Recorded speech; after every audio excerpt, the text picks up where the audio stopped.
Hello, welcome. Um, Something that I want to do real quick before I get into this is just explain. I know a lot of my regulars are going to show up, and this might not be your cup of tea. So this is. Oh, I should probably also put my phone on silent. That would be smart too. So already off to a great start. I am doing a workshop for the Crypto and Privacy Village at DEFCON 29. This workshop is called Crypto for Appsec folk, and basically this is focused for information security professionals who are in offense. So if you have no idea about cryptography beyond just very basic, solving little ciphers here and there, classical stuff, Caesar and whatnot, then this is perfect for you. This is going to be a very low math introduction to cryptography, modern cryptography, and then we'll start to talk about and practice attacks on modern cryptography. And if you want to practice these attacks, there will be plenty of opportunities for you to do so. And there is a CTF running concurrently with this at crypto.iscool.af. And let me just actually put that on the... I should have put this up before, but here we go. We're doing it live.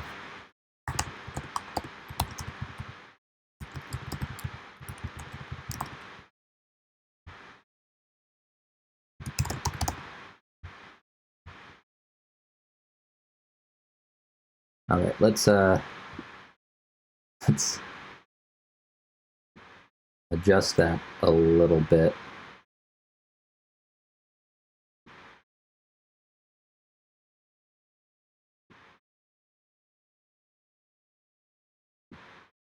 So there we go. And let's see if I can get that. Yay, there we go. All right. All right, so without further ado, let's go ahead and get into the workshop. So if you want to practice any of these things, you will find a CTF where all the challenges are based around the material that I'm going to be talking about. So you can try most of these attacks, and it's crypto.iscool.af. So without further ado, and I said there was no more ado, but there is some more ado. Now no more ado. Let's get into it. So the first thing that I want to talk about is identifying and handling ciphertext. And so ciphertext is a term that just means encrypted data. Now, correspondingly, plain text is data that's not encrypted. So let's start by looking at some things. Now, this first bit of data, obviously not ciphertext because it's human readable. Now, if you look at the next line down, that is not human readable, but if you look at the line above it in comparison, you can see some patterns here. And this is actually just the Caesar cipher, but applied to Jeff went to the store. So this is a very, very basic form of encryption. Technically, it's ciphertext, but a lot of cryptography professionals don't even really consider this encrypted because of how poor the encryption was. And back in the days of Caesar, which is a good long time ago, you had a lot of people who just couldn't read. And when you had people who couldn't read at all, then something like this was great because, on the off chance that you came across somebody who could read, well, they get this stuff that doesn't make sense to them. So it was good enough in the days where most people could not read, but nowadays we have computers and we're a little bit beyond that. So the next step down, this looks like a bunch of gobbledygook, but this is actually Base64 encoding. And when you decode this value, the third value in the list here, this actually says Jeff went to the store. but in Base64. Now, Base64 encoding is, it's not encryption. There's no key involved. There's a standard process to just take some data and represent it, no matter what kind of values are in use, represent it with all letters and numbers and a couple of sort of safe symbols.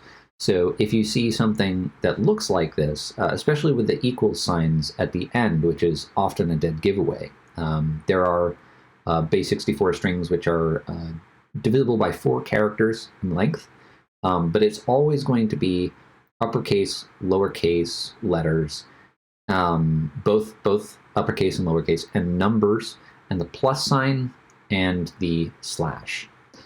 Also, hello to my regulars who have stopped in. Hello Gales, hello Rigel, hello Birdie, hello Deadmouth. Welcome in, everybody. So the next step down, this is actually ciphertext, but this is what's called escaped. So all of the individual characters, some of them are some of the bytes of the data they don't have a value which can be represented with something like a letter or a number. So we represent the value of that particular character literally, that particular byte literally, with \x and then a 2-digit hexadecimal code representing that number. And then another form of doing that is hex encoding, which is below that. Now, this particular piece of data, I don't think it is encrypted. No, that's right, it is encrypted. This last one is encrypted, if I'm remembering correctly. Hex encoding, nice, Deadmouth, I like it. So this last one is a string of those hex codes, but without any \x. And this form of encoding is just a series of hex digits, 2 digits per character, per byte, and you just string them all together like you see here. And to identify this, you're just looking for anything A through F, 0 through 9. It's always even numbers of digits. So that's hex encoding. So ultimately what you're looking for is something that is encoded or escaped, because modern cryptography, the kind of bytes that it produces are going to be all of the map. And there's a very good reason for this. But the presence of escaping or encoding is a pretty good giveaway that you're working with encrypted data. And if you can't read it once you decode it, that's also a pretty good giveaway. We're going to talk about some more stuff, especially with regards to block ciphers, but that's later on. So moving on, if you can't read it, it's probably, if you can read it rather, it's probably not encrypted. Character frequency is also a big thing. If you can't read it and there's a bunch of non-printable characters that are escaped, but you see the number 0 repeated like a whole bunch of times, or any character repeated a whole bunch of times, or just showing up a lot more than anything else, then probably you're not dealing with strong cryptography. With strong cryptography, things should look totally random. And then printable characters. If you have all printable characters but it's not readable, it might be some sort of encoding. And if it's not any encoding like hex or Base64 or Base32 or any of the sort of like common ones, then you might be dealing with homemade cryptography. We don't get into how to break homemade cryptography too much. We'll be talking about a little bit, but we're not going to get into any examples, besides a couple of very specific ones that will lead us to an understanding that we need to start tackling more heavy-duty things. So you might also try decompressing the data, because encrypted and compressed data look very similar when you analyze them. There are actually very few tests that you can do that will distinguish between encrypted and compressed data. So strongly encrypted versus random data, they're going to look very similar. Sometimes there are patterns in the data. So it's very random looking data, but it repeats every 16 bytes or so, or every 32 bytes or so. That can be an indication that you're dealing not only with non-random data, but that you're also dealing with somebody who made a mistake we will talk about later. But length is also a good indicator. When you're looking at block ciphers versus stream ciphers, block ciphers encrypt things in fixed size chunks. So AES, one of the most popular encryption algorithms, works in 16 byte chunks. So everything is done in 16 bytes at a time, and then there are different ways of stringing them together. But again, we'll get more into that later. So if you see something that's no matter what the output of it is, it's always some multiple of 8 or 16 bytes in length. You can be pretty well assured, as long as it's very random and everything, random looking anyway, that you're working with a block cipher. And so stream ciphers, in comparison, will encrypt bit by bit. So you can take some arbitrary length data and encrypt that bit by bit, and the output of that encryption operation is going to be the same length as the input. Whereas block ciphers, you kind of need to, if it's not like an even multiple of 8 or 16 or whatever it is the block cipher operates on, you have to pad it out. And we'll get, again, I know I keep saying this, but we'll get into that later. But the output length is always going to be at least as long as the input length. So that's another thing, is if you are entering some data into something and you increase the length of the data and the length of the output doesn't change, then you can be pretty well assured that you're not really, although it could be compressed.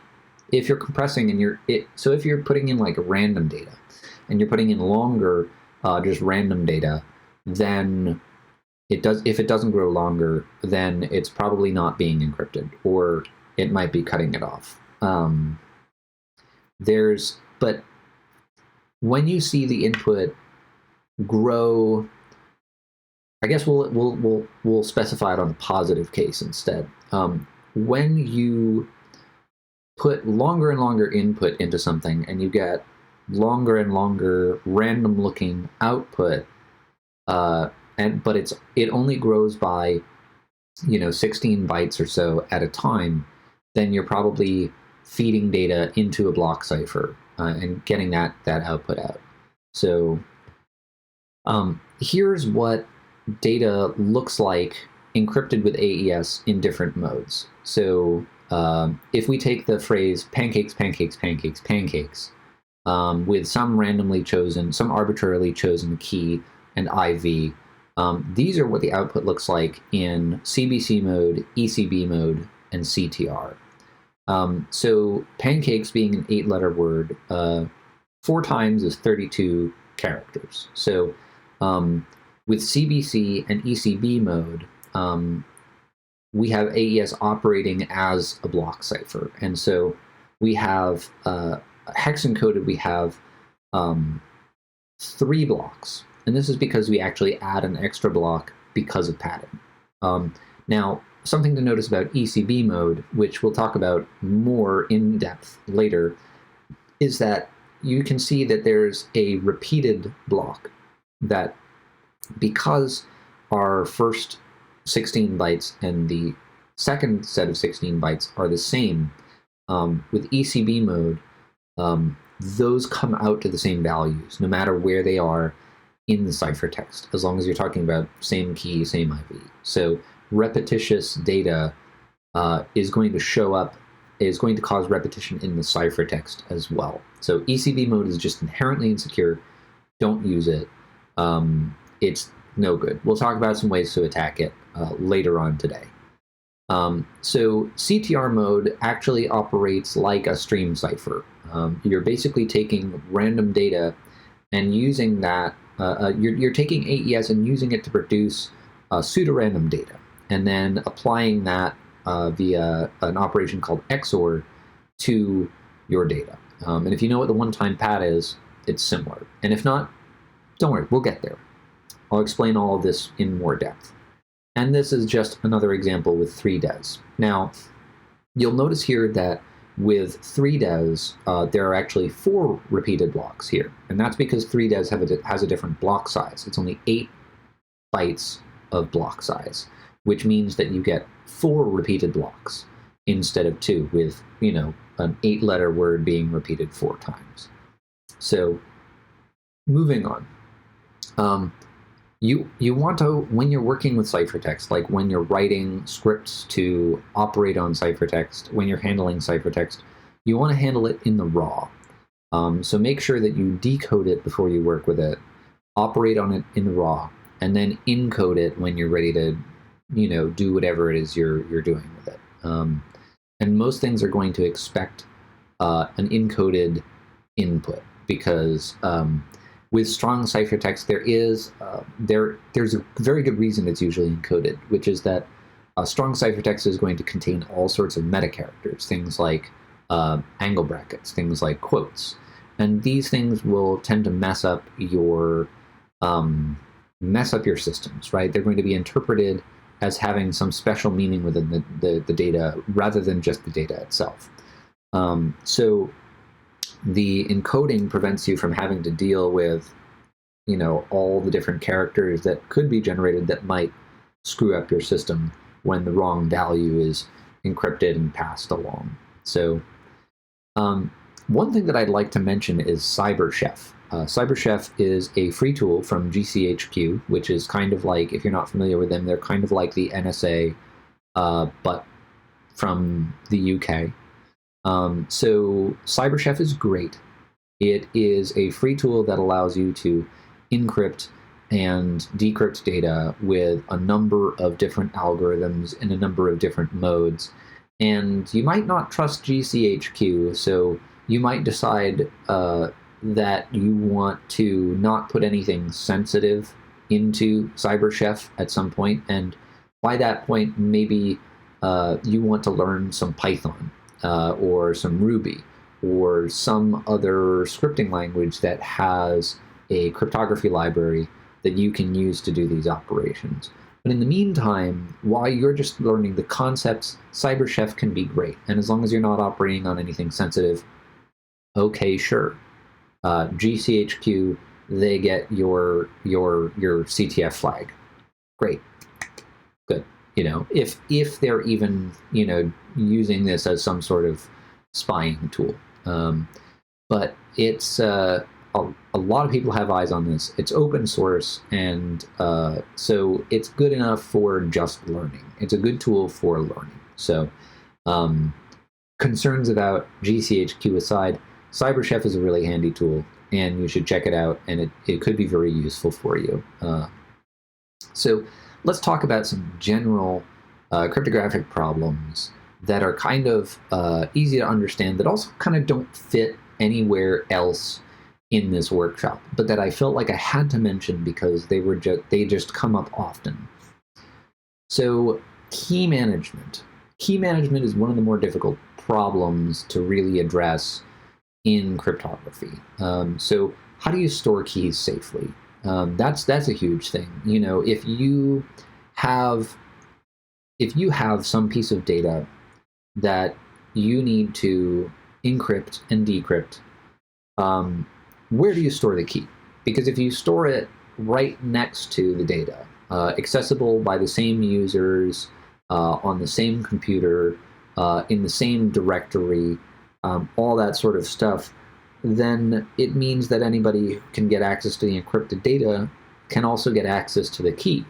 So that's not good. So some people think, well, what if I just encrypt the key? Okay, sure. Now you have an encrypted key and encrypted data. Where do you put the key to decrypt the key? Oh, well, I'll encrypt that, right? I guess this is more of the bootstrapping problem, is what it's called. I should probably update this slide. But the point is, you can't store it on the same system. You need to well, you can store it on the same system, but it's not it needs to be a thing where if you want it to be better than not encrypting the data at all, then that key needs to be something that requires different things to access. So maybe your data is in the database, and maybe you have a web application that accesses the database, and the web application has access to the key. It gets the data from the database and then decrypts it with the key stored on the web application, so that in order to get the data from the database in any meaningful way, you can't just attack the database successfully and pull all the data out and read it. You would also need to compromise the web application. So that's a situation where the encryption is actually going to be useful. But key management in general is a very tough problem to work on, and you have to think very carefully about it. I don't want to get too much into this, but I did want to plant this idea in your brain. And then there's key agreement, key derivation. How do you agree on a key over an untrusted network? You can do what's called TOFU, or trust on first use. This is something that SSH does, where when you're connecting to a host and you don't have a key on record for them, you don't have some fingerprint their key on record, you just SSH says, ooh, are you sure that you trust this? Now, in theory, what you're supposed to do is ensure with the person who owns the SSH system over a separate channel that, yes, this really is the fingerprint for their key. It's correct. You should trust it, whatever. Somebody hasn't swapped out keys in the middle. But even if you don't do that, even if you don't go and reach out over a trusted secondary channel, and just hope that that hasn't been compromised too. If you don't do that, you are still kind of guaranteed that in the future, if somebody stops doing this machine-in-the-middle attack, stops intercepting and swapping out keys, then you're still in a situation where you will detect it. Now, maybe the attack has already happened, you didn't detect it then, but in the future, when the adversary stops doing it, then cool, now you detect it. Another way is a pre-exchange secret. So, for instance, if you know this SSH server and you take that key fingerprint and you put it on your machine already, or if you agree with someone in advance on what key to use, then great. Then you don't have to worry about agreeing on a key over an untrusted network. And this is kind of like cheating in a way, because in a way you're sidestepping the problem entirely, because you're not agreeing on a key over an untrusted network, because that's not where the key agreement happened. It happened outside of that entirely. So that's the pre-exchange secret method. Now, you also have the bootstrap method, which is kind of like pre-exchange secret, except that you pre-exchange a secret with some authority. Now, in the case of TLS, which is what we use to connect to, which is what you're using to connect to Twitch right now and listen to me talk. This is based on the CA model, the certificate authority model, where you have a bunch of people in various places and various organizations in the world that are signing keys used in certificates to ensure that data passing over untrusted networks can be trusted, right? So you got some guy that vouches for you. Now, what you might not know is that all of these certificates for these certificate authorities, all of those come with your computer.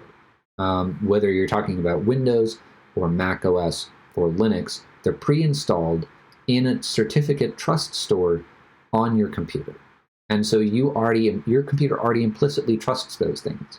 And so when you go to twitch.tv for the first time, Twitch is going to represent itself with a certificate and say, hey, this is my key, and, CAX said that I'm cool, right?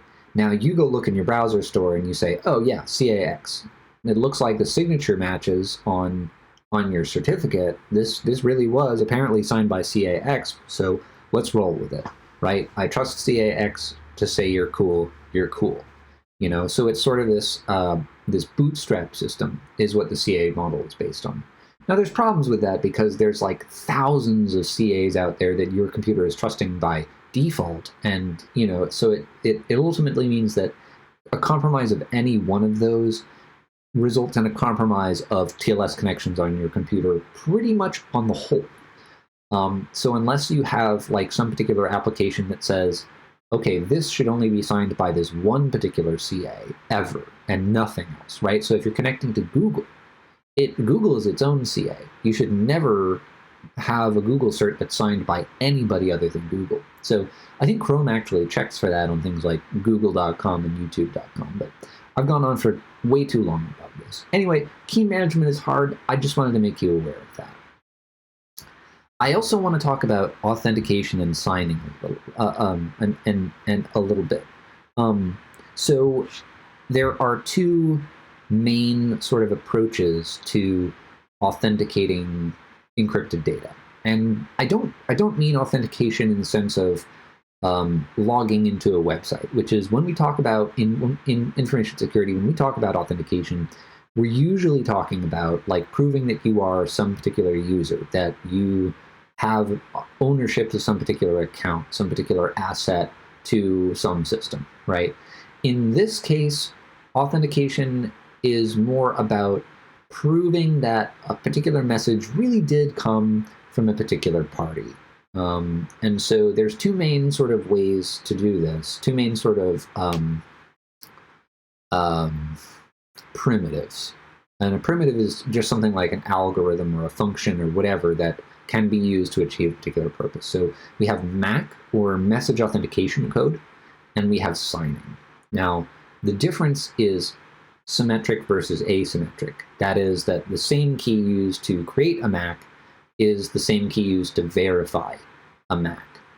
Now, this has important implications, which is that if you are using a MAC for authentication, it means that anybody who can verify that that MAC is all good can also create one. And that might not be what you want. So in the case of something like Sony PlayStation games, they are actually signed by Sony to prove that they are official games, right? You can't run anything unless it's officially signed on anything but like a modded PlayStation, right? So if you were to use a Mac in that situation, it would mean that every single PlayStation console would have the ability to create those Macs. And then anybody who pulls apart one of those consoles could get around this signing scheme. So this is not the primitive you want. Now, the other primitive, which is signing, and this is why cryptographers are always pedantic about the difference between MACs and signatures, is because there is this important difference. Now, signatures, there's a different key used to create a signature and to validate a signature. It's a public and private key system. So you have a private key that you use to create the signatures, and then you give everyone in the world your public key that corresponds to it, and they can verify that something really is signed by you, but they can't create that signature. So it is more expensive computationally to do this. So sometimes a MAC really is better. Like if you have two people talking to each other in a conversation and it's just one-to-one, well, you can't say who said what thing in a conversation with total certainty, like if you were to go to court over it. But if it's for your own benefit, then you know that you're not being attacked by someone. Well, the only person who could generate something that you supposedly said that you didn't say is your conversational partner. So the attack is kind of useless, right? So in that case, a Mac might be better because it's faster. I deal with this a lot when working with SSO. It's nice to understand better. That's great. That's awesome.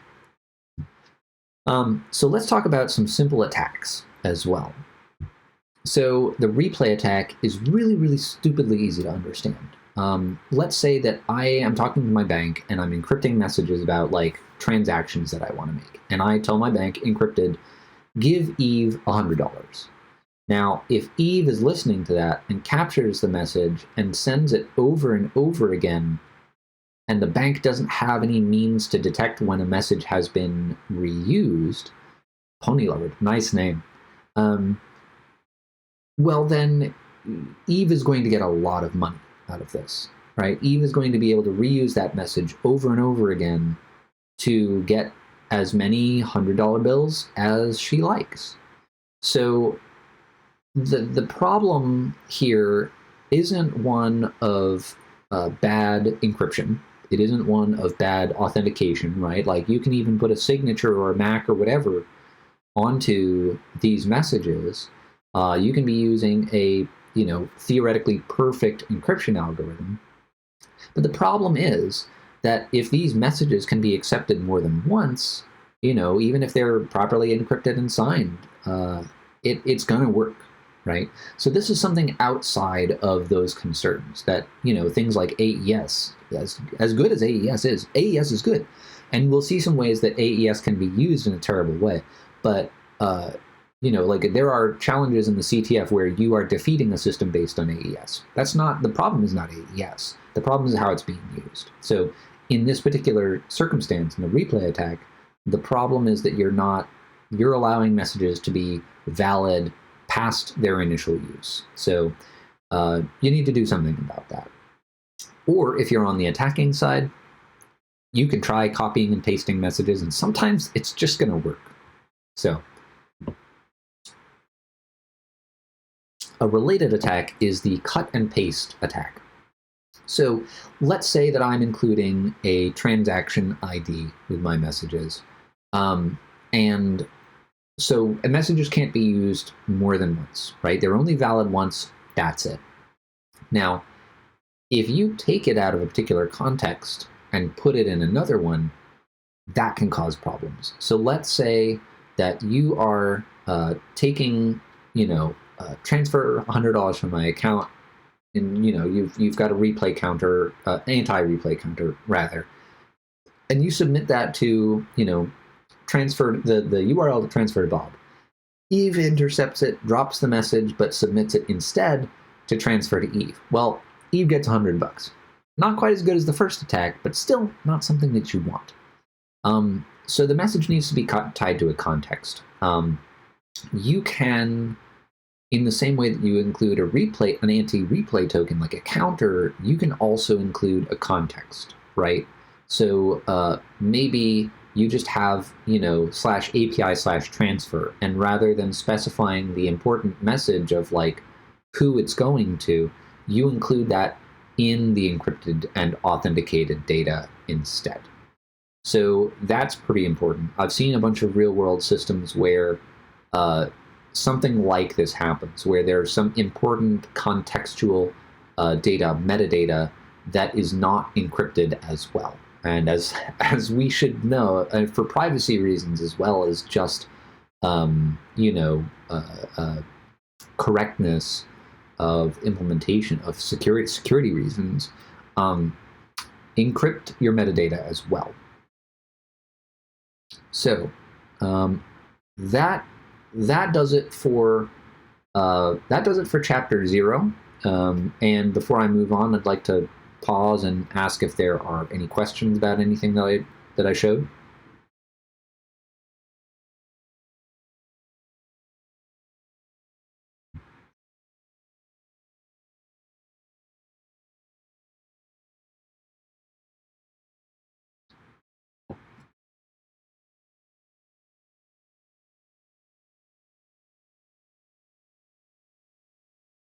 All right, well, I'm going to take a quick break, just a couple minutes, and then we'll get back to it with chapter 1. So if you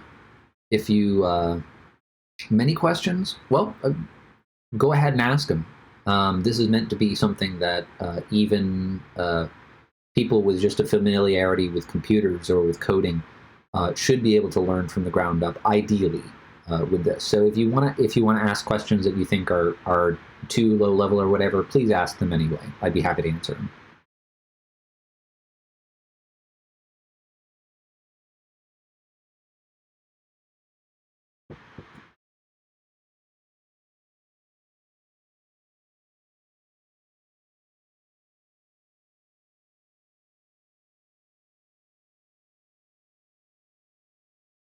I'm going to take a quick break.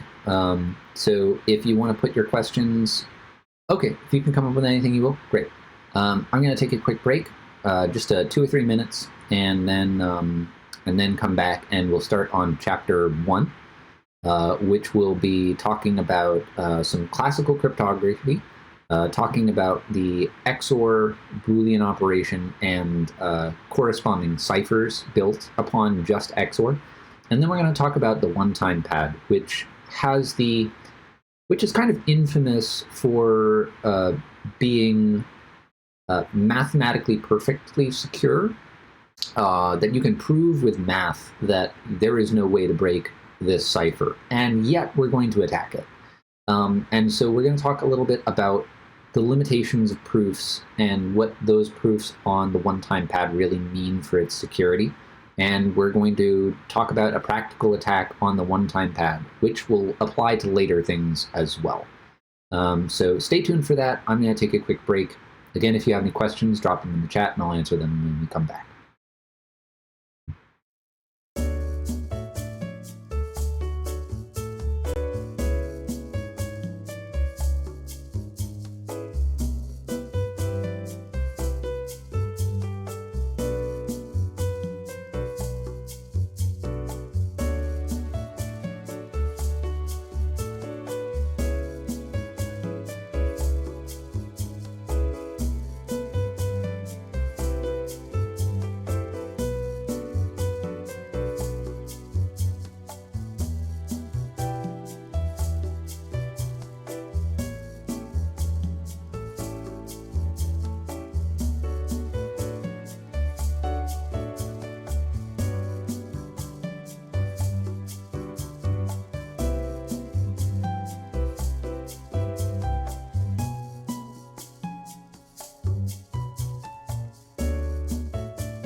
All right, we're back.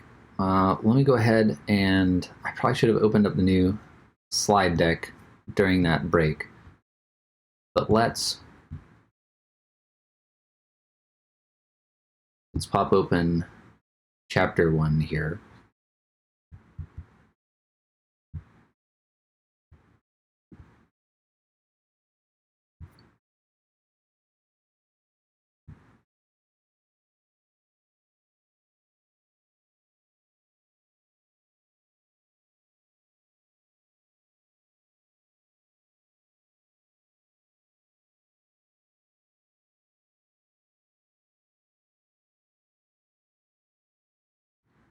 All right, so thanks for sticking with me through that. That probably should have been done during Be Right Back. But anyway, let's get started with chapter 1. So, also, thank you for the follow, Guardian9899. So we're going to be talking about classical cryptography and some attacks on it. We're going to be talking about XOR, and we're going to be talking about the one-time pad. There's some other stuff that we'll be talking about later.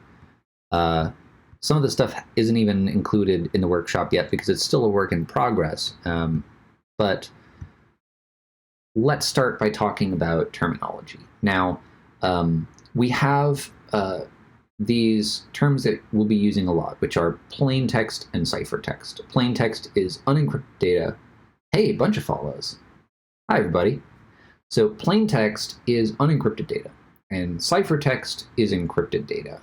So when you hear plain text and ciphertext, just keep in your mind that that's what we're talking about. Now, a ciphertext only attack is an attack that you can perform with just the encrypted data. Now, people who are not trained in attacking cryptography often think that this is the only attack that's possible, that this is like the realistic attack scenario. And it kind of mirrors a similar attitude in the rest of information security, where people think that unless somebody can attack your system from somewhere else in the world over the internet without any sort of authentication or anything else like that, that, you know, without that specific attack model, that is a worthless attack. Well, people think that about cryptography as well. And they think that if you can't do anything with just the encrypted data, that's it. Well, everything is good.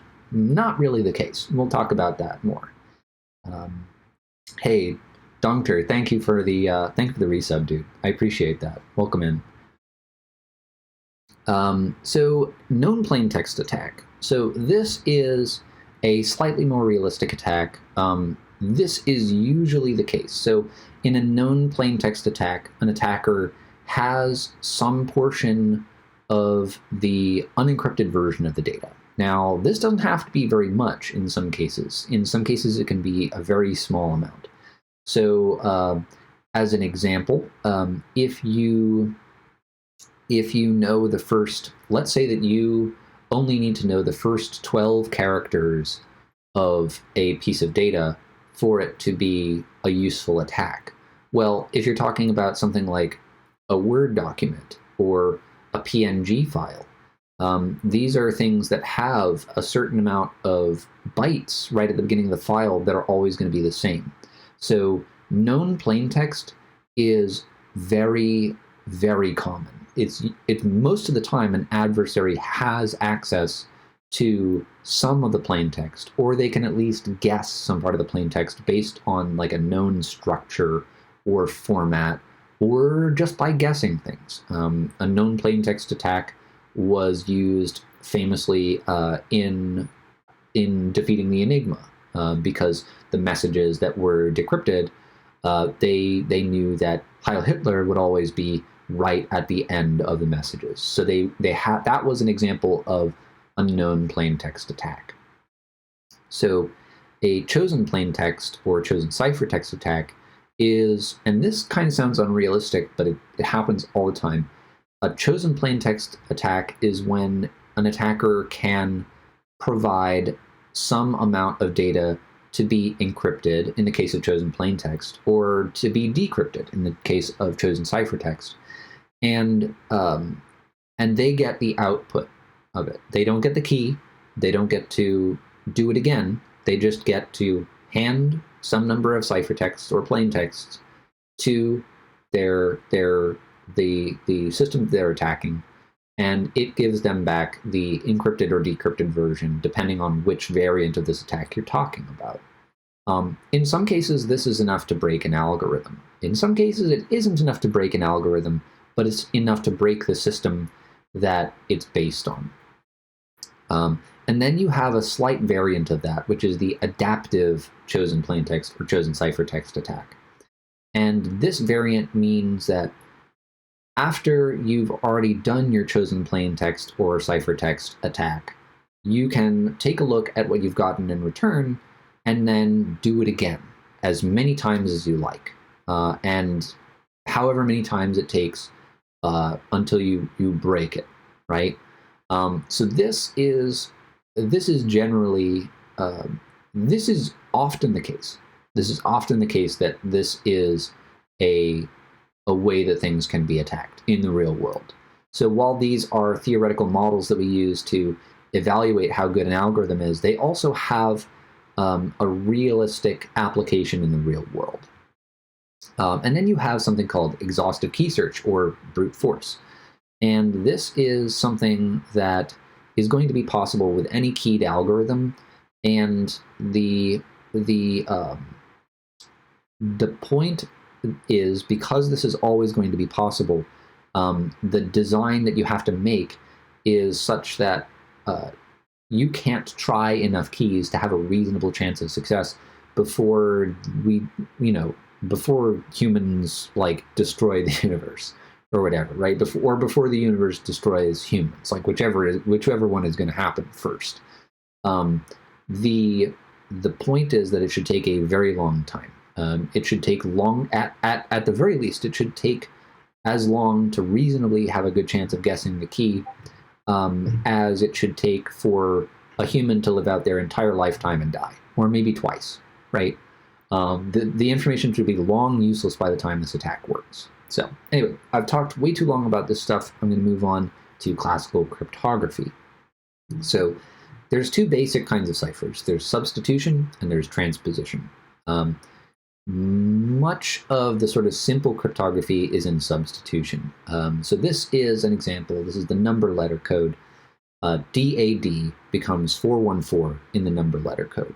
Now, substitution is where you take any symbol and represent it with another symbol or set of symbols, right? So maybe you decide that D could be represented by 4, 41, or 223, right?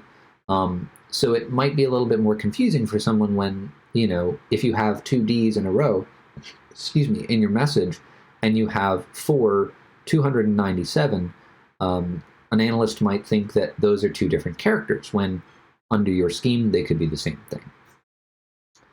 Transposition is the other sort of very basic type of cipher, which is really just taking the symbols in a message and moving them around.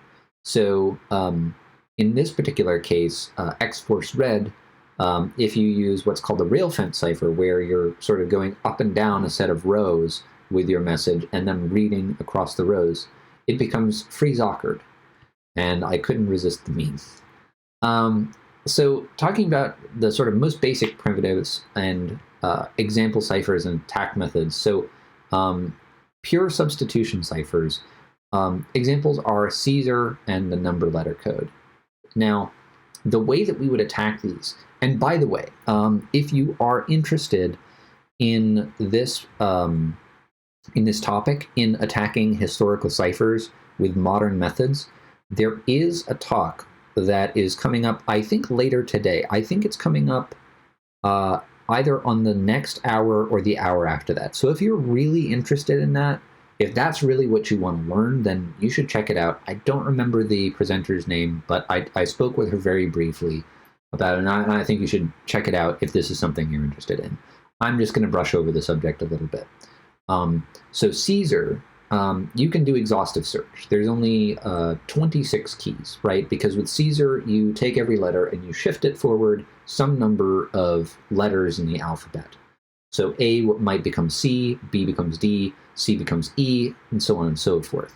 There's only 26 different variations, or actually 25, because if you do 26, then you are back at your plain text, right? And then you might as well not encrypt it at all. So it's actually very easy to just sit down and try every key with pen and paper, and you will have cracked it, before you can finish a cup of coffee. So Caesar is vulnerable to exhaustive search attacks. It's also vulnerable to frequency analysis because every single character is replaced by one and only one other character. So with languages like English, not every letter is used with the same frequency, and then some letters are followed immediately by another particular letter most of the time. So for instance, we know that Q is almost always followed by a U in most words in English. So if we know that something is a Q, we can guess with pretty high certainty that the next thing is a U. And especially if we have a T at the beginning of a word, the next letter is very likely to be H, as in this, those, these, that, them, they, through, so on and so forth. There's a lot of words that start with TH. So that is another example of biases in frequency of the message that can be exploited to understand more about how the encryption is working. The same thing can be done with number letter code. And number letter code also only has one key ever. And you could say that it's a variant of Caesar, kind of.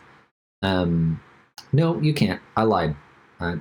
don't know why I said that. That's not true at all. I'm thinking of something else. Sorry about that. No, number letter code is not a variant of Caesar, but it is a single key mapping. There is no you can make variations of the number letter code, but number letter code is always A is 1, B is 2, C is 3, so on and so forth. So transposition.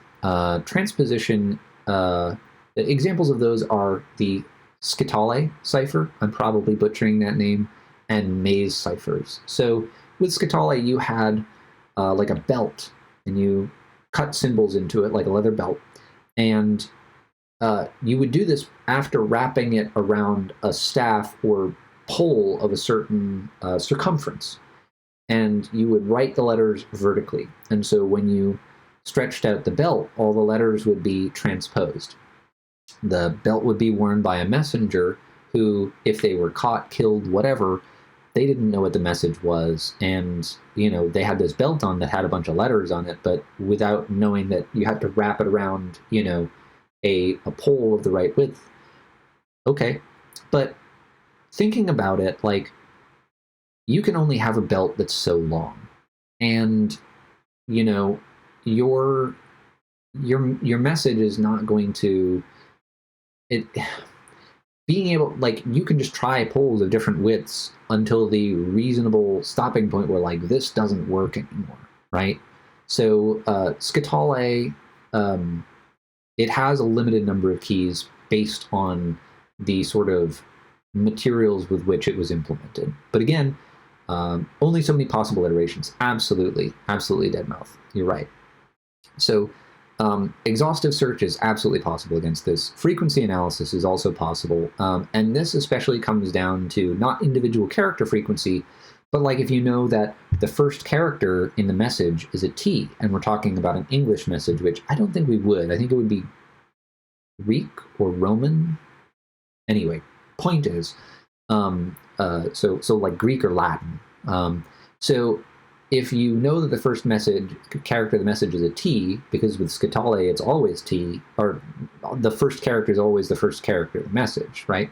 So if you start with that and you say, I'm going to assume that this T has an H after it because this is the start of a message and therefore probably the start of a word, you just look for the first H in the message and then line that part of the belt up. And, you know, so that you can use frequency analysis to try more likely keys, more likely sort of pole widths first. And a similar technique can be applied to other ciphers, as it can with all of these, by the way.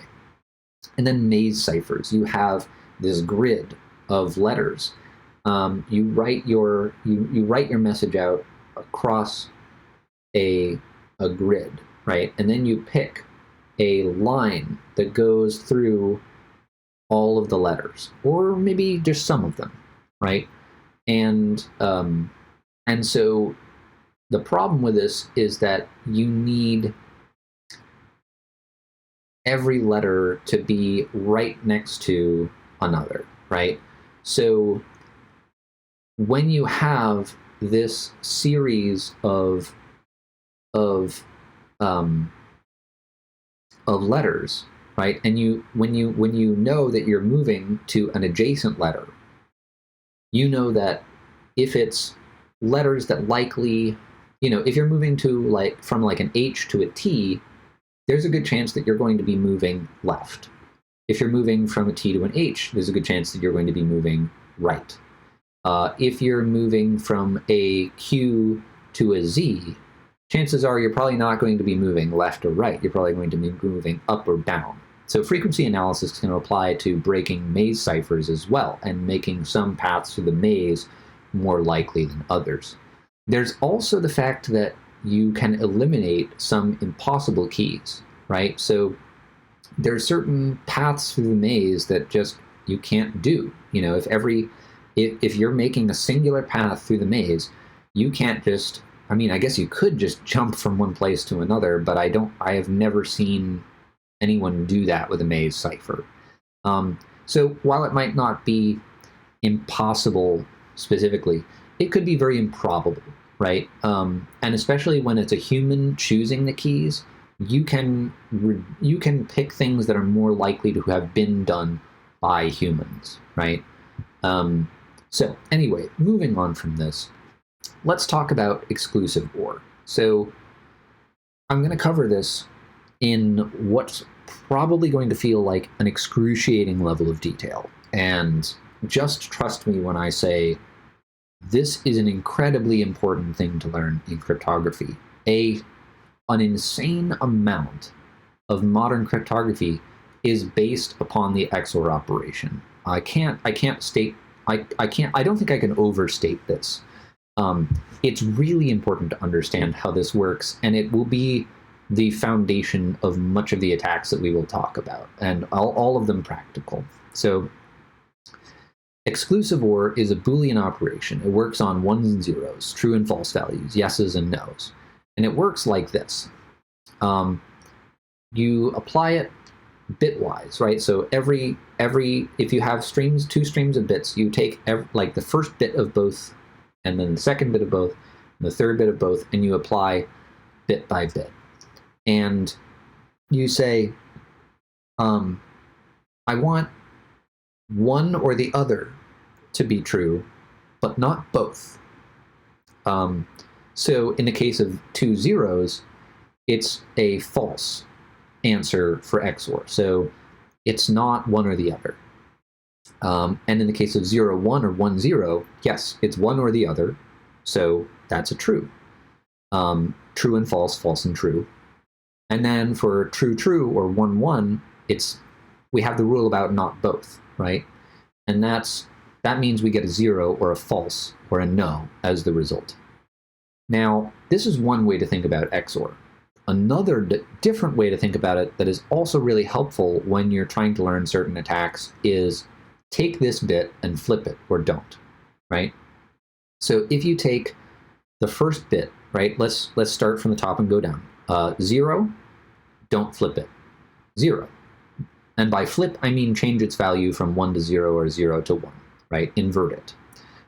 0, do flip it. Okay, that's a 1. 1, don't flip it. That's a 1. 1, do flip it. That's a 0. So you can think about it in this, take this bit and flip it or don't. Now let's see how this applies across an entire byte, right? So 0 XOR 1 is 1, 1 XOR 0 is 1, and so on and so forth and so forth. So the top row is hex 6-1. I remember this from my bit flip attack for AES CBC. Yes, that is one of the things that it comes in handy for to remember this. So we actually will talk about that attack later on. But for now, we're just getting at the basics, but we will get there, and that is one of the places that this applies. And it's AES CBC is incredibly common, so that's a very, very important thing to learn. Now, some things that are really interesting about XOR. If A XOR B is equal to C, then if you take any of the three values, A, B, and C, and XOR them together, you get the third. So that means B XOR C or C XOR B equals A, or A XOR C equals B, right? So you can kind of take this A XOR B equals C equation and just freely swap any of the two letters as many times as you like, and it will still be true. A XOR A equals 0 for any value of A. And this is true because when you take any bit and XOR it with itself, the result is always 0, whether it's 0 or 1. And since we do this bitwise, it means however many bits you have of whatever value, it's always going to be 0 for all the bits. It's always going to be a 0 result. And similarly, because we can swap out this, A XOR B equals C thing, we can also say that A XOR 0 is equal to A for any A. And when you look at the truth table here, the the first and third row, 0 XOR 0 is 0, 1 XOR 0 is 0. You can also swap the operands in an XOR operation, and it doesn't matter. So A XOR B is equal to B XOR A. that the order in which you do the XORs is also, it doesn't matter. So if you XOR A and B and then XOR and C, it's the same as A XORed with the result of B XOR C. So it's associative, I think, is the name for that. But anyway, so these are interesting properties of XOR, and these will come in handy. So let's talk about a single byte XOR cipher. Now, you don't see this terribly often, but it does show up in malware. It does show up in some very, very naive encryption schemes, usually for embedded systems where they don't want to put too much strain on the embedded system, but they want to protect the firmware of that system. So let's say that you get a firmware update and it's encrypted. There's a good chance that it's an XOR cipher. So this can be useful there. Basically, the way this works is you choose a key byte, let's call it K, at random from 0 to 255, all the possible values for a single byte. And then you XOR every single byte of the plaintext with K to encrypt. And then you take that encrypted version and you do the same exact operation to decrypt. So this is kind of like Caesar, but with XOR. So instead of doing addition modulo 26, like you would with Caesar, addition in, index into the alphabet wrapped around, you're doing a similar thing with XOR and byte values. And it's also broken exactly like XOR because there's only 255 possible key values.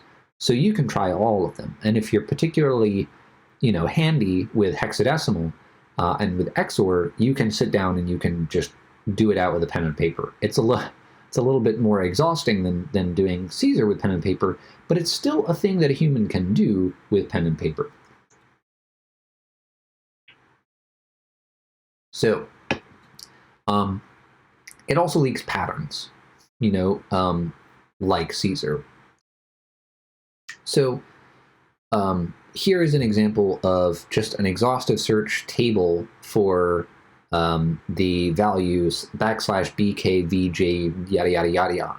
So after a few keys we get the output here, which in this case is X-force red. Now, there is also a known plaintext attack against the single byte XOR cipher. And this is kind of overkill because we can already just search through all the bytes. But this becomes more important when you're talking about sort of advanced versions of the XOR cipher, which we'll get to in just a minute. So when we take the characters that we do know and we XOR them with their corresponding ciphertext bytes, we get the key. Because remember, if plaintext XOR key equals ciphertext, then that means that plaintext XOR ciphertext equals key. And if the key is the same for every single byte, then that means if we know even a single byte of the plaintext, then we get the key for the entire thing.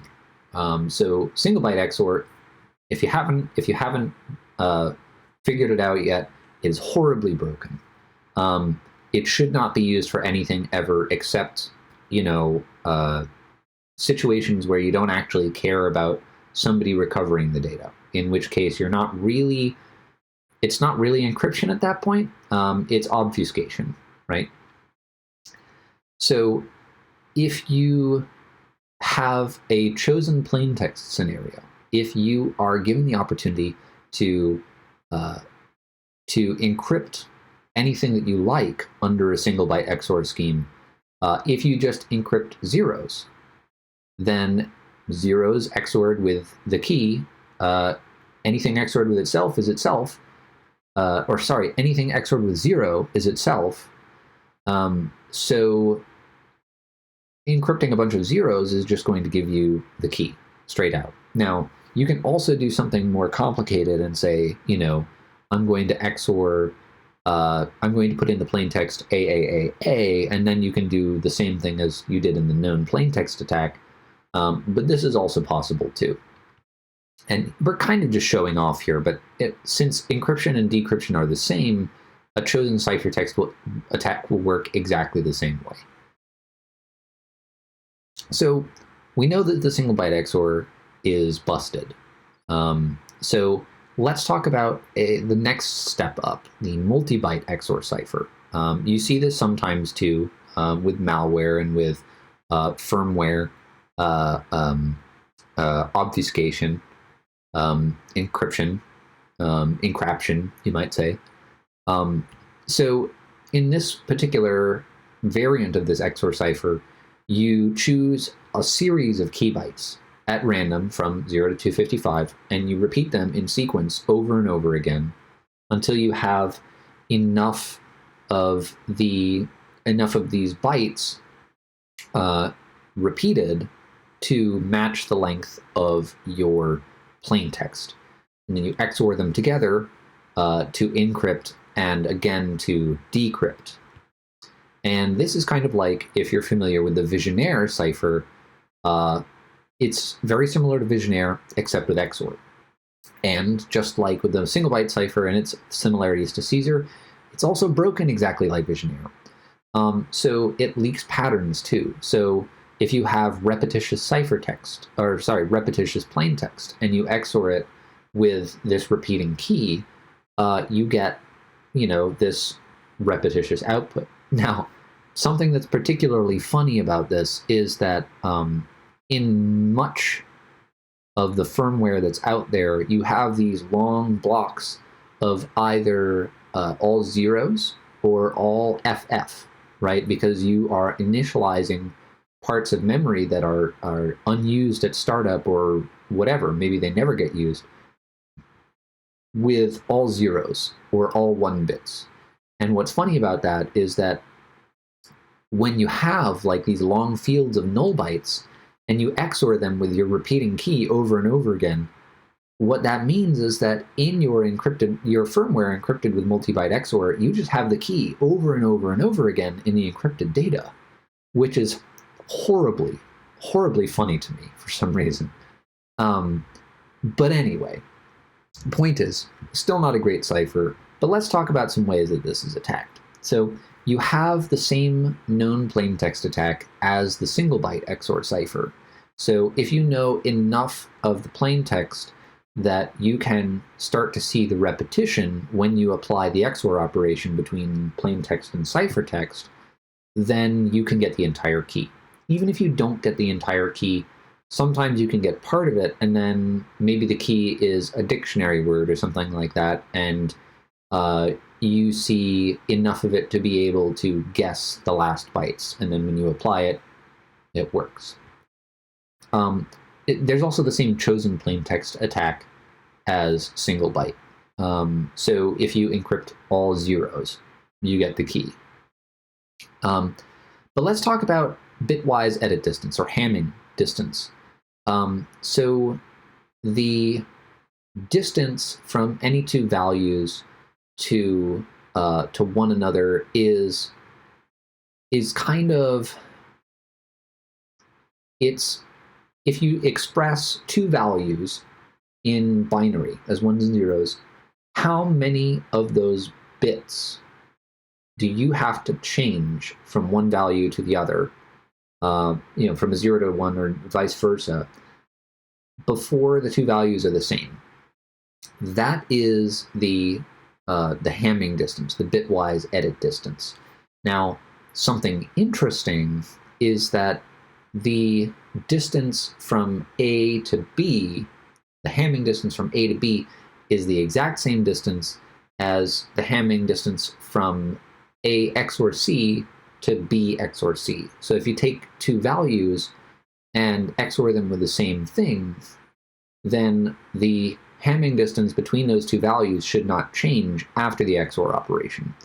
And conceptualizing XOR as a series of bit flips, this makes perfect sense, because you're flipping the same bits on both sides, and so the bits that you need to change to get from one value to another also shouldn't change.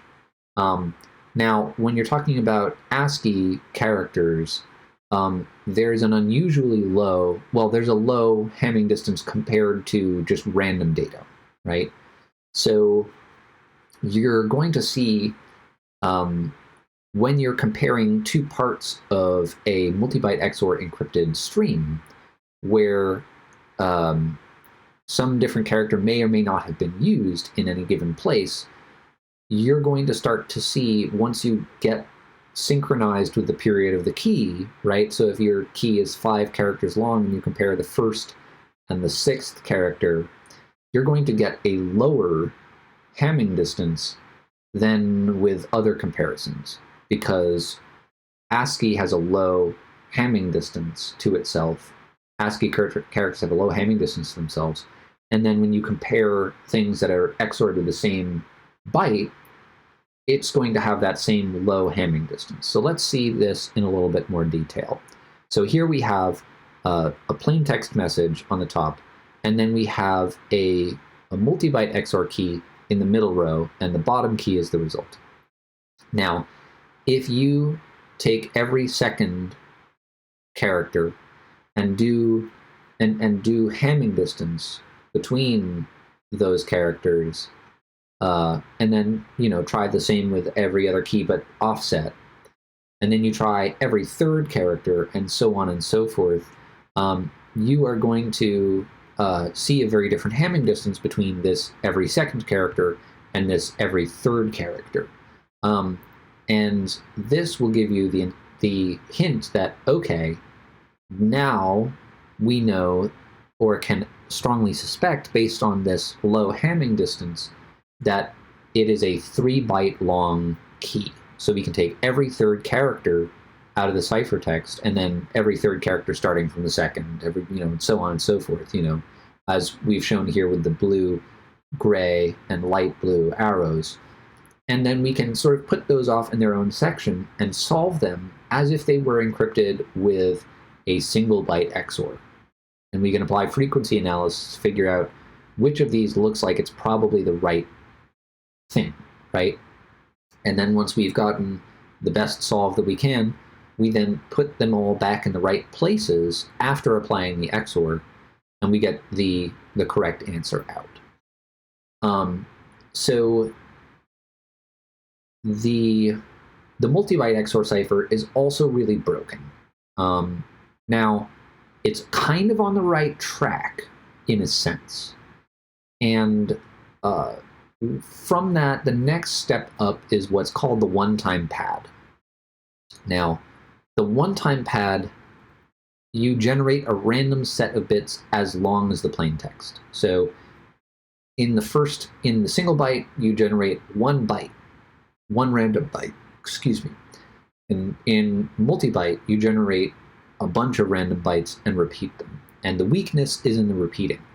The one-time pad, you generate a random set of data that is exactly as long as the plain text. And you XOR the plain text and the key to encrypt, and then again to decrypt, just like with our single and multi-byte XOR ciphers. And you can never reuse the keys. And this is important because it is the repetition of keys that makes it vulnerable. Now, when this is properly used, passive attacks are mathematically provably impossible. And active tampering attacks still work. Now, there are some practical problems with a one-time pad. Namely, key management is a huge thing. And here's a good question for you. If you have to have a key that is X bytes long in order to send a message that is X bytes long, and you have to find a secure channel that you trust, that you can send X bytes along in order to be able to send X bytes worth of encrypted data over an untrusted network, why not just take your message unencrypted and send it over that trusted channel instead? Because if you already have that trusted channel, like, you're doing no better by splitting it into 2 parts. The randomness is vital, because if you have biases in your key stream. Let's say that you encrypt the same message with the one-time pad 50, 100 times. You know, let's say that you're sending to 100 different people, you're sending the same message, but you have like a 10% chance that each particular byte will be let's say a 42 for fun. That is a problem, because you can just take all the messages and apply 42 repeating across the entire message for all these 100 messages, if you can capture all these 100 messages. And then you can do some statistics to say, like, okay, well, the most commonly occurring result for any given byte in any of these positions is going to be the correct answer, because I know that it's more likely to be 42 for the key byte in any given position. So if I just guess that for everything, I'm going to get it right about 10% of the time, which is going to be, it's going to show up as the same answer more frequently than anything else in here. So what that's going to mean is that you basically have, like, the most common answer is the correct answer for any given position when you do that. So it's randomness is hard, but it's vital. You have to get the randomness perfectly correct, or there are problems. The proof is based on the randomness being perfect, which we don't actually know to exist. We can't prove that the randomness on anything is perfect, because all we know is we don't know how to model it. So that's interesting. So let's talk about an attack on the one-time pad.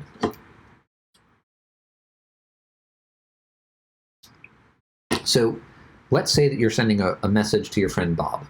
So your initial plain text is to Bob, right? You have some email-like protocol where you just have lines of like to Bob from to Bob from Alice, yada yada yada yada.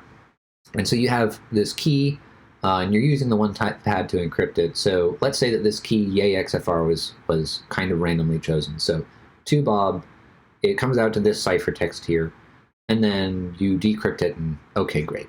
Now, if I flip particular bits, if I flip the same bits in the ciphertext that change the characters BOB to EVE, if I take those same bit flips that I would apply to BOB to get EVE and apply them to the ciphertext, then when it's decrypted, I'm going to get EVE instead of BOB when I decrypt. Now, the reason why this works is kind of easy to understand when you think about it in the right way. Now, imagine that you have a row of switches, right? Or even, forget about a row of switches. Let's say that you are signaling with a signal lamp. You're signaling with a signal lamp, and the lamp being on means attack. And the lamp being off means don't attack, right? But you agree somehow, you have spies or whatever, and you are sending spies back and forth. You're sending messages somehow that you know can't be intercepted. And you get a message to the person receiving this lamp signal to say, swap those meanings today, or don't swap those meanings today. So you have this attack or don't attack, and you only know the mapping. You can't guess that mapping without, if it's really randomly chosen, right? Now, if you go back and forth every day and say, it means the regular thing, now it means the opposite, now it means the regular thing, now it means the opposite, somebody can see that pattern and figure it out. But if it's totally random, they have to guess the randomness, which, they're just guessing in the dark at that point. They might as well not do anything with the lamp signal at all, then not try to figure it out at all, and just kind of, pick at random. They're not going to have any better chances than that. Now, imagine that you do this instead of a lamp, you have like a row of switches or a row of bits. You have on and off, 1 and 0, right? So if you, for every single switch, every single lamp, every single bit, you pick whether or not to flip that individual bit. And your friend that you communicate with, they know which ones to flip or not flip. So you can extend this scheme, right, to many bits, and by that you can express more complex messages than a yes or no. Now let's go back to the lamp for a second.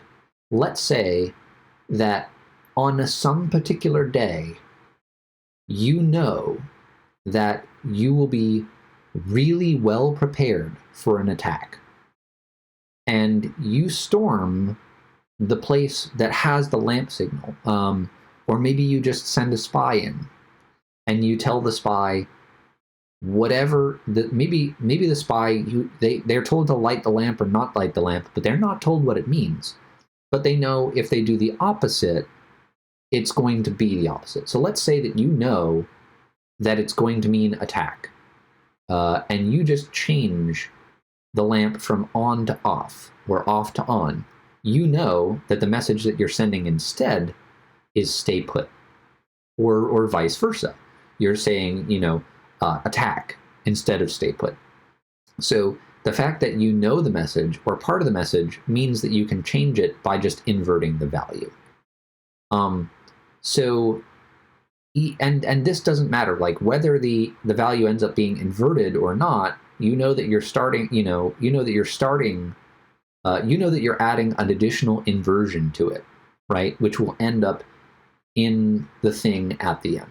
So if you know which bits to flip, which switches, which lamps to light or not, which lights to extinguish or light, you can change those individual values. So that's kind of why this works. I hope that made sense.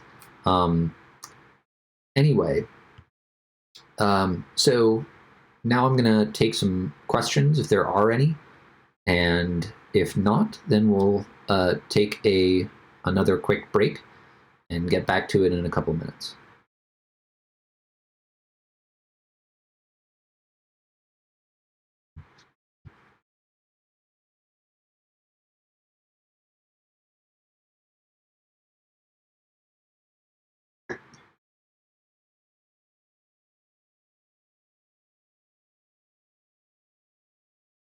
Okay, it looks like there are no questions, but if you can think, so the attack against one-time pad is a known plaintext. It would be, yeah. So if you don't know any plaintext, then you don't really know what changes you're making. Now, that doesn't mean it's a useless attack, though.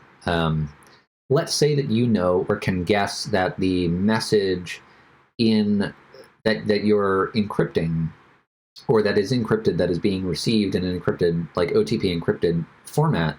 Let's say that you know that somewhere in that, or you can guess that there's some sort of user ID or, admin equals 0 or something like that in there, or at least you hope, right? If you just submit the same message over and over again and just keep flipping bits across the entire thing, if there is an admin equals 0 in there, you're going to end up with an admin equals 1 at some point. And so blind bit flipping in real world scenarios can actually be stupidly effective. And as an example, I once was working on a web application that used cryptography to generate cookies, login cookies, and your user ID was actually encoded into that. And so as I flipped through the bits and submitted, looked at the profile page over and over again with just bit flipped cookies, I came across other people's profiles. I was logged in as other people all of a sudden, and it was only when I was changing the bits in this like one section of like 3 or 4 bytes. And what was changing there was the user ID encoded into that cookie. So it is, in a sense, it's a known plain text attack, but it can also be done blind. So it doesn't even necessarily need to be known plain text. So the person who sends the message can make a hash of the message sending and add it to the end before encryption. So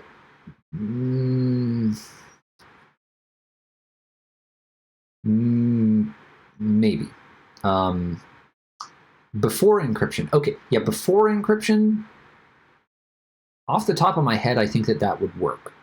If you added a hash to the end of your message and then encrypted that hash with one-time pad,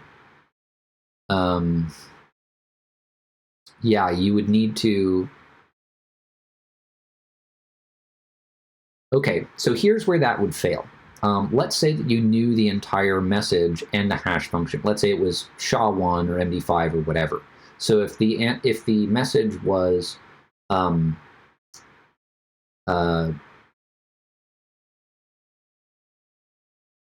2, 3, 4. Let's say 1, 2, 3, 4, or A, B, C, D. And you knew that message, right? So you know the message is 1, 2, 3, 4. And you know the hash function. So you know the message is 1, 2, 3, 4, and then the hash, MD5 hash or SHA-1 hash of 1, 2, 3, 4. If you know the entire message, including the hash, you can then change 1, 2, 3, 4 to 4, 3, 2, 1, generate the hash for 4, 3, 2, 1, and then bit flip the hash to the hash for 4, 3, 2, 1, and then the scheme would fail. So you really, for authentication for integrity like that, you really need a, yeah, it's a good idea, and that is actually very close to the real, the like modern answer that we have. So the modern answer that we have is that uses hashes is the HMAC, or hash-based See, I need a break. Hash-based message authentication code, where you're essentially taking a key, a secret key, and hashing it in with the data. And so without the knowledge of that secret key, you can't produce the same hash. And therefore you can't, even if you know the entire message and you know the scheme but not the secret key, you can't generate the same authentication code. We're not going to be going over like exactly how an HMAC works or MACs. That's just not in the workshop yet, not in this version of the workshop. Future versions might include it, but if you look up HMAC or hash-based message authentication code, you can see exactly how it works. It's pretty simple, pretty easy to understand if you already kind of get hash functions. So yeah. Any other questions?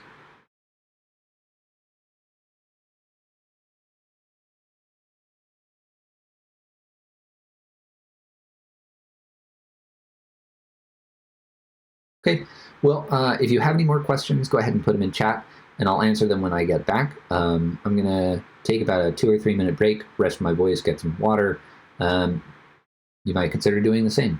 Also, just remember, if you came in, the URL here, crypto.iscool.af, has a CTF, which has all sorts of exercises that go along with this workshop. So if you want to try out some of the attacks that you're hearing about here, things like the attack on the one-time pad, you can try that out yourself at crypto.iscool.af. So with that, I'm going to take a quick couple-minute break.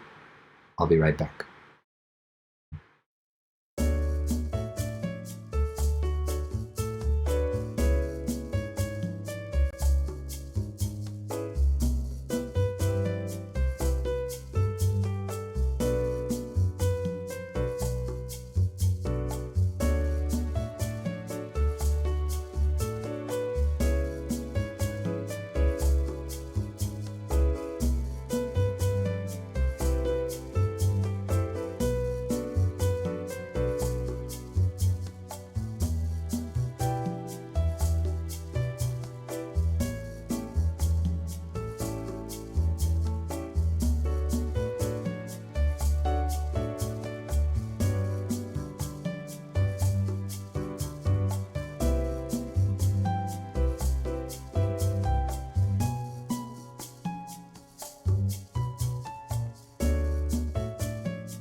All right, and we're back. Thank you for waiting. Let's get on to the next. Let's get on to the next dealio here. I'm just gonna.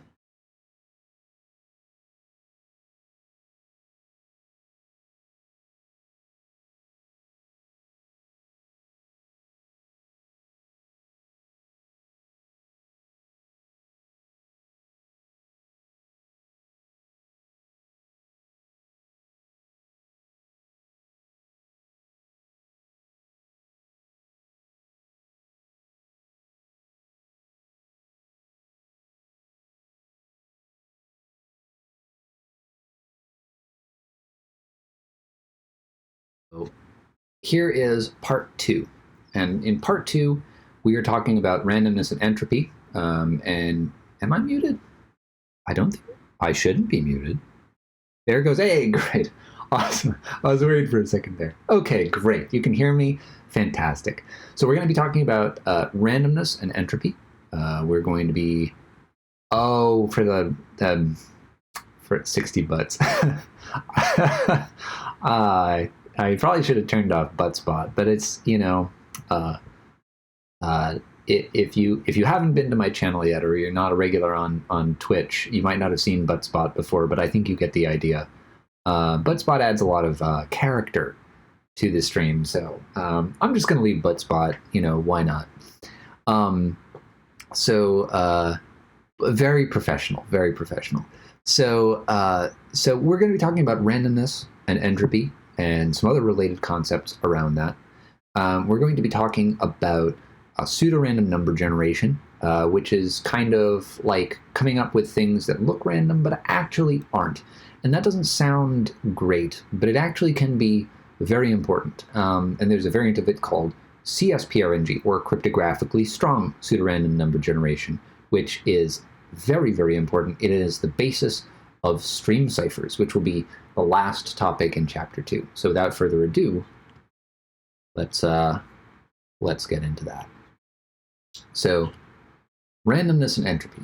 So, there's this guy, Claude Shannon, who is very, very important in modern information security, but also just information technology. And he came up with this, he was in the field of sort of information theory, which led to a lot of the decisions that we've made in building modern computing.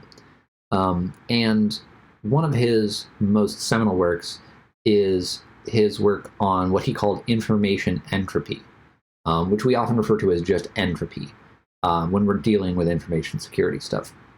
And it's basically how much information is actually conveyed by an event. And we use this to represent the amount of randomness in something, which is not really the right way to say it. Entropy is really the right way to say it, but to give you a better idea of what entropy is on a sort of general gut feel sense, it's the amount of randomness in something. A perfect coin flip is 1 bit of entropy. You have 1 bit of information being conveyed by a coin flip that's random, that you just can't guess, right? Now, if you take 2 coin flips and XOR them together, then you still have 1 bit of entropy. Now, you're effectively, you have, pardon me, you have the same probability of getting a 1 as a 0. So there's still the same level of surprise. You're still going to get either a 1 or a 0. You have no idea which, but even though you've flipped 2 coins, now you've only got 1 bit of entropy. The same as if you were just flipping 1 coin and taking the result directly. So this is inefficient, but it's not worse. Now, excuse me, if you add the bits together, if you add the results together, you are actually getting less entropy, because you have 2 bits being emitted, and the first one is going to be a 0 75% of the time. Now, if you were flipping 2 coins and adding the results and doing that as many times as you needed to get a random stream of bits, you would have serious problems. Because if you did that, every odd bit would be more likely to be a 0. So, and by a lot, by 25%. It's 25% more likely than it should be. So because of that, you're introducing serious biases. The point of this is to say that if you have some high entropy data source, like let's say radioactive decay, and then you perform some operation on it, you have to be very careful what operation you perform on it to avoid ruining the entropy that that source has. Now, if you take 2 coin flips and add them together modulo 2, you get back to 1 bit. Now, this is effectively you're getting the same result as like an XOR, and in fact, sometimes XOR is implemented in this way as, add modulo 2. Now, if you concatenate the 2 bits together, then you actually get the full 2 bits of entropy from these sort of perfect coin flips. Now, in the real world, coins are not perfectly balanced. You're going to get a slight bias in one direction or the other, but imagining a perfect coin and a perfect flipper and a perfect surface to flip onto, and, perfectly, there's all sorts of things that aren't exactly random about this, but the point is that you can imagine a perfect coin, and that's good enough for this. Now, something important to remember is that entropy and length are not fully connected, right? So here we take we start with 3 random lowercase letters, and let's say that we just happen to get foo, F-O-O. Now, if we base64 encode that, we get uppercase Z, lowercase m, 9, lowercase v. Now, that might seem more random than foo, but it's actually just foo base64 encoded. So if we know or can guess that this is just base64 encoded, then there is no more entropy in the base64 encoded version of foo than there is in foo. So we're not actually increasing the entropy, and we can base64 encode again and again, and then hex encode it, and then we get 56323077444E, and so on and so forth. And it looks very complicated and random, but in reality, the only entropy that we're talking about is the random lowercase letters. None of these encodings that make it longer and more obscure actually increase the entropy. So when you're measuring the entropy of something, or the possible entropy of something, maximum possible entropy, you want to look at the decoded version. You want to, any sort of formatting, any sort of encoding, anything like that you can strip away to get at just the information, the message that's changing. You want to do that before you start measuring out potential entropy, or before you start analyzing and looking for statistical biases and figuring out like actual entropy. But this is just to say that you can increase the length of something without increasing the entropy. For all of these messages, you have 26 times 26 times 26 possible outcomes if those 3 lowercase letters that you choose are chosen completely at random with a very strong source of randomness. Now, I'm saying randomness, I actually mean entropy. Randomness is a lack of pattern or structure, and entropy is just, a measure of information. True randomness is when there's not some particular outcome that's more common than another. And you can have high entropy data that's not random. Like if you are surprised by data, if you have no reasonable way to model it, then it might not actually be random. It might have a pattern or structure, but it might be high entropy because it is surprising to you. It is difficult to guess for you. So in a sense, entropy is kind of subjective, at least when we're talking about it in these terms. Oh, and the whole penguin of doom with the spork thing, that's arbitrary, not random.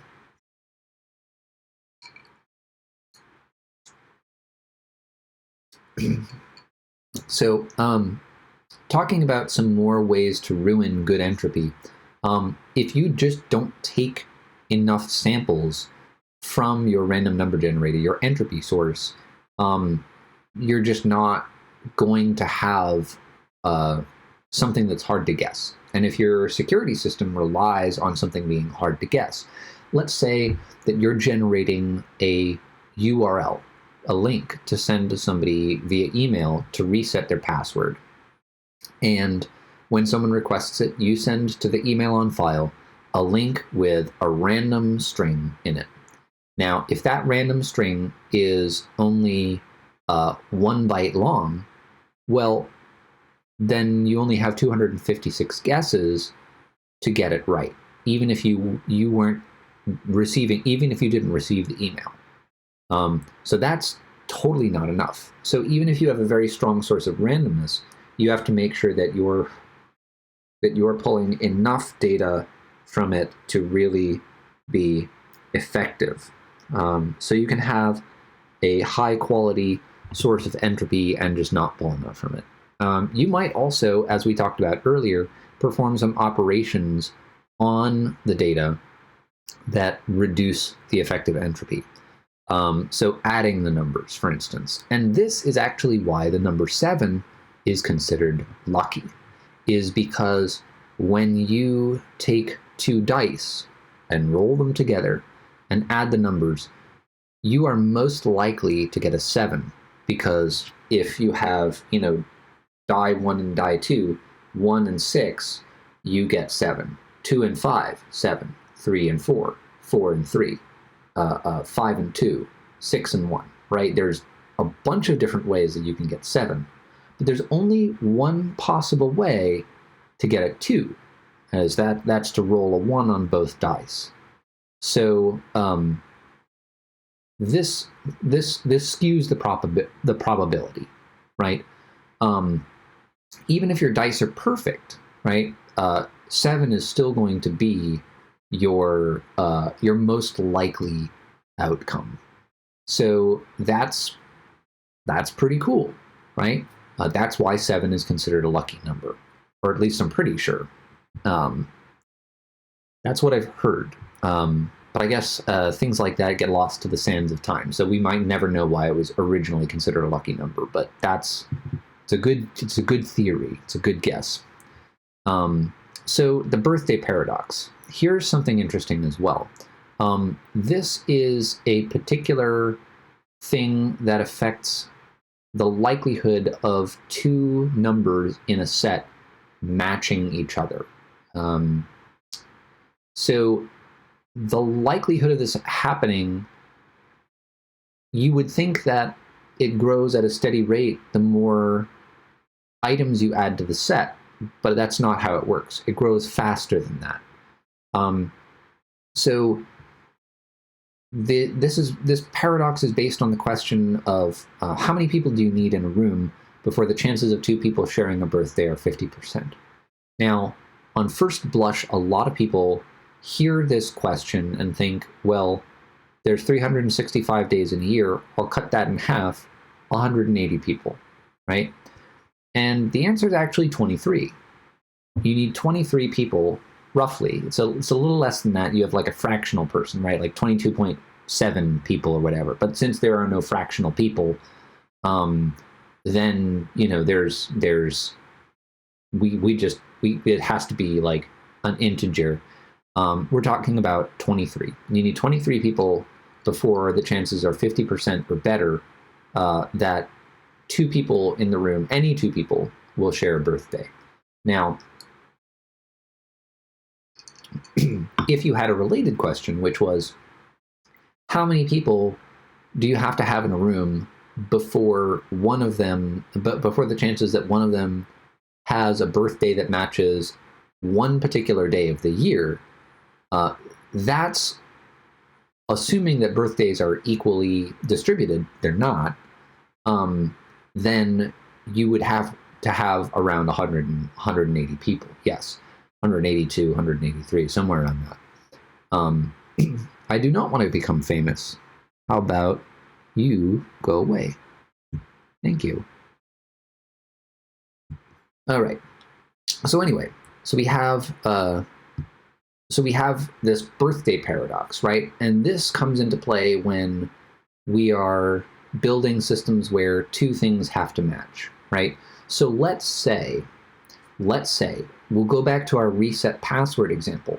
Now, let's say that we have 1,000, 10,000, 1 million users, and 1 million users, and we are just trying to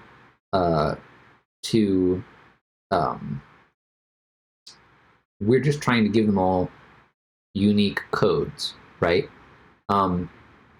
If we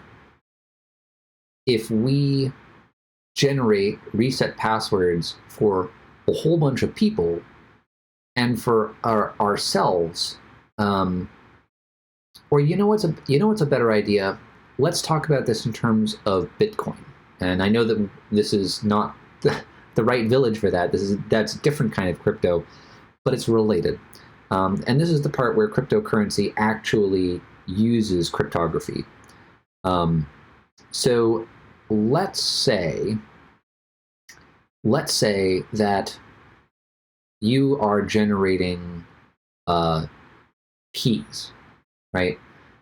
If you are generating a key and you accidentally come up with the key for someone else, well, that's no good, right? You want to have enough space that that's not going to happen. So the birthday paradox comes into play there.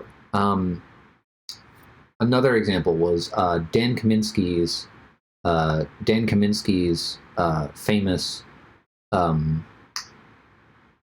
attack on DNS, where this was sort of birthday it's basically the birthday paradox. The attack relied on making a bunch of DNS queries and then faking a bunch of answers where the answer and the question had to have a matching ID. But the ID was small enough that if you just generated a bunch of questions and a bunch of answers, your chances were pretty good that one of these two was going to match the other. Right? Like something in this set was going to match something in this set. And that came down essentially to birthday paradox.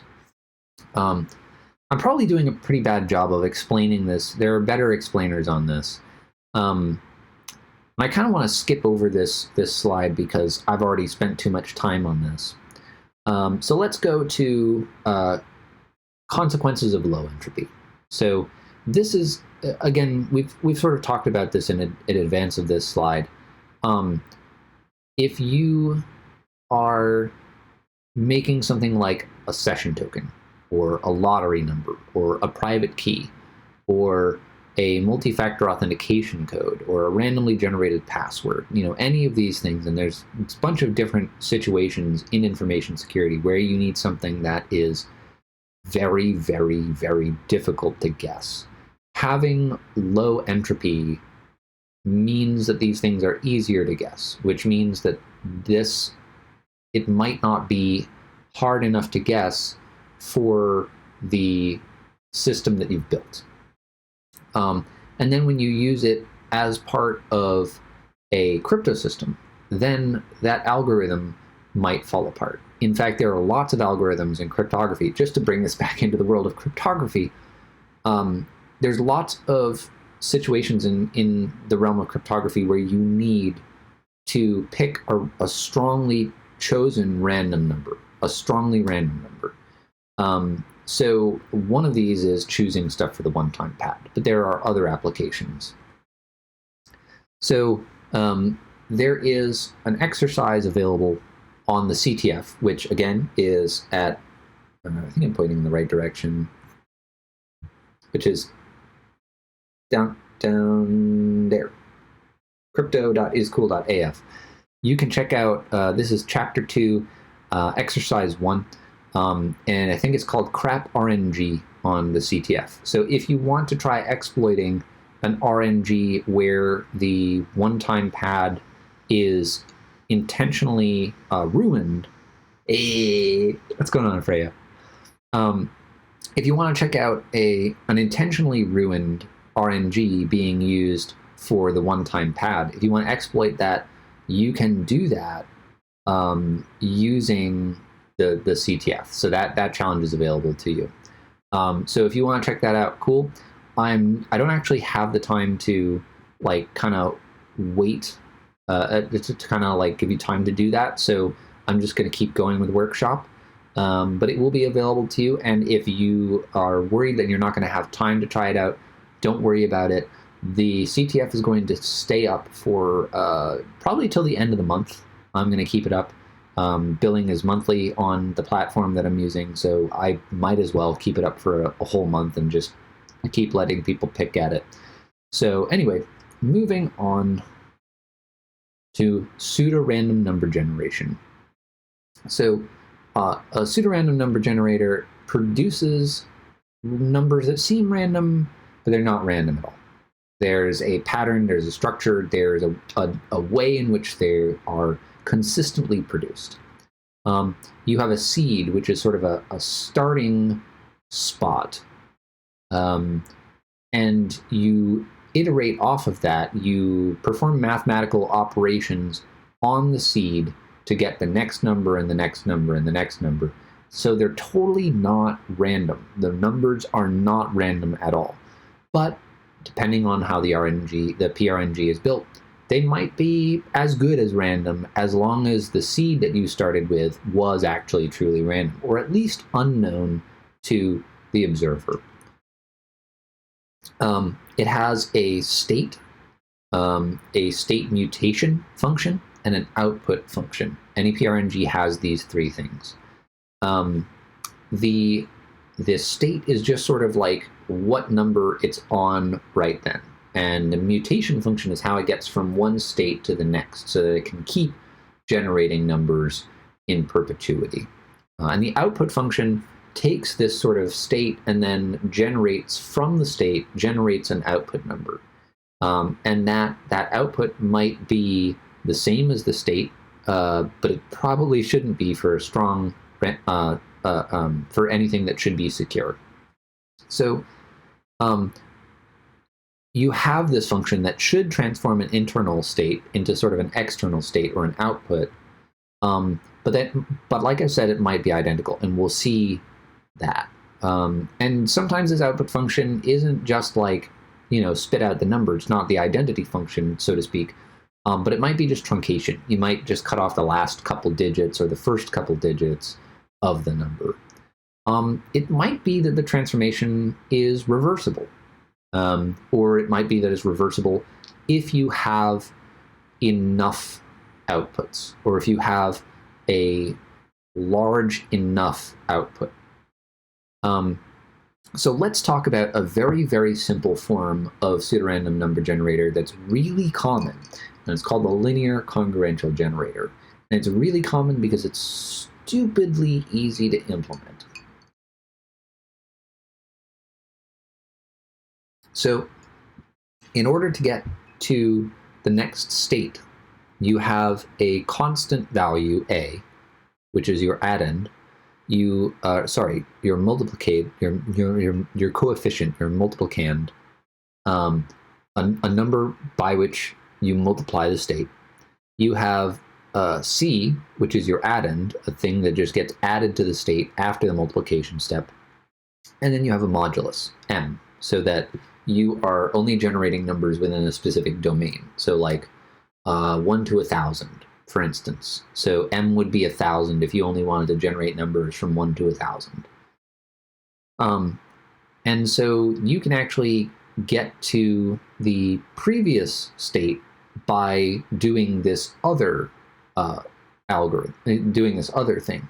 Now, in a linear congruential generator, you're never going to have any reason to go back to the previous state, but if you somehow do acquire the state, then you can go back, right?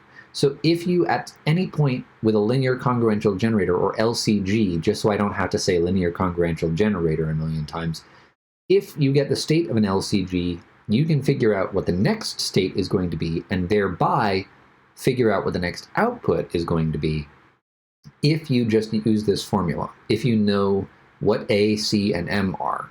And it's a little bit beyond the scope of this workshop, but you can actually recover those values if you don't know them with enough outputs. But even in the absence of that, most LCGs in the wild have known values because they're in standard libraries like libc. So if you have a single internal state and the values A, C, and M, you can get all past states and you can get all future states. Is an LCG potentially circular? Yes. At some point, LCGs, just by the pigeonhole principle, you inevitably end up where you started. And the number of state mutations that you need to get through before you return to your starting point is what's known as the period of the random number generator. And every pseudo-random number generator has a period because they are deterministic machines, right? So the point where it starts over and starts generating the same numbers over and over and over again, that is when it has finished one period, right? So you could, and you can totally get back to the initial state with enough reverses. Reversing state is not something you would normally do with an LCG because you don't want to go back. But if you were to capture a state from an LCG, you can recover the past states all the way back to the initial state. And in theory, further than that, but that's not necessarily useful. Do we know if all periods are N or N? I see your meme. I see your meme. Given several internal states, you can recover these three constants, the A, C, and M. So this is the rand function in libc as implemented in FreeBSD. Now, this is, in addition to being in FreeBSD, this is also the basis for what's used in Mac OS. And this is just a LCG. This is just an LCG. And more than that, the output function is the identity function, by which I mean that the internal state is the same as the output. And randmax is it's just like the largest 32-bit number. So it's a 32-bit number, a 32-bit state, and it just spits out, all rand does is it spits out a 32-bit number generated by an LCG, and it's its own state. So if you get a single output from libc rand, and this is just the FreeBSD implementation, there are other implementations that slightly vary, but they're basically the same thing, just slightly different constants. It's really just the A parameter that's changed. C and M remain the same, but it's known, it's open source, it's right there, right? And it's an LCG. So one single output from rand, and you can predict all future outputs and all past outputs. Now, again, if you'd like to try this, you can go try it out. There's an implementation of the rand algorithm that's available on the crypto.iscool.af CTF site. Check that out. And then let's take a look at java.util.random. So it's a little bit harder to see this, but you can see it's still, sorry, one moment.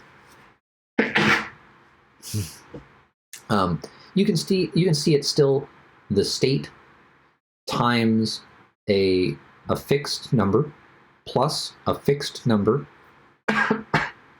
and then you have a thing, but it's really just truncating it at 48 bits. And then what you get as an output is actually just a shifted version of this. So you get like 32. I think you get like a 32-bit output from Java Util Random, but it has a 48-bit state. So you're only getting part of the state. And with several outputs from Java Util Random, you can recover the state. So it's slightly better, but not really. You're still getting partial internal state with every single output from Java Util Random.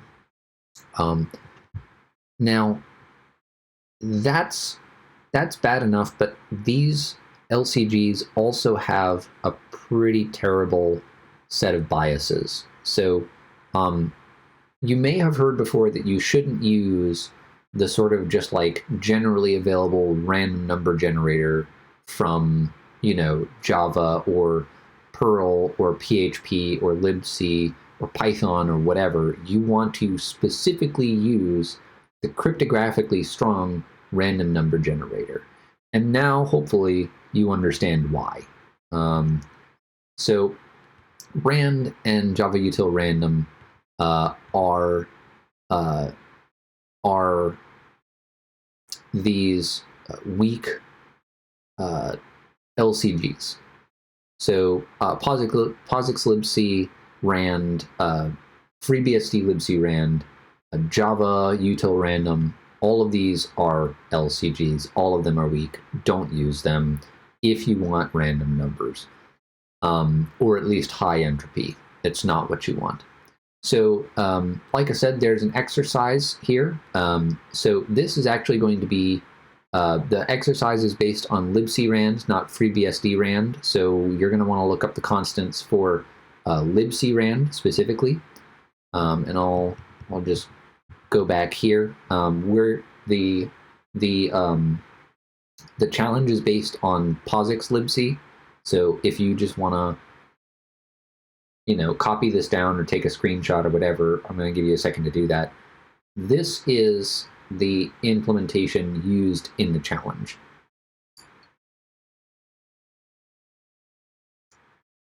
Okay.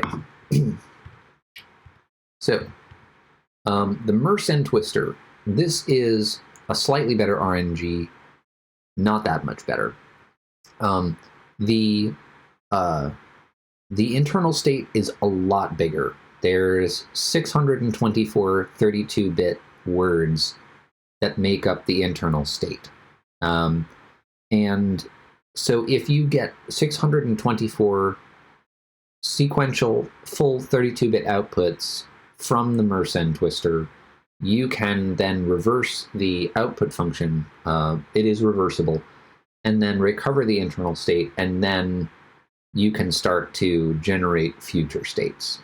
So it's a lot harder, but it's still not great. It still has known problems. It still is not secure as a random number generator. Now, this is an illustration of how Rc4 works. So Rc4, now you might be saying, well, I thought Rc4 was a stream cipher. Yes, Rc4 is actually two algorithms. Rc4 is a key generation algorithm, or it's key scheduling algorithm is what it's called, and a pseudo-random number generator. And what you're seeing in action here is the pseudo-random number generator. And so you kind of like, with Rc4, you're kind of like skipping around between different indexes into your registers, and you're adding values together and swapping values around. So you're mutating the state at the same time as you're generating outputs. So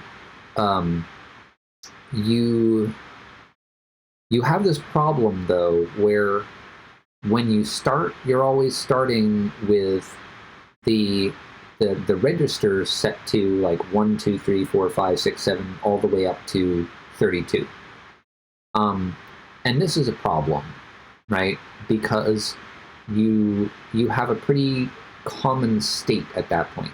So things are going to be pretty predictable until the state really starts getting mixed up, and then it gets hard to predict. But in the first 512 bytes of output or so, you have pretty predictable outputs. You have some pretty serious biases, byte-wise biases in Rc4. So this was designed for security, and it doesn't output enough of its internal state at any given time to be vulnerable to some of the attacks that we're talking about on LCGs and the Mercen Twister and things like that. But it still has some serious bias problems, and Rc4 should kind of be avoided, even though it was designed to be cryptographically secure. And speaking of which, what makes a PRNG suitable for cryptographic use? Well, a couple of properties. It should be the case that the easiest way to recover the state is exhaustive search.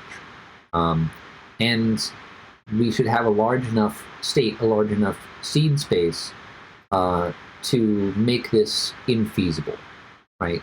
Both the state and the size of the seed should be large enough that exhaustive search just is not going to work within a reasonable amount of time. And the outputs shouldn't reveal anything about the seed, shouldn't reveal anything about previous states, shouldn't reveal anything about future states. So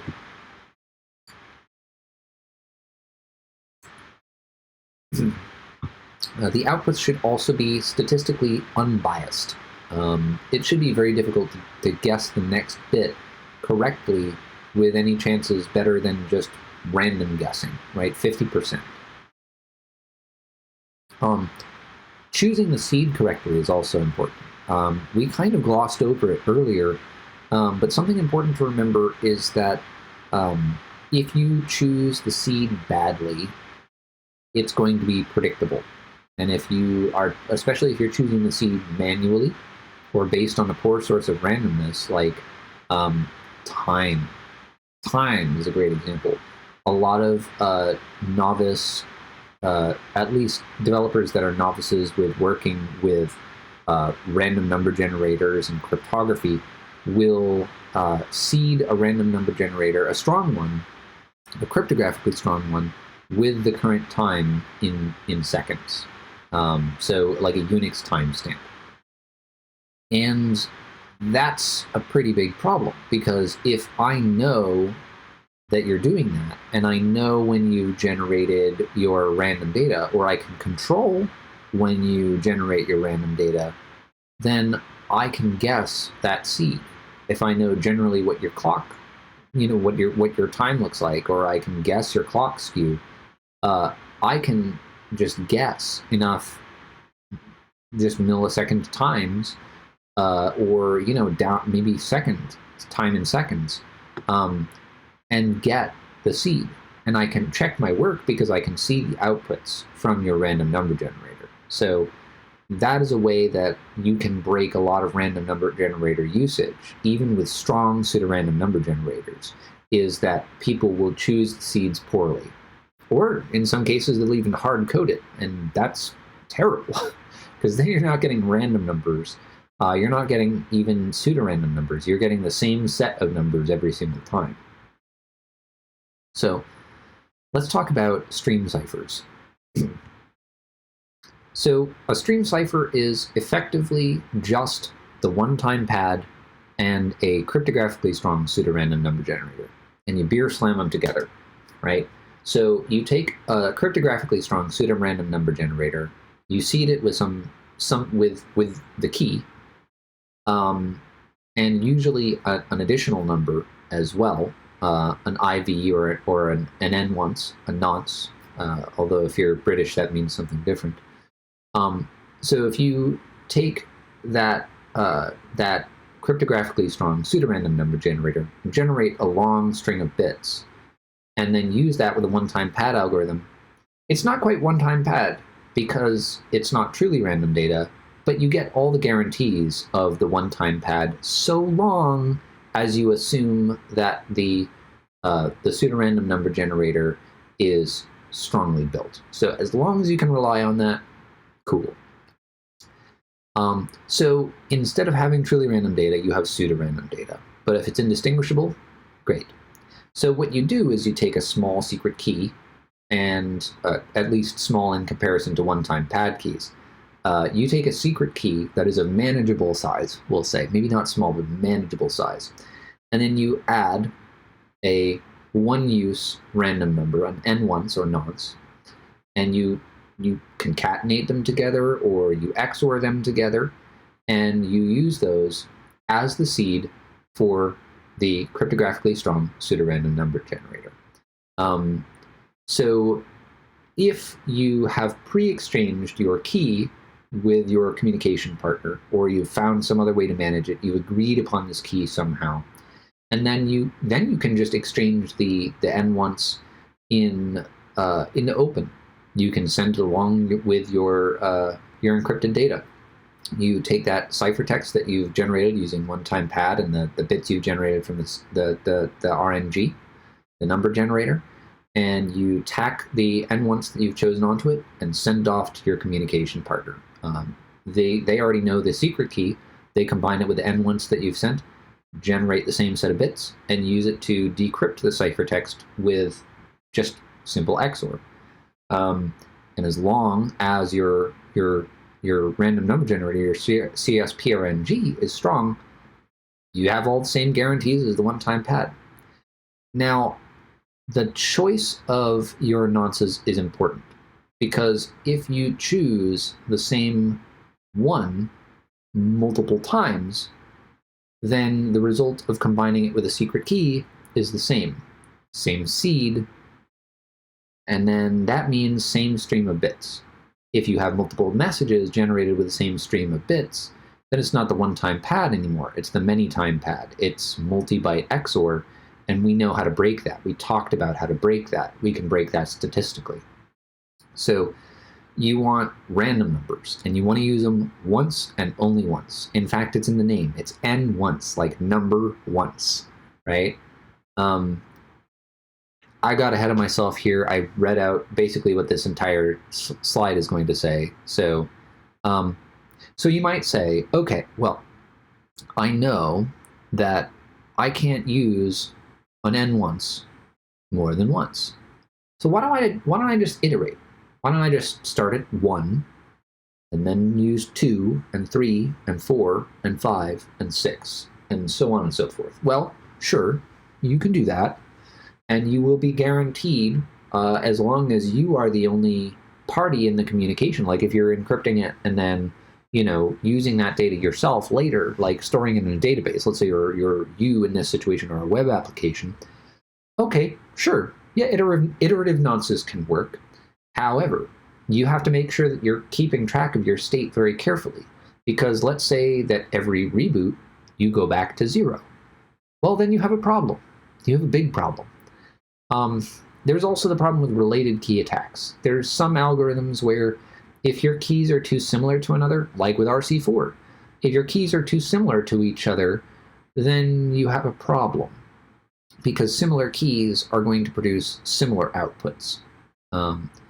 So that can be an issue, right? You don't have like a many-time pad issue at that point. You don't have repetition exactly, but you have a lot of bias introduced with related keys in that circumstance.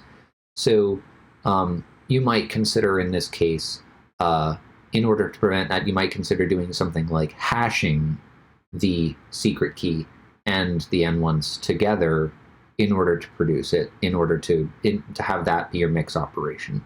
That can totally work. But again, if you accidentally use the same nonce twice, you have a problem.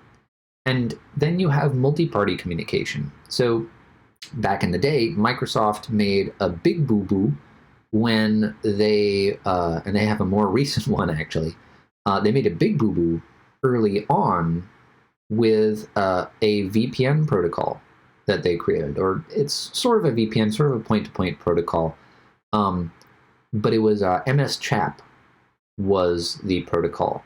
And the problem was that they decided to use iterative nonces with a stream cipher, and you had sort of client and server.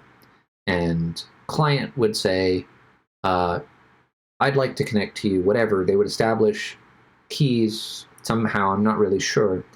But then once they got to the communication, it was, hey server, here's my message, nonce 0.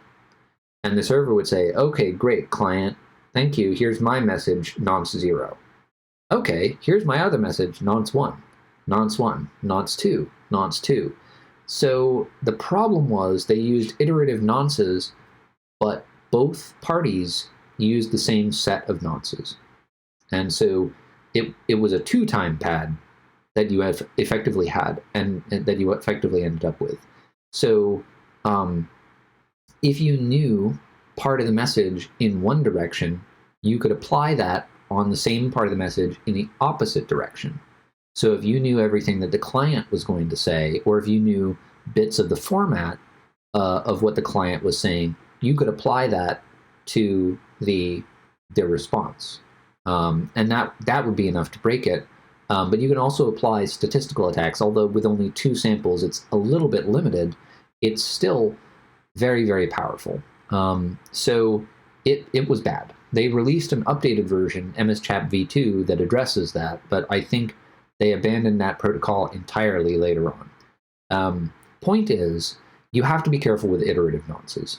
And especially when you say, like, okay, well, now you might say, okay, I think I'm going to go a little further with this because I really think iterative nonces are generally a bad idea.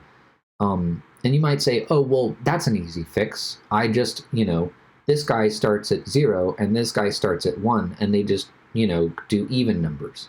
Okay. And then if you have 3 people, you'll just do every third number. This person starts at 0, this person starts at 1, this person starts at 2. Well, what about when you have multiple people communicating and you have people joining and leaving the conversation? Then what do? Do you just start over at 0? You can't, because you have to, you would need to choose a new key for that. And then your key management becomes unwieldy. And so it's like, at this point, you're like, okay, I'll just deal with the birthday paradox. I'll choose random nonces. And here's where the birthday paradox really comes into play, is because if you just happen to have any 2 nonces that are the same between any of your messages, you have a problem. So you want to make sure that you're thinking about the birthday paradox, that the size of your nonces are large enough that you're not having them collide. You don't have 2 of them that just by random chance are the same number. It will probably happen. It has a statistical possibility of happening if you're choosing random nonces, but it should be so incredibly low if you choose large enough nonces with random enough data, good source of randomness. Which I keep saying good source of randomness, but I haven't recommended one. Your operating system provides one. So dev-urandom, for instance. If you need like an actual source of real random data, dev-urandom or dev-random will work for those purposes. Either is fine.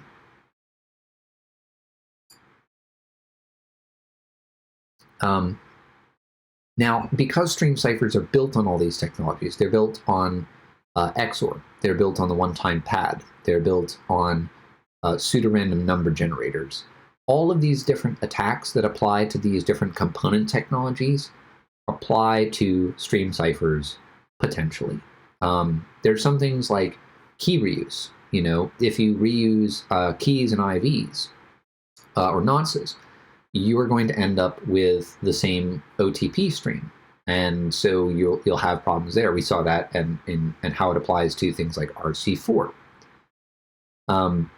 But all of these problems relate to stream ciphers, some more than others, because, like, you know, if you have a properly designed stream cipher, you don't have to worry so much about key stream bias attacks, but you absolutely have to worry about key reuse, nonce reuse, bit flipping, choice of related keys.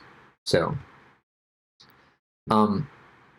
AES CTR is a stream cipher built on top of the AES primitive. Now we'll talk a little bit about block ciphers more in the next chapter, which we'll get to in a minute. But for now, think of AES as just a little black box, and you put 16 bytes of data into the little black box, and it spits out 16 bytes of data, and they seem totally random, right? It's pseudo-random. Every time you put in the same value, you get the same value out. So if you just have a nonce and a counter, and you combine the two, you put them through AES, just raw AES, the black box, and you get those 16 bytes out, you can use that as a pseudo-random number generator that's very strong. And so you can see here, every 16 bytes that you need, you combine the nonce with a new counter, and you count up and keep, encrypting more blocks of nonce and counter until you have enough data to use as a one-time pad. And then you have a stream cipher built off of AES. This is what's called CTR, or counter mode. And it basically turns AES into a stream cipher. Now, there is a challenge that's available on crypto.iscool.af, which is where you attack AES CTR. And it is basically the same as attacking the one-time pad. Functionally, it's the same thing. It works pretty indistinguishably from random number generation for the most part, so all of the same attacks apply. So, hey, if you already figured out the one-time pad attack, you should check out the AES CTR challenge. You'll probably know the answer. So, at this point, I'd like to open it up to any questions that folks may have.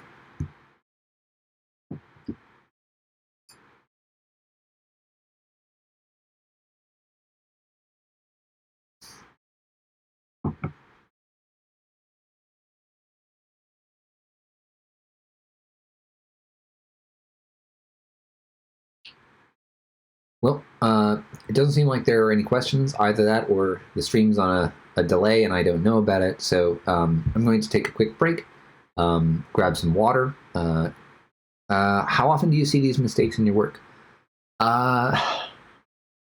Entirely too often. Entirely too often is how often I see these.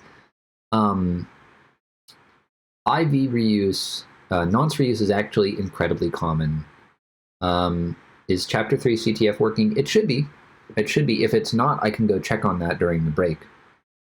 Yeah, I will check.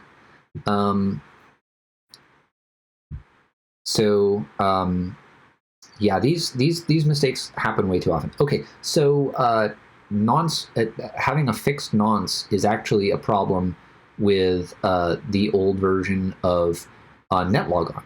If you are familiar with the zero logon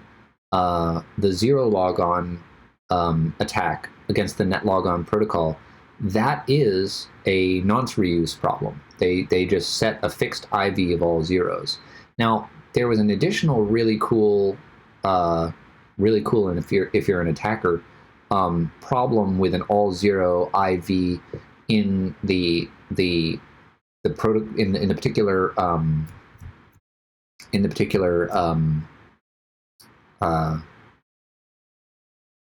mode of operation that they used, but it was not great. It effectively meant that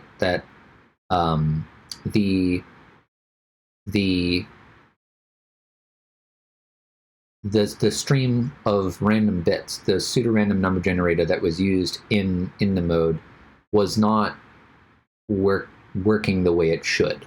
It was not randomized enough because of the all zero IV that they used. and the fact that it was hard-coded. If a nonce is reused, you can do replay attacks. Replay attacks are kind of separate. Even if you have different nonces being used, you can use replay attack. You can do replay attacks. If you see the same nonce multiple times, you might decide to drop the message, because you might say, well, this is not great. We shouldn't be reusing nonces. This is probably a replay attack.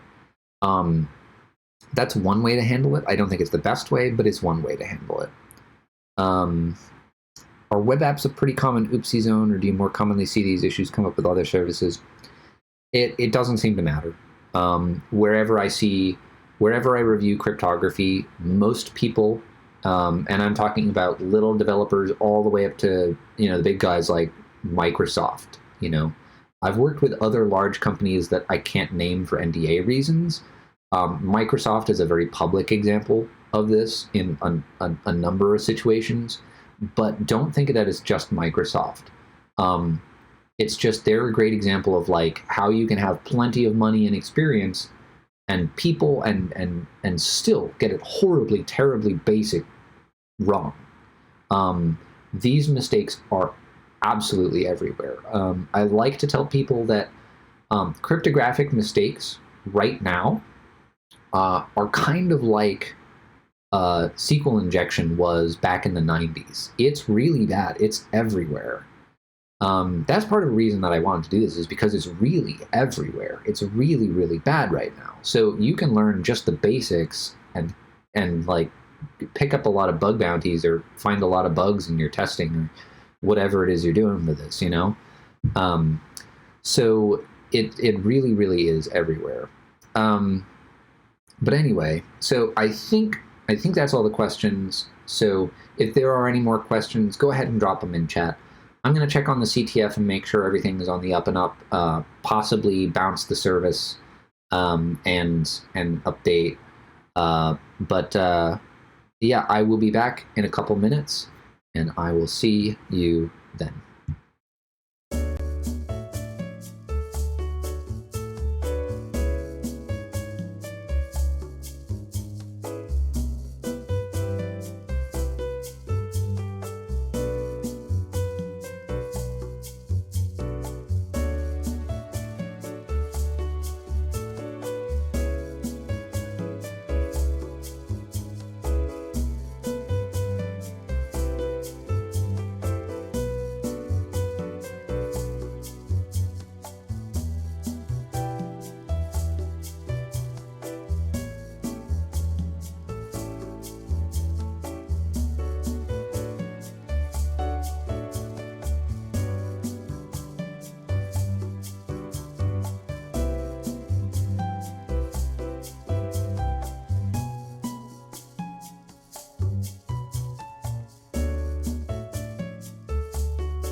Hello. Costa, welcome. It's okay if you missed the beginning. This will be automatically uploaded to my Twitch channel as a VOD after this is over. So that should be available starting maybe tomorrow. It does eventually get deleted, but that should take, I want to say like 2 weeks to a month, something like that. So it should be available starting tomorrow if you missed the first part. And you can sort of like watch it at faster speed if I'm talking too slow for you, and skip around and all that wonderful stuff. So yeah, it'll totally be available on this Twitch channel. I think if you go to my channel and then click on videos, it should show up there. I do a lot of content that's unrelated to InfoSec, so there'll be a lot of other stuff in there, and you can just kind of ignore that. But yeah, it should be in there starting tomorrow. And if you want to play in the CTF, by the way, the link is right here, crypto.iscool.af. So let's continue on with I think we're in the third chapter now. Yeah, we are going on to the third chapter. So let's get that going.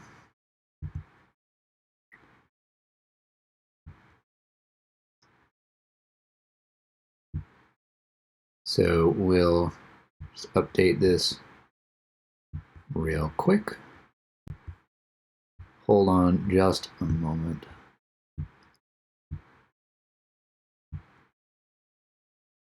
Oh, that's not quite right.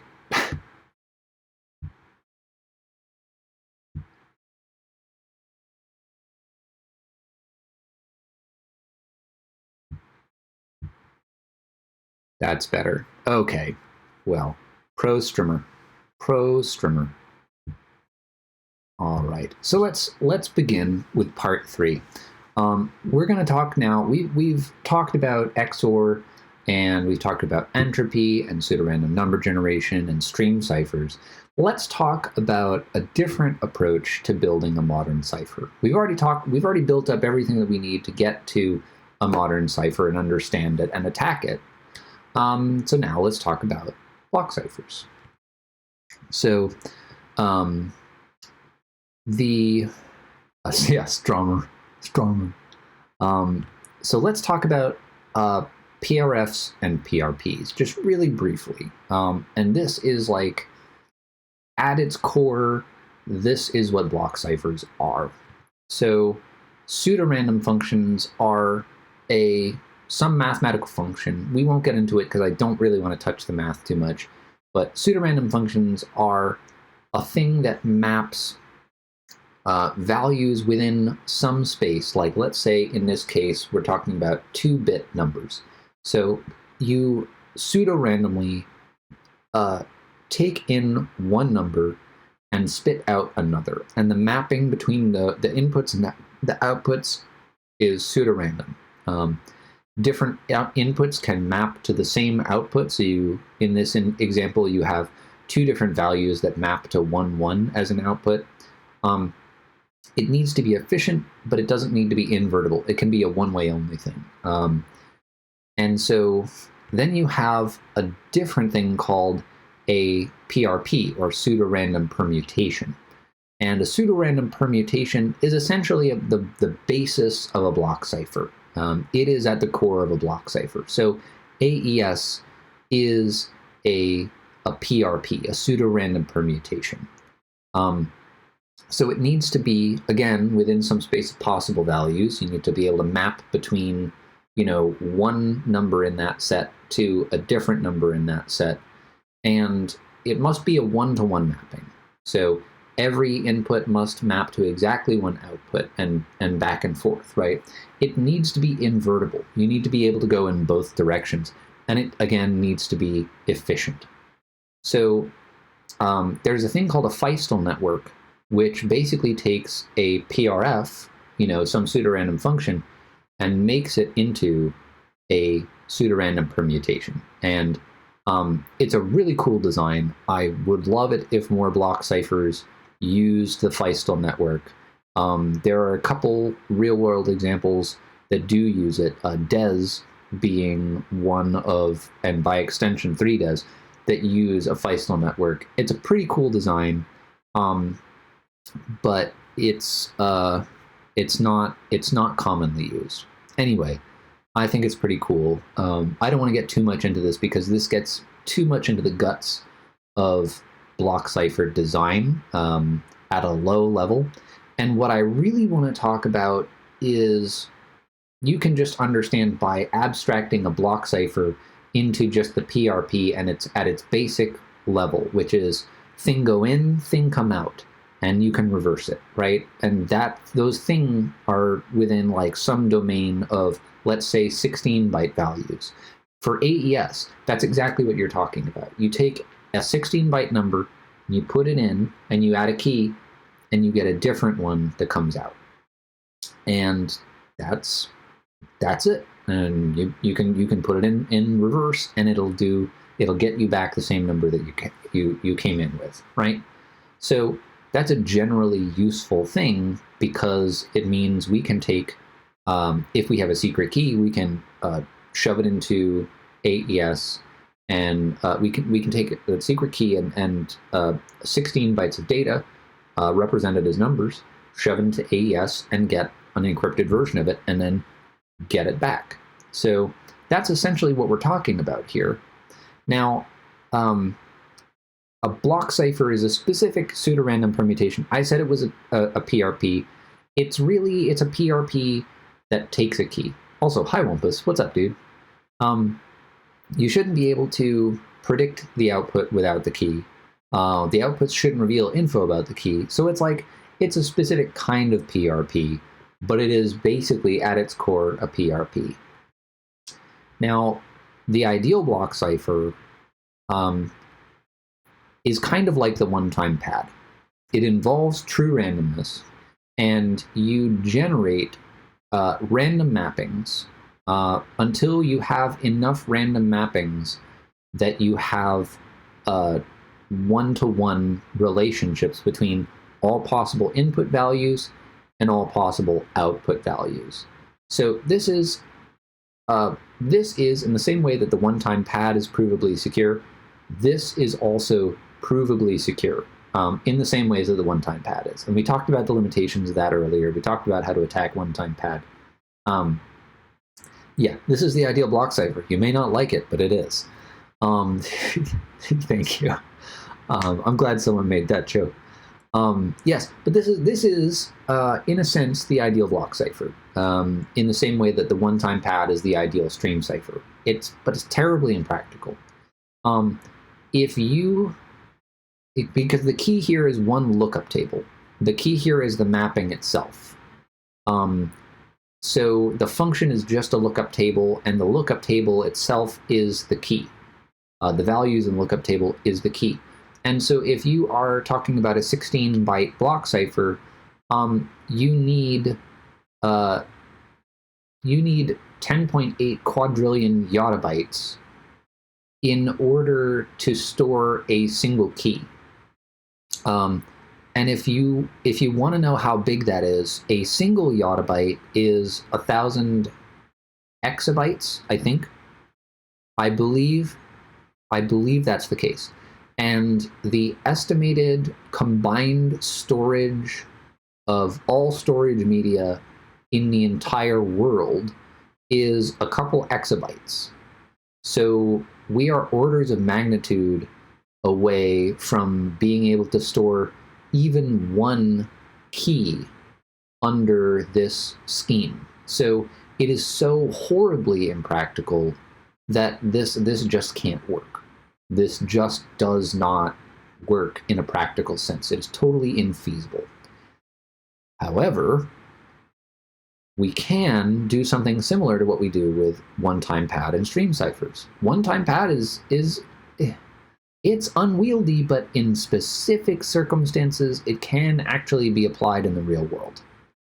With stream ciphers, we take that and make it much more generally usable using pseudo-random numbers instead of actual random numbers.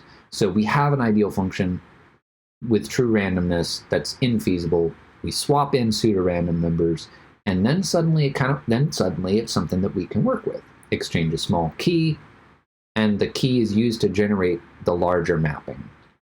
So now that we've got that out of the way, let's talk about the considerations, the other considerations that make block ciphers practical. So I might have surprised you when I said that AES is just a thing that takes in 16 bytes and spits out 16 bytes. And that's absolutely true. It is. That's not misleading. That's not a mischaracterization or an oversimplification. AES, at its core, really is just essentially a black box that takes in 16 bytes and spits out 16 bytes, and that's what it does.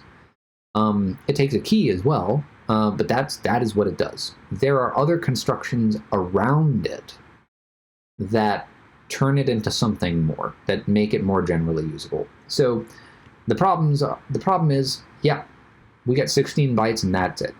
No less, and that's important, no less. You have to have exactly 16 bytes.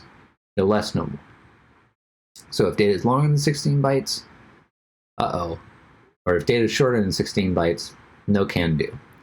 So what we do for data that's not long enough is we use what's called padding. Now you may have heard of the padding oracle attack, and that is related to this. We will get there, I promise.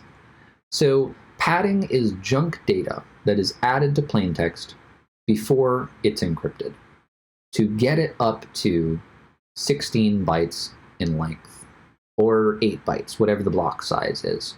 Now, if you have stuff that's longer than 16 bytes, we still may need to add padding, but we're really just trying to address the single block at this moment. Like if you need more data to fit into a block, padding, right? And then you, before you actually use the message and after you've decrypted it, you remove the junk data. So it's actually kind of important that the padding be something that is very obviously padding. You have to have some scheme where you're never going to mistake part of the message for part of the padding, because then you remove some of the actual message, and that's bad in all sorts of all sorts of different ways. Some people, even though you shouldn't, will use a bad padding scheme. There are even libraries like mcrypt for PHP. mcrypt is an example of a library that pads with null bytes. So if you have a message that ends with null bytes and you encrypt with mcrypt and decrypt it, by default, those null bytes at the end of your message are going to be removed. And if you think that sounds terrible, you're right. That's fucking terrible. That's really bad. I don't recommend you use mcrypt. There's a lot of questionable decisions made in mcrypt.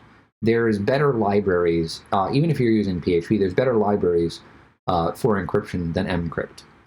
They get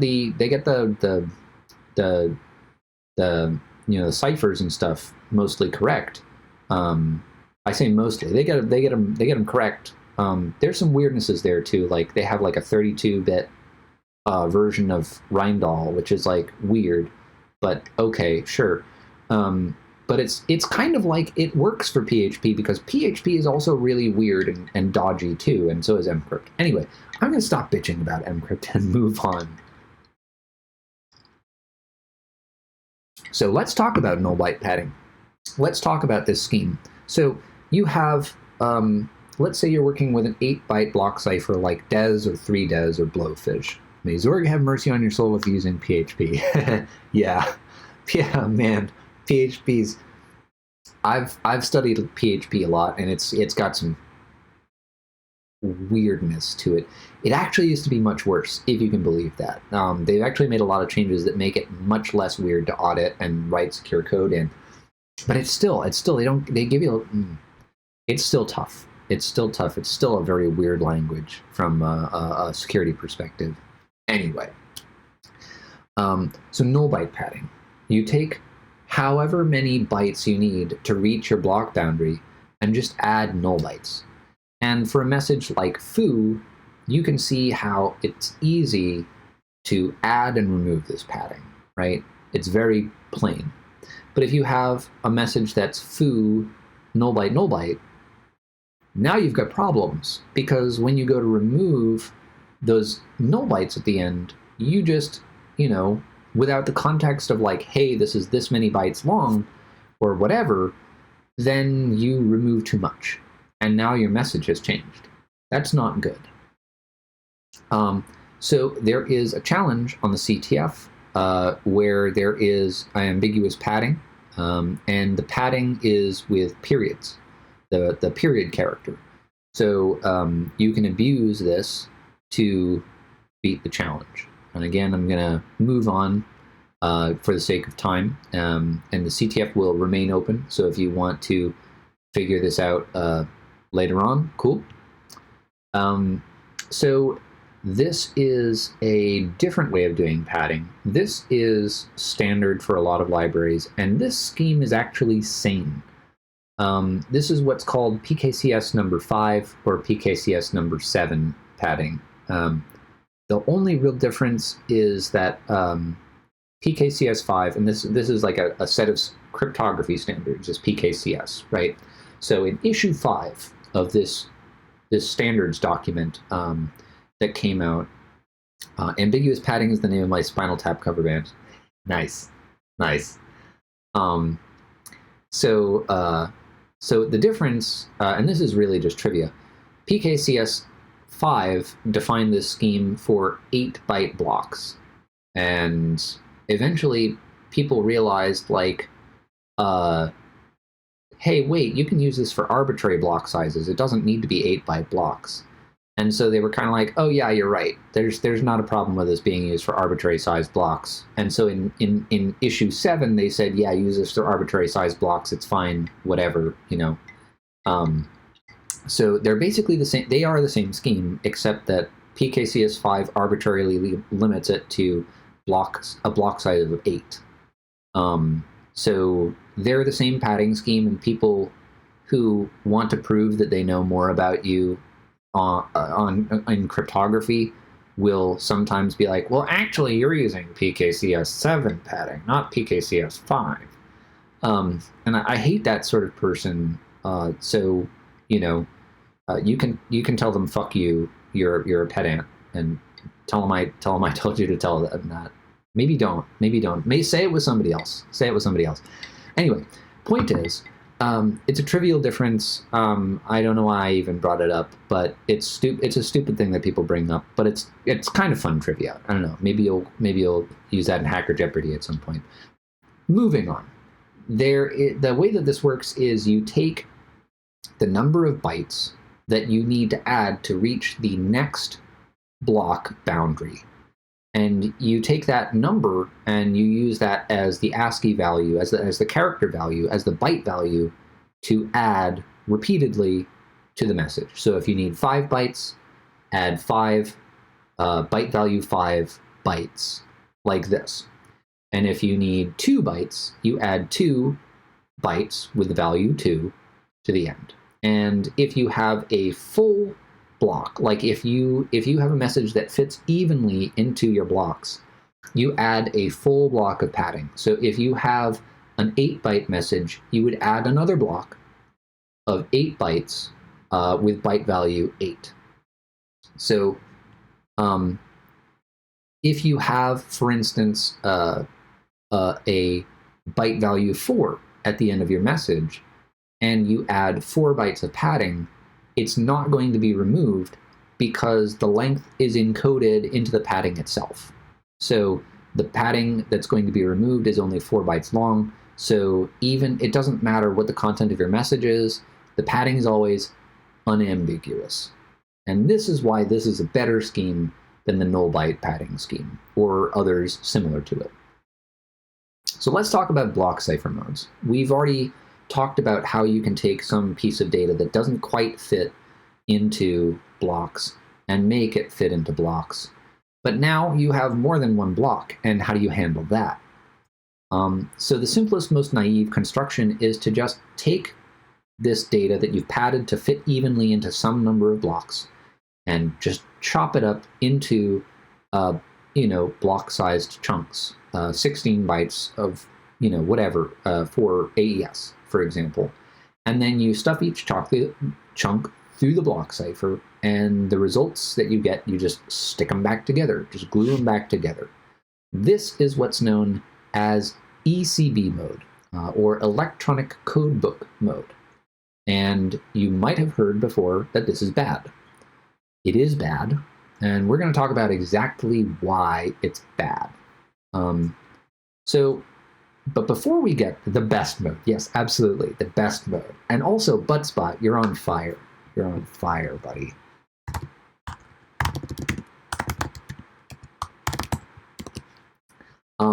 So, good boy. Anyway, if you modify a single bit in the ciphertext of ECB mode encrypted data, what's going to happen is that you pseudo-randomize the output of that block cipher operation. And what that means is that you are corrupting that block of plaintext. Now, this has limited use for an attacker. This is the sort of thing where it's not necessarily a practical attack by itself most of the time. However, we can imagine a situation where it is. Let's say that we have some query string-like message, like name equals blah-de-blah, and homepage equals blah-de-blah, and admin equals false. Let's say that admin defaults to true. And if your encrypted value, that is your authentication cookie or whatever it is that you're talking about, I have done a lot of work in the web world, so I think a lot in terms of web applications and where these would apply in web applications, but you can sort of apply this in whatever scenario you think of. So you have this value that you've got, that this token that says, I'm this user, I have these rights and these privileges. If it defaults to admin is true, and you corrupt the block that says admin is false, well, there's a good chance that you're going to end up in a situation where you're an admin if you just corrupt that last block.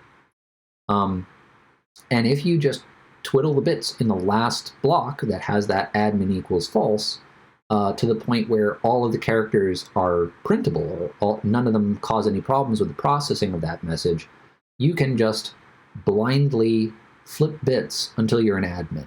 So, yes, this is a contrived scenario, but this is also not the best attack on ECB. Let's talk about some better ones.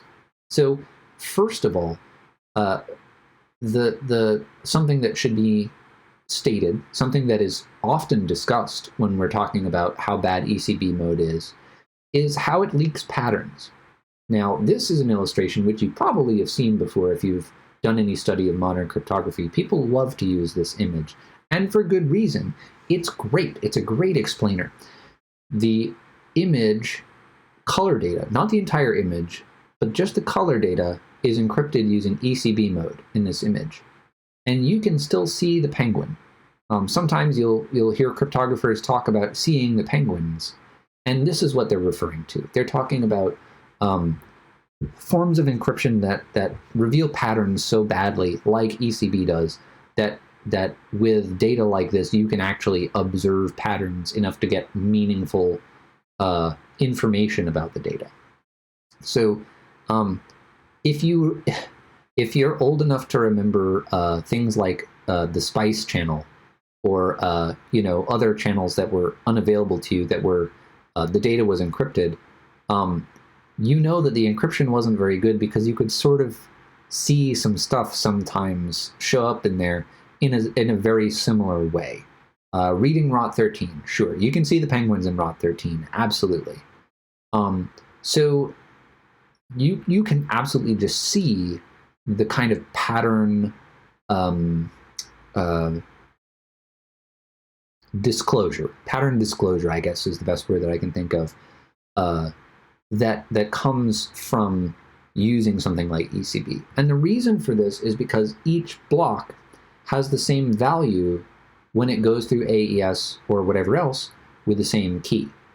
So you're going to get the same output for every input block. And so when you have just all this color data that's all zeros because it's pure white, then you're going to get the same string of color data over and over and over again, which is why we have these stripes of the same colors, same random colors in the background of this image. And we can see how better modes than ECB produce just randomized color data, just white noise. Here's a real-world example of the pattern disclosure in ECB causing a problem. Adobe encrypted rather than hashed passwords in their user database for a forum that had something like apparently 153 million. This was a couple years back, but another big name example of Adobe making a very basic mistake. They used the wrong primitive. They used, instead of a hash function, they used encryption, and they also used ECB mode. So the interesting thing here was that if you had password and password 1, you could see that the user password was, you know, the first same 8 characters for, you know, both of the passwords. For any password where the first 8 characters were the same, yeah, you could see that. Any password where the first 8 characters and the second 8 character block were the same, you could see that. Any 2 passwords where any of the sort of data on block boundaries lined up, you could see that. So if some person had password 1 as their password, and another person had pancakes 1 as their password, you could see that the second block of both of those passwords match. So that's a very interesting real-world example of this.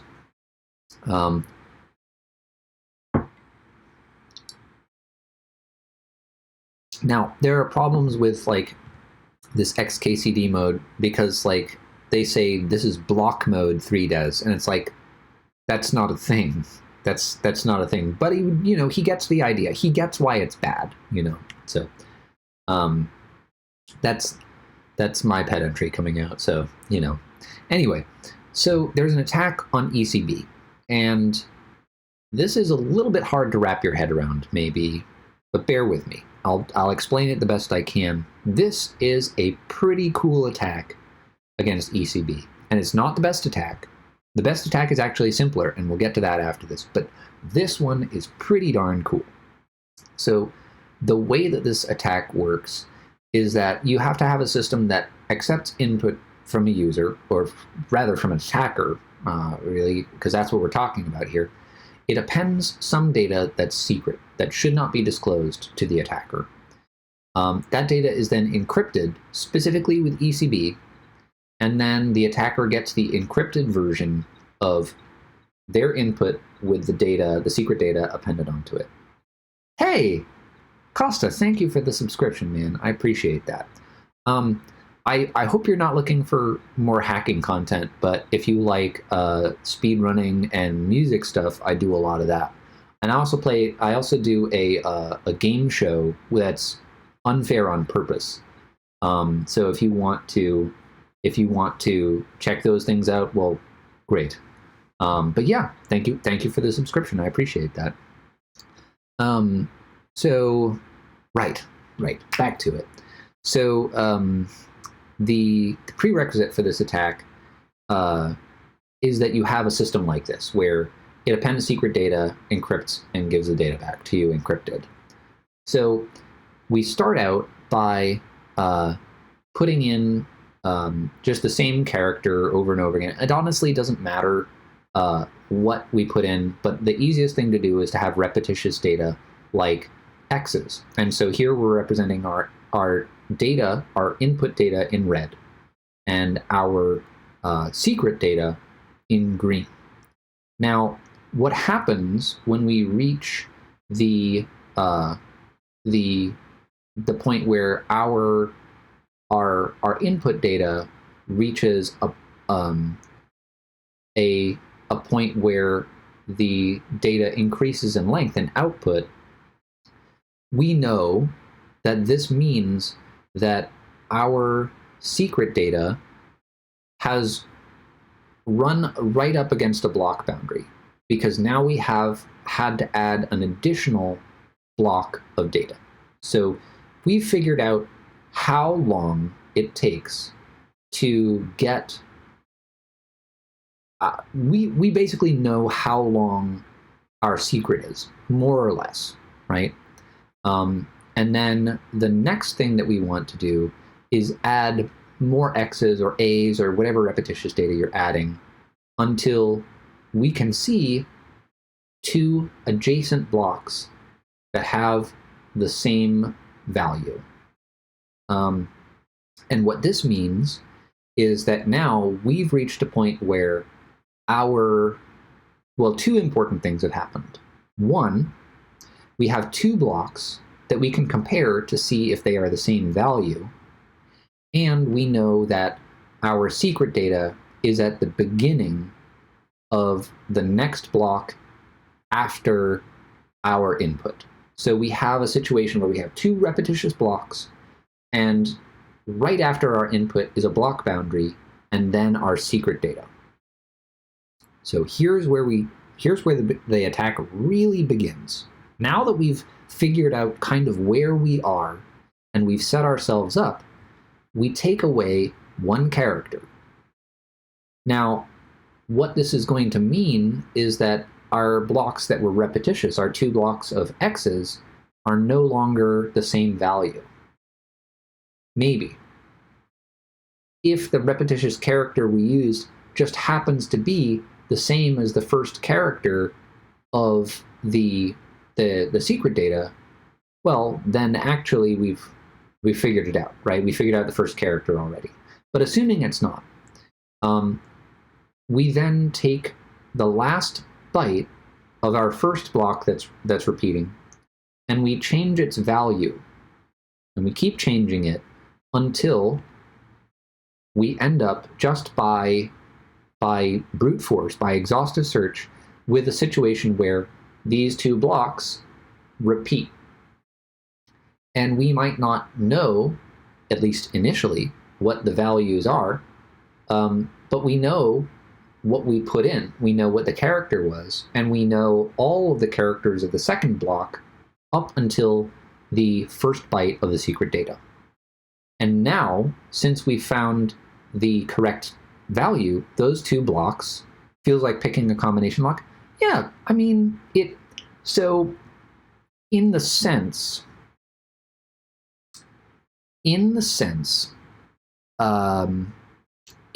that with lockpicking, you are rigging the system to allow you to manipulate and solve one small part of the system at once. It is very much like lockpicking. It's very much like lockpicking. Yeah, so this is like, this challenge, like this gets a little bit hairy in the logic of it. And it's real world stuff. Like this works on AES. This works on 3DES, you know. ECB is a mode that people use all the time. We saw that Adobe made this mistake, right? So we are really in the thick of it now, like really breaking modern cryptography. So this is a very satisfying moment. So, okay. So we've got our first character here, right? We've recovered one byte, but let's extend this attack now to the next byte. We make our input one block shorter, not one block, one byte shorter again, and we repeat this. And now, hey, cosplays, what's up? Thank you for the raid, cosplays. I don't have any of my alerts or anything on right now, so I'm going to do a little dance, and thank you for raiding me. I don't know if you're going to enjoy this. I'm talking about attacking cryptography, and we are maybe about 3 or 4 hours. I guess we're around 3 hours into this, so there's a lot that you've missed. But hello anyway. I'm pleased that you're here. So okay, so we've recovered the second. We've recovered the second byte of the secret, And now we can just kind of repeat this until we've got the entire, we can repeat this until we've got the entire thing figured out, right? Woohoo! Well, I'm here to teach, so if you want to learn, feel free to ask any questions that you have in chat, and I will answer them as best I can. So we can keep going in this way. We can remove a byte from our input and add our next guess character at the right. You're late to class again. Oh, have you got the piece of toast in your mouth? That's what you need. So you can keep removing a byte at a time, and then in this way you can recover an entire block. But we don't stop there. So let's say that our secret is longer than one block in length. So we have this, password equals cool1, cool1 exclamation point. So we set ourselves up for the attack again. We recover the first block of data. And then what we do is we set up, me living my anime opening dreams, yeah. So we set up the first block, our control block, to match not the next block, but the one after that, right? So we can see here that the first row, the first block in this listing, is the same as the second block, except for the last one. And we can tell when two blocks are the same, so we just keep flipping that byte, again, to all its different values, all 256 possible values, until the first block and the third block match, right? The output of those blocks match. Excuse me. And then we get, we can start decrypting the next block of the data. And we can continue this block by block until we've recovered all bytes of all blocks. And so in this way, a byte at a time, trying every possible byte value until we get a match, blockwise, we can learn the entire secret appended to our input just by this ability to tell when two blocks are the same. So this pattern disclosure is actually pretty nasty when it's weaponized in the right way. So, but this isn't actually even the worst attack on ECB. This isn't even my favorite attack on ECB. That's called block shuffling. So let's talk about block shuffling. So in ECB mode, when you have the same data in like one contiguous block, the output value is always the same, right? So let's say that you have these four blocks, and it comes out to user equals ADM XXXXXX illustrator, and then some padding, right? If you manipulate ECB ciphertext on a blockwise level, you're taking out blocks, you're adding blocks, whatever, it doesn't matter, because the blocks will always have the same value regardless of their position. So you can take a block out entirely and change the meaning of the message. So originally our message was user equals Adam XXXX illustrator, and now it's just user equals administrator. So we can also duplicate blocks. So if we want user equals administrate illustrator, we can do that too. We can rearrange the order of blocks as well, and get user equals administrate XXXOR, right? So we have the ability to swap out blocks even from other messages that are using the same key, because ECB doesn't involve any sort of nonce or anything like that. We can swap out messages. We can swap out blocks between messages.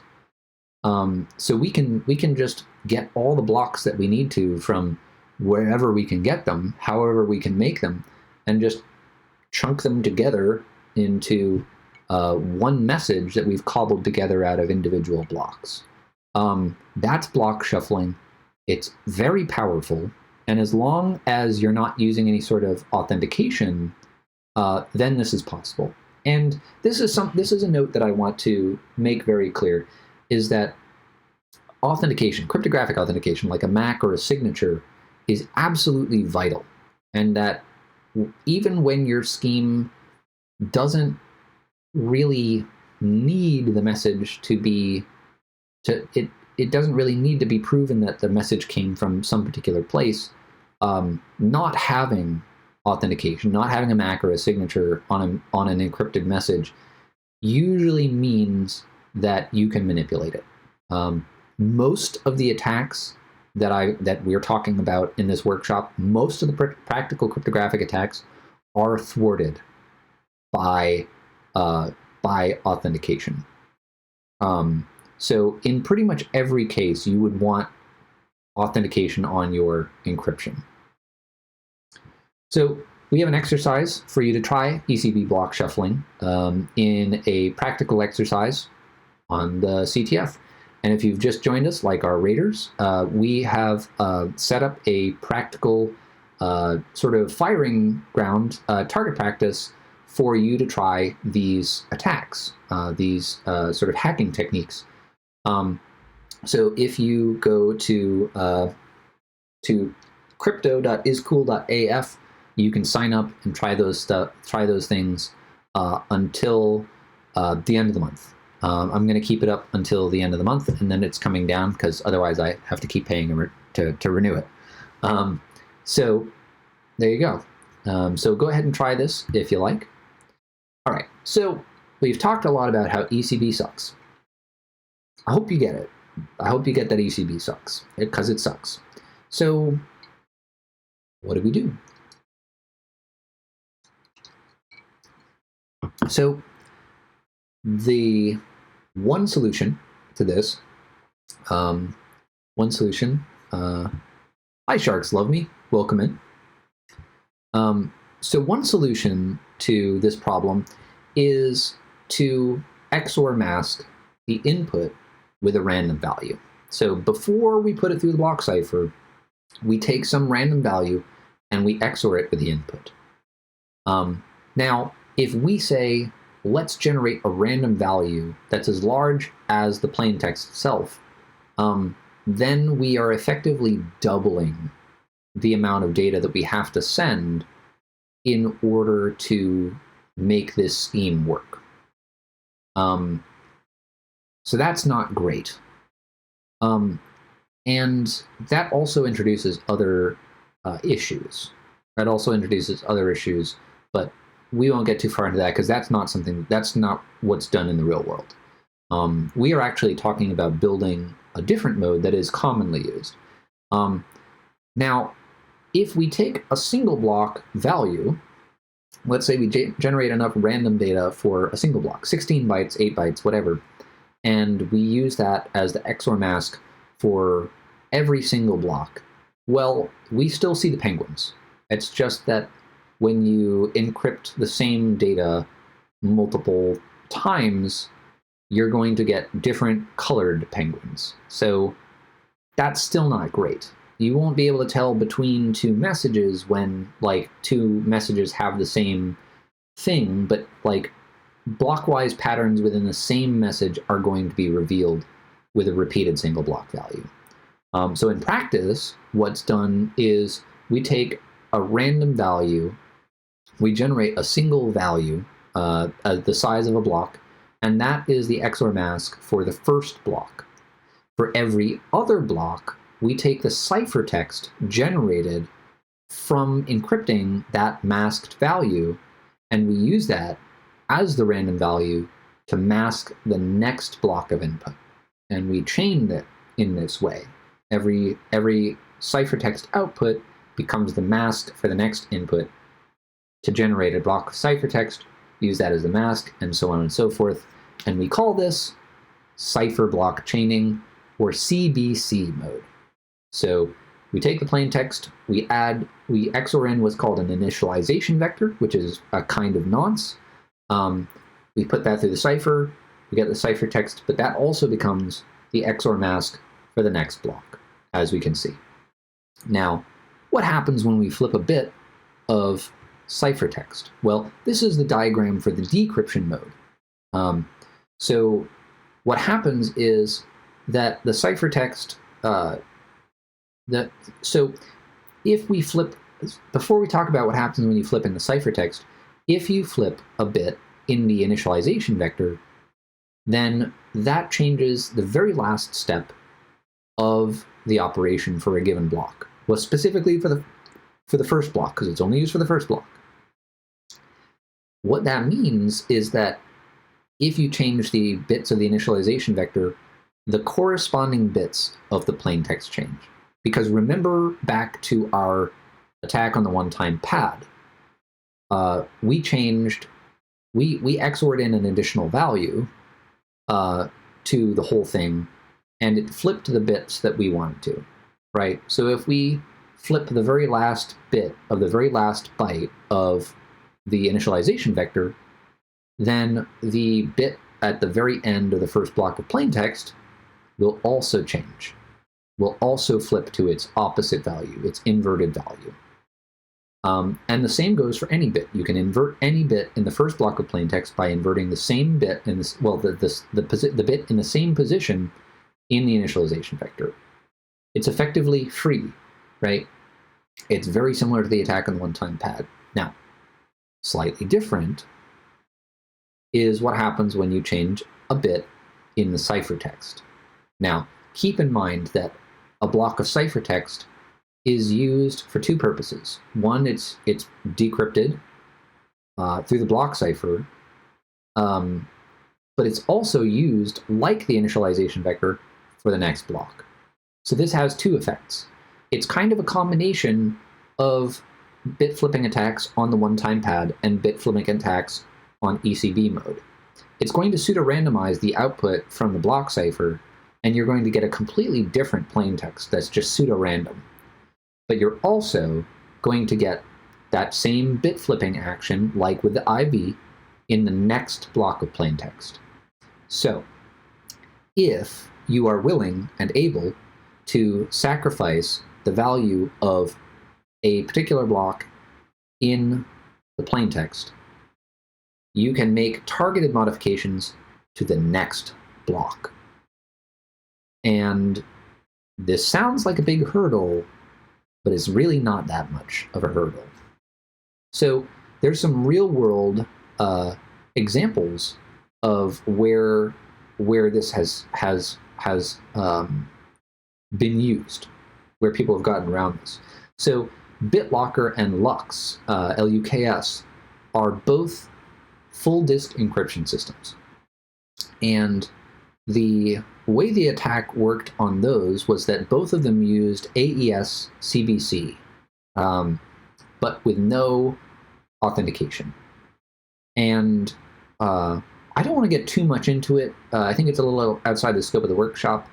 But if you want to hit me up on Discord, or if you want to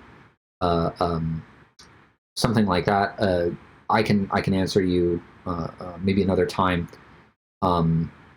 But there are practical considerations that make it so you can't really do authentication in hard drive, like full disk encryption systems. So what you have to do is just make it really, really hard to do bit flipping attacks. And at various times, BitLocker and Lux did not do that at all. So it was possible to just do this bit flipping attack that we just learned about in BitLocker and in Lux encrypted systems. And the way that this was exploited is based on the fact that when you install some version of some operating system, like Windows, like some variant of Linux, on a hard disk, it's going to install the same things in the same order, and they're going to end up with the same offsets from the beginning of whatever partition you're installing the things on. And so the code that runs the operating system is going to be in place on the system at a particular offset.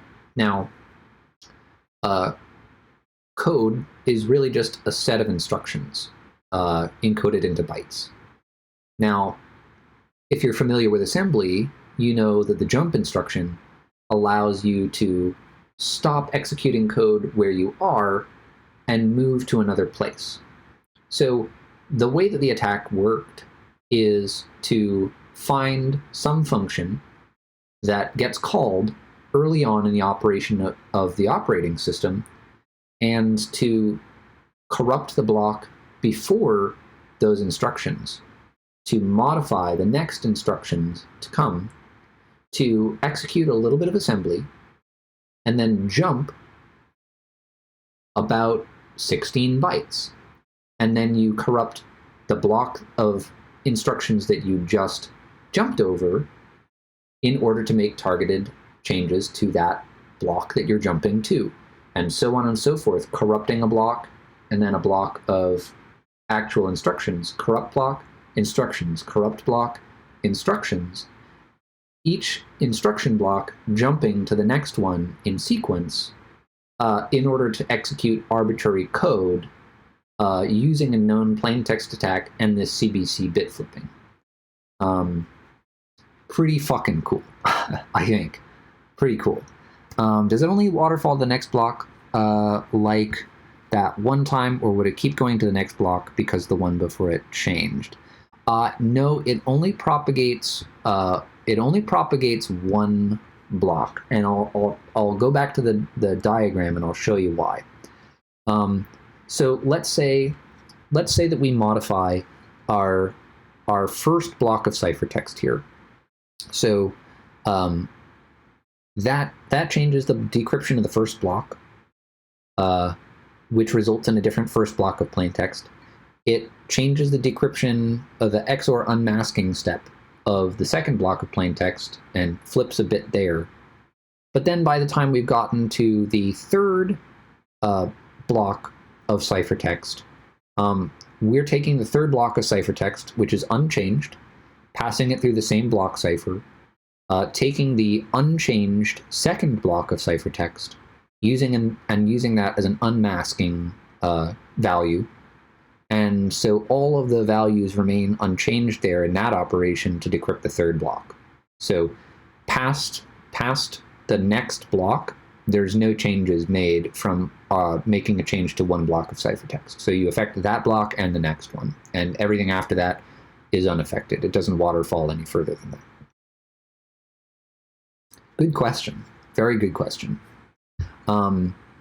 So there is a CBC bit flipping exercise available on the CTF crypto.iscool.af, and this one's kind of a different take on the sort of authentication system, where now it asks for your favorite food and your username, and rather than just building user equals your username, it builds a query string link blob where you have key equals value, ampersand, key equals value, ampersand, so on and so forth.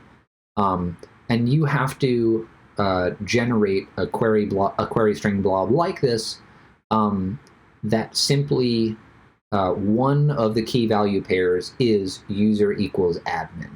Any of them can be, there can even be another user key in there. It doesn't matter. You just need one key value pair that's user equals admin in there to win. So fun little challenge.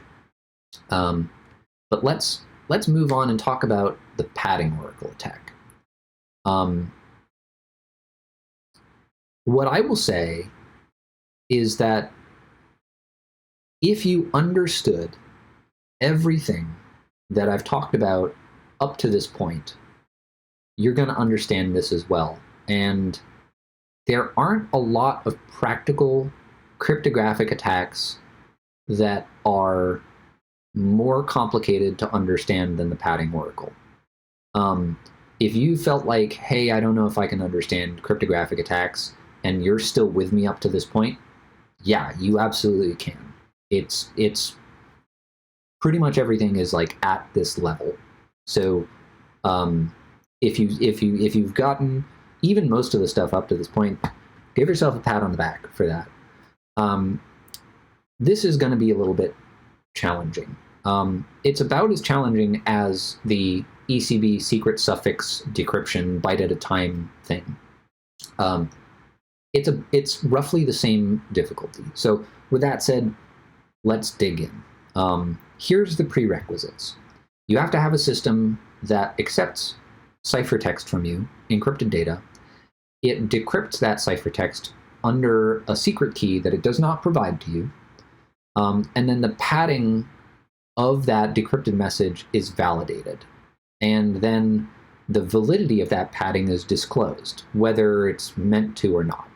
Now, here's the thing, is that by removing the padding, you have to validate it.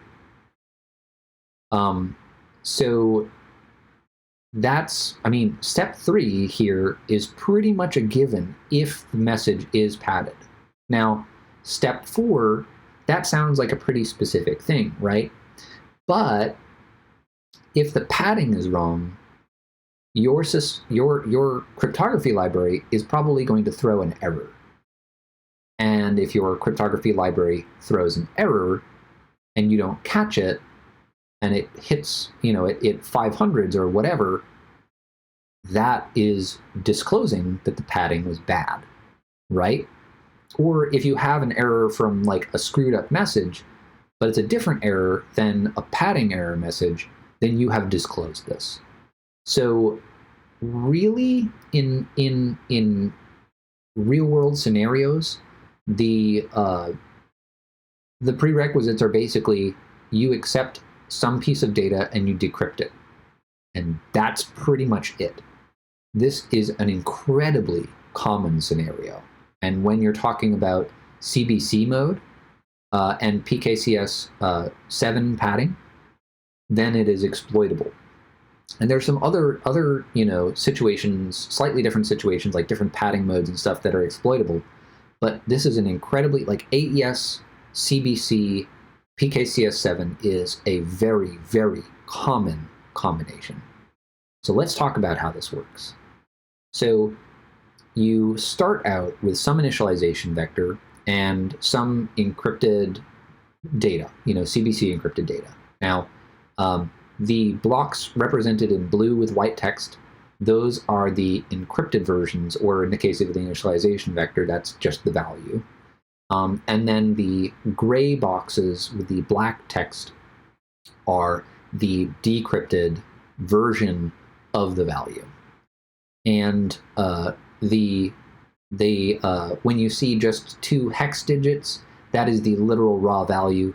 And when you see a value that is surrounded with parentheses, that just means, hey, this value is like, this is the character that relates to that value. So we start out by modifying the last byte of the first block, or sorry, the second to last block of ciphertext. And the effect that this is going to have is that it pseudo-randomizes. Oh, and by the way, the red is what changes. It pseudo-randomizes our plain text of block 1. And it also changes the value of the very last byte. Now, if you remember our CBC bit flipping, this is exactly what we expect to happen. And we are targeting that very last byte. Now, the reason we're targeting that very last byte is because when we're talking about padding, the last byte is always going to be padding with any reasonable padding scheme, like PKCS 7, for instance. So now that we have modified this, we screwed it up. Now we have hex 65 at the end of our padding. And that is the first byte that you want to look at when you're removing PKCS 7 padding. So you can't have 101 byte long blocks, so this is obviously bad padding. We've got a bad value here, right? So we keep modifying this last byte. We keep changing its value, this last byte of the second to last block, the 42 there in block 1. We keep modifying that until we reach a situation where we get hex 1, byte value 1. Now, that's pretty important because any message that ends in just byte value 1 is PKCS7 conforming, padding, because it's 1 byte of number 1. So suddenly we have good padding. And if we achieve good padding again, and remember, we have to have a situation for this to work where we can tell that the padding is good or bad. So if we have our good padding here, we know that we have reached another value other than our original, which is correct for PKCS7 padding. And for most cases, that means that we've flipped it to be a 1. Now, if we want to change the second to last byte of the second to last block, we can confirm that, yes, only this last byte seems to matter. And so we can check that, yes, we have gotten hex 1. We can even check with the original value to see, if we found, here's the other thing, is that if we found no other value than the last, sorry, let me take it back. If the original value of the byte that we're changing to make these modifications, the last byte of the second to last block, the last byte of block 1 in this case, if only the original value got us good padding, we know that the only possible value that it could have produced in the padding for the last block is 1. But if it produced, if that original padding wasn't a 1, we can figure out what it was. So remember that you decrypt with a block cipher to get sort of an intermediate value that's like a masked value, and then you unmask it with either the IV or the previous block of ciphertext. So the byte value that we ended up with, the modified plaintext byte, we can say that that's equal to the new value that we used for this ciphertext byte that we're modifying, XORed with that intermediate byte or masked byte. So if we changed the value until we got hex 26, and then we got good padding, and we confirmed, yes, that this produced a 1, then we know that 1 is equal to hex 26 XORed with the intermediate byte. Now, I know we're getting into some like equations and stuff here, but stick with me. So remember we talked about how we can just take any 3 values of A XOR B equals C and swap everything around, and it still works. It's still fine. So we can say then that the intermediate byte is equal to 1 XOR 26. And when we XOR those 2 hex values together, we get hex 27. So now we have the intermediate byte. So we know what that last byte of that last block was after it went through the block cipher decryption and before it was XORed. So we're halfway there. Now, we can also say that the original plaintext byte is equal to the original ciphertext byte that we were flipping, XORed with that intermediate byte value. So we can say, okay, let's flip this around. Original plaintext byte equals hex 20 XOR hex 27. And if we do that math out, we can calculate that the original plaintext byte of the last block, the last byte of the last block, its original value was 7. And when we look back at our message, yeah, the original value was 7. So okay, we've decrypted 1 byte successfully. Now, I know this is a lot, so I'm going to stop to see if there are any questions before I move on to the next part. If you're feeling lost, let me know so that I can kind of get you back on track before we move forward and extend this to more bytes.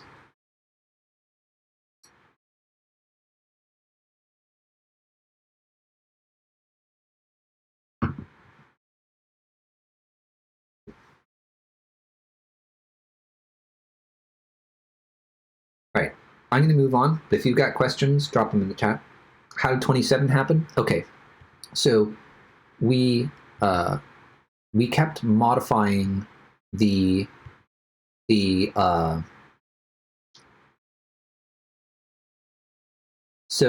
intermediate byte. So basically, we know that when we figured out what byte to change that our flipping byte, the last byte of the second to last block, we got that to 26, right? Hex 26. And we know that that produced, after the XOR step, hex 1. So we know that whatever the decrypted last byte before the XOR unmasking, like right after it came out of the block cipher and before the XOR step, we know that when we take that value and XOR it with hex 26, we get hex 01.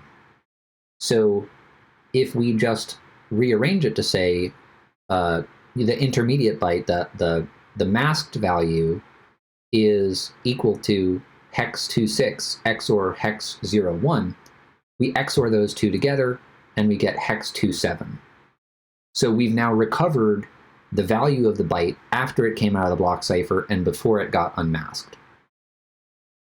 And since we know what the original mask value was, because it was hex 20, which is the value of the byte before we started flipping it, we can XOR hex 27 with hex 20 and get the original plaintext value of hex 07.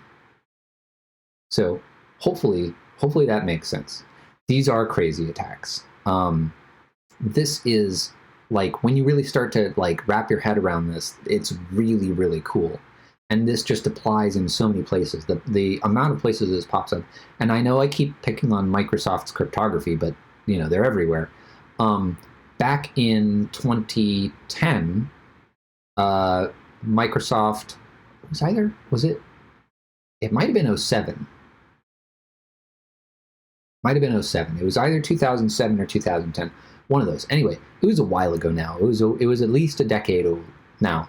Microsoft had a flaw in ASP.NET. There was a default script in ASP.NET that would just decrypt an AES CBC encrypted payload, and then if it was basically just a file path to a valid file, it would give you the contents of that file. So on default ASP.NET installation, and they had a padding oracle bug, right?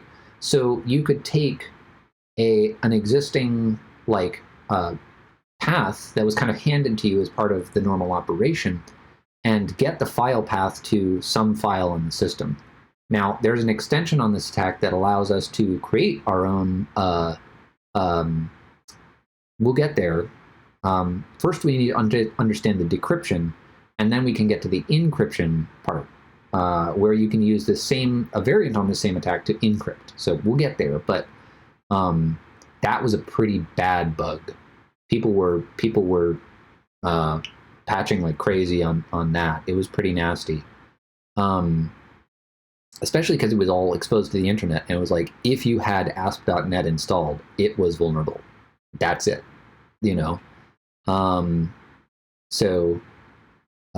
okay, so we figured out the, you don't know what XOR meant? You can't just add them, but it is just a Boolean operation, and you don't necessarily need to understand how XOR works exactly to understand this particular attack, but you do have to understand the property of XOR that if you have any three values, A, B, and C, and A XOR B equals C, you can swap any of those values around and the statement is still true. So C XOR B equals A XOR C equals B, and so on and so forth. Exclusive OR, that's right. So it's kind of like OR. It's not OR as in logical OR as in like program flow OR. It's OR as in it's OR as in like you know, if you have two values, true or false. Well, basically the way XOR works, just for the people who weren't here for the earlier part of this, because this has been going for several hours. In the earlier part of this, we talked about XOR, and it's basically like if you take 2 bits and you apply XOR, you can think of it like one or the other, but not both. So 1 XOR 1 would be 0, would be false, right? Because you have both set to 1, and both set to like an associative. Yeah, I forget exactly what the properties are called. Associative, it has the associative property. It's regardless of association, regardless of order of operands, you know, it's regardless of order of operations. You know, you can commutative, sure. Yeah, I believe that's one of the properties of XOR. But you can really just take like A XOR B equals C and move any of them around in any configuration, and it's still true. So it's a cool operator in that way, but it lends itself to this particular attack, right? So if we have any of the 2 values of an operation, we can recover the third just by rearranging the equation. So okay, so we've got our first byte, right? And even if you don't know exactly what XOR does, if you understand that we can move the values around in this way, and that is XOR operations going on, you can just apply these operations and you will get these values. So knowing that we can get 1 byte this way, what we can do next is we can flip the right bits. Totally coming from a programming background, right, regarding XOR. Yeah, so I was initially, when I learned about XOR, I was confused about, like, you know, logical flow operator OR versus Boolean OR and XOR. Totally went over your head first time. Yeah, totally fine. Totally fine. Yeah. Yeah. So yeah, if you just trust me that you can rearrange them, the attack still makes sense. This is recorded and should be available by tomorrow on my videos on my Twitch channel. So if you wanna go back and watch the earlier part to understand that on a deeper level, you can totally do that. It should be available. It only starts doing that after I stop streaming, and it takes a while to, like, you know, post and whatever. But it should be available by tomorrow if you wanna check it out then. Anyway, so we figured out we now have a way to decrypt the last byte. That's not that useful yet, because if we're talking about a system where the messages are going to be padded, that last byte is always going to be padding. So here's what we do.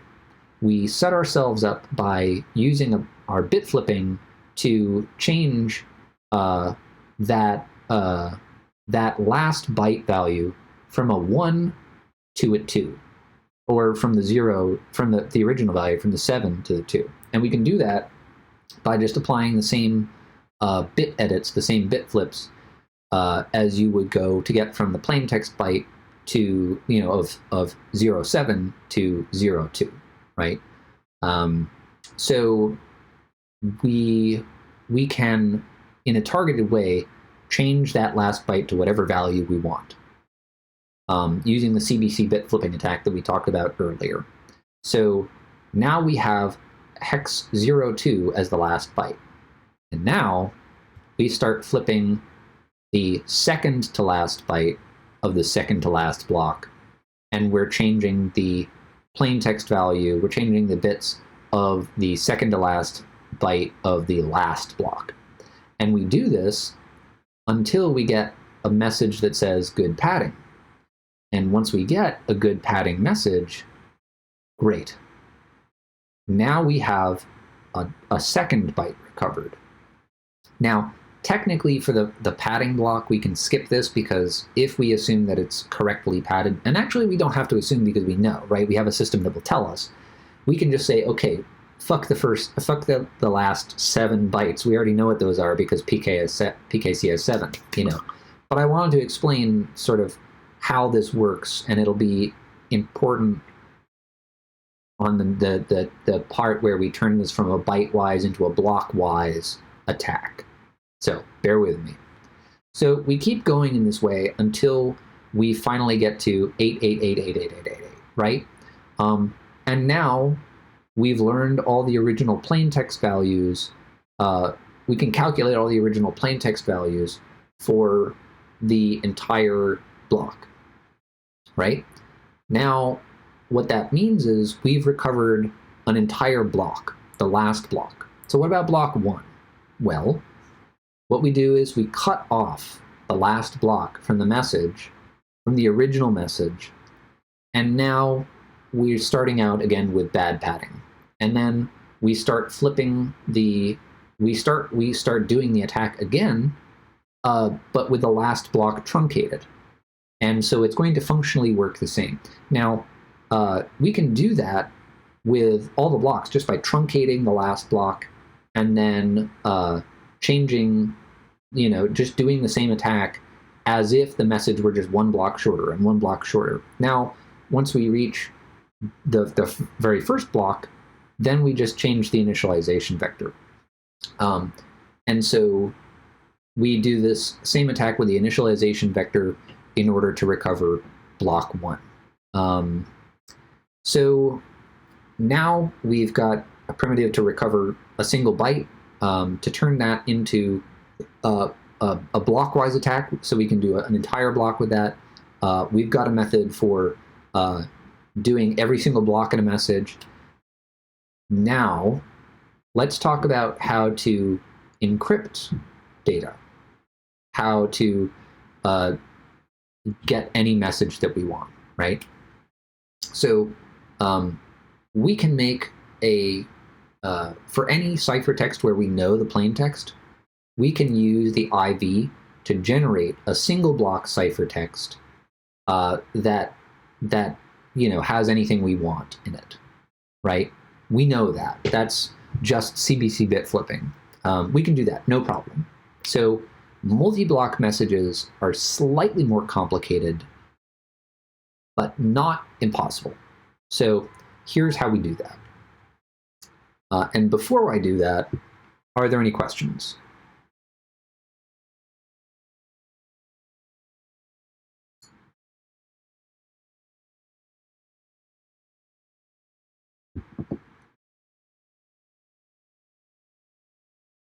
By the way, thank you everybody for the follows and for the subscription and for attending the workshop. I'm really pleased that so many people have been interested in this.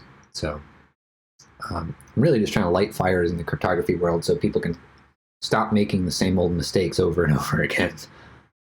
So, okay. Well, it looks like there are no questions. I'm gonna trudge on. So we start with, oh, you have a question. Okay, so you're recovering the padding here. Is that the plain text? So the padding is a part of the plain text. The padding is not the important part to recover. What we are doing past how to counter the attack on the padding. Okay, so first, sorry, let me just answer the first question first. I'm getting ahead of myself here. So we are changing the message past the point of the padding. So at some point, we're no longer recovering the padding. We are actually recovering the message, and we are tricking the system that we're working with, which is referred to, by the way, as a padding oracle. We are tricking the padding oracle into giving us enough information by tricking it into thinking that part of the legitimate message is part of the padding. So we change enough of the end of the message to make it interpret valid, like parts of the plain text, parts of the actual message as padding. And once we can get the system to confirm, okay, this padding is good now, then we learn enough about the plain text that we changed into padding to get the original value before we mangled it and turned it into padding, if that makes sense. So I hope that answers your question. As far as how to counter this attack, the counter to this is really just authentication.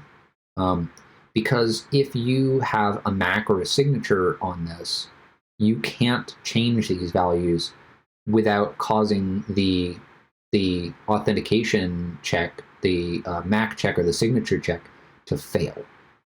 So importantly, the order of operations here is really important. And there's this thing, I'm actually glad you asked this question because this brings up Moxie Marlinspike's Doom principle. Yeah, it is a little crazy that it relies on authentication, but this is one of the big messages. Like, this is one of the things, like, if you learn nothing else from this, it's that you always need a MAC or a signature on your encrypted data, or there's almost certainly going to be a problem. And in fact, this is where Moxie Marlinspike's Doom principle comes up. And Moxie Marlinspike's Cryptographic Doom principle, great name, by the way. It states that if you perform any sort of operation, any operation at all on a message in a cryptographic sort of context, before you have checked the signature, before you have validated that this is a legit message, that it hasn't been tampered with, you are doomed, is how it goes, basically. And it's been proven time and time and time again that if you are not validating, oh, King, you're a nice guy, thank you. So if you're not validating that this thing is unchanged, that it hasn't, been tampered with, before you touch it at all, even just to decrypt it, and before you even interpret the message or anything, you are spelling your own doom, cryptographically speaking. So, okay. Yes. So essentially, authentication, cryptographic authentication, is the answer here. So moving on, let's get back to the actual encryption step. So we have this initial, this is how things initially, this is how these blocks initially decrypt. Will a recording of this be posted somewhere? Yes, this will be available on my Twitch channel. There should be a link that says videos somewhere on my channel page. I don't know exactly where offhand, but this will be saved to video on demand. I think it should be available for about 2 weeks to a month. I'm planning to download that recorded video and put it up somewhere, possibly YouTube, possibly somewhere else. I'm not sure. Probably YouTube. And then you can review it at your leisure. So yeah. So I know there's a bunch of stuff that has already been covered, but yeah. So anyway, okay. So right. So here's a set of blocks and an initialization vector and how they initially decrypt. So the first thing that we do is we decide what our message is going to be. And we can start even with just a bunch of junk blocks. Like, we can make up our own ciphertext that's just all uppercase A's or all nulls. It doesn't actually matter at all. It's pretty cool. So, but the first thing that we have to do is we have to know the value of the last block. Now, we have a way to do that. We have a padding oracle attack that we can use to decrypt that last block. So we have a ways to do that.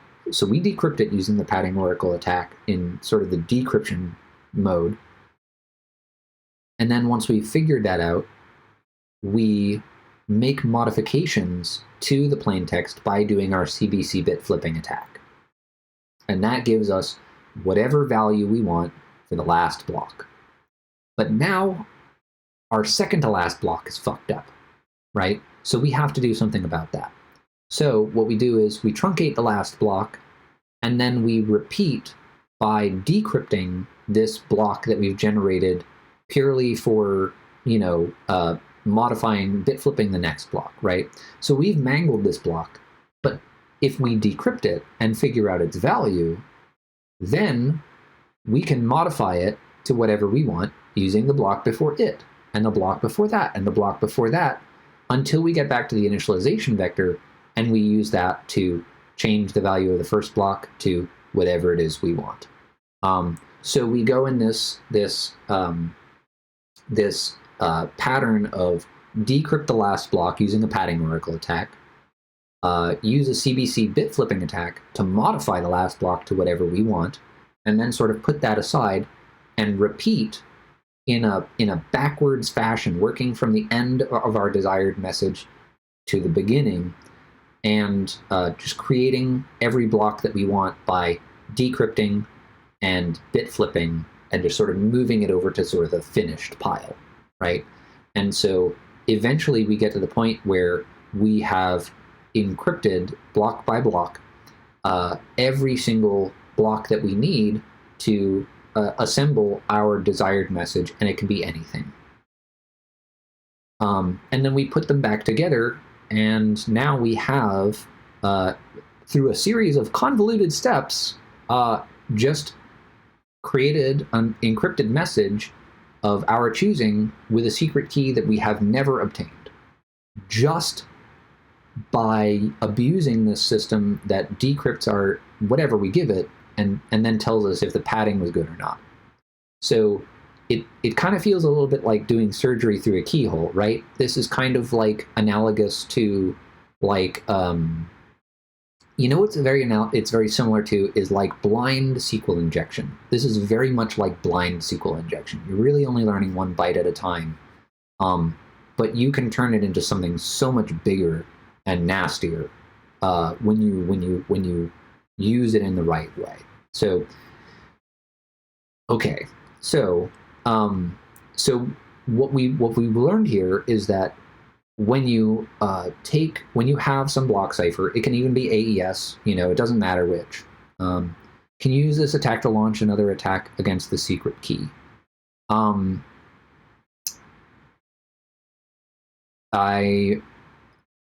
not sure.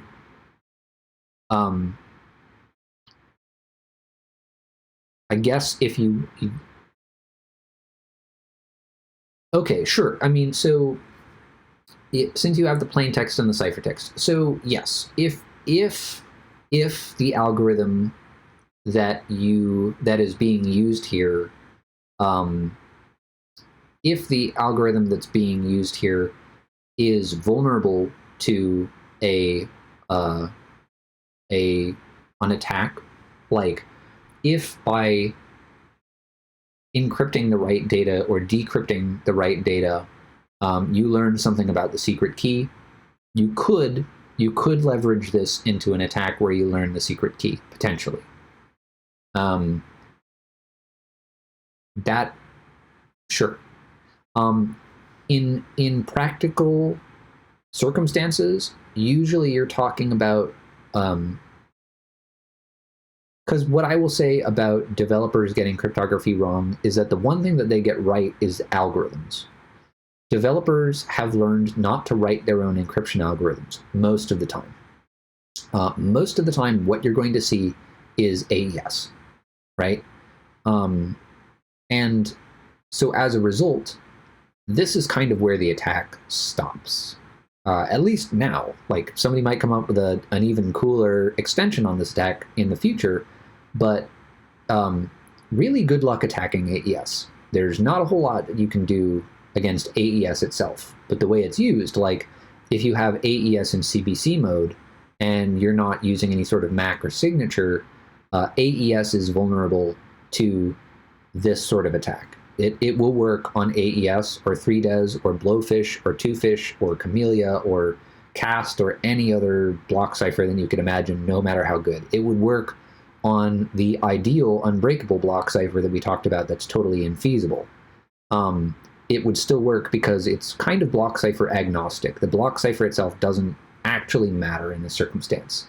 We're not attacking it specifically. But since we all of a sudden have this ability to encrypt and decrypt whatever we want, you could attack the secret. You could potentially learn the secret key. But at this point, if you can decrypt whatever you want and encrypt whatever you want, who needs the key? You know, at this point, the key doesn't matter because you have a means to encrypt and decrypt whatever you want. It would probably be faster, but here's the interesting thing about that attack that I mentioned on ASP.NET from about 10 years ago, is that what people figured out that you could do, since you could decrypt and encrypt whatever you want with these attacks, you could encrypt the path to the file where the secret key was defined for this process. And you could speed up your attack by a lot because, well, now you've learned the secret key. And you can encrypt any file path you want directly and just pull all the files that you want off of the file system so long as you know the path to them, which is pretty brutal. So yeah. Yeah, it was a, I want to say it was MS07010 or MS10070. I think it was MS10070. That was the one. Anyway, it was nasty. And now you know exactly how it worked. And you could potentially write the exploit code to take advantage of that bug that Microsoft wrote into ASP.NET. You understand that now.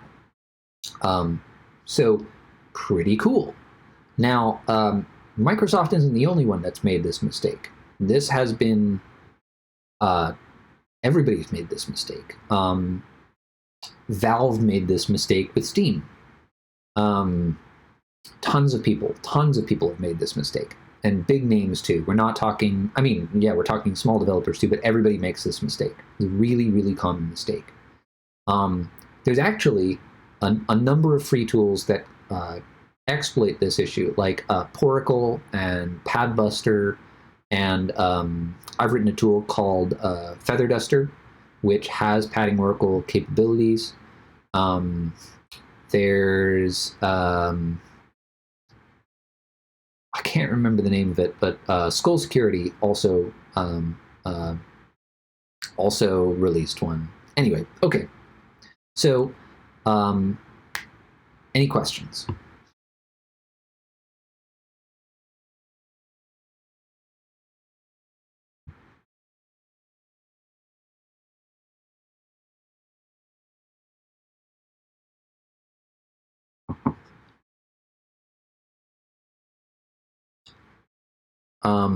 How rare are the attacks like the one on ASP?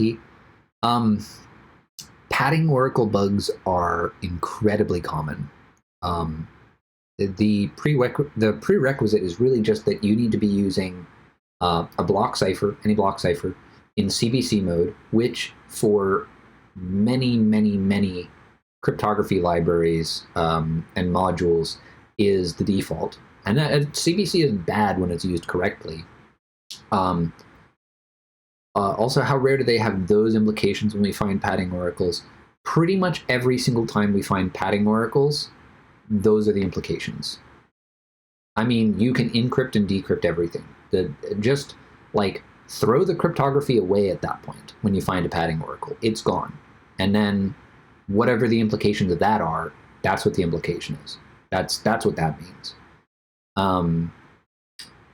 But yeah, there's tons of padding oracle attacks that have been found over the years, and it's really just because people have started looking for them. People have started understanding that this is a problem and looking for it. And when I say they're everywhere, I mean it. They're fucking everywhere.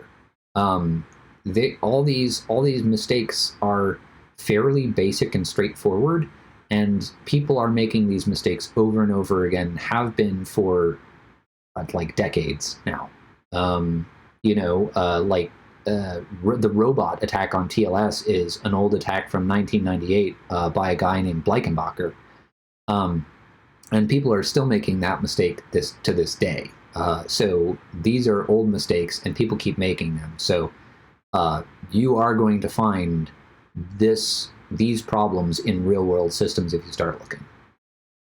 And the implications are nasty. They can be, I mean, if you're not using it for anything important, okay, cool. But if you are, then yikes. So anyway, I'm going to take a quick break, just a couple minutes, and then we're going to start into our final.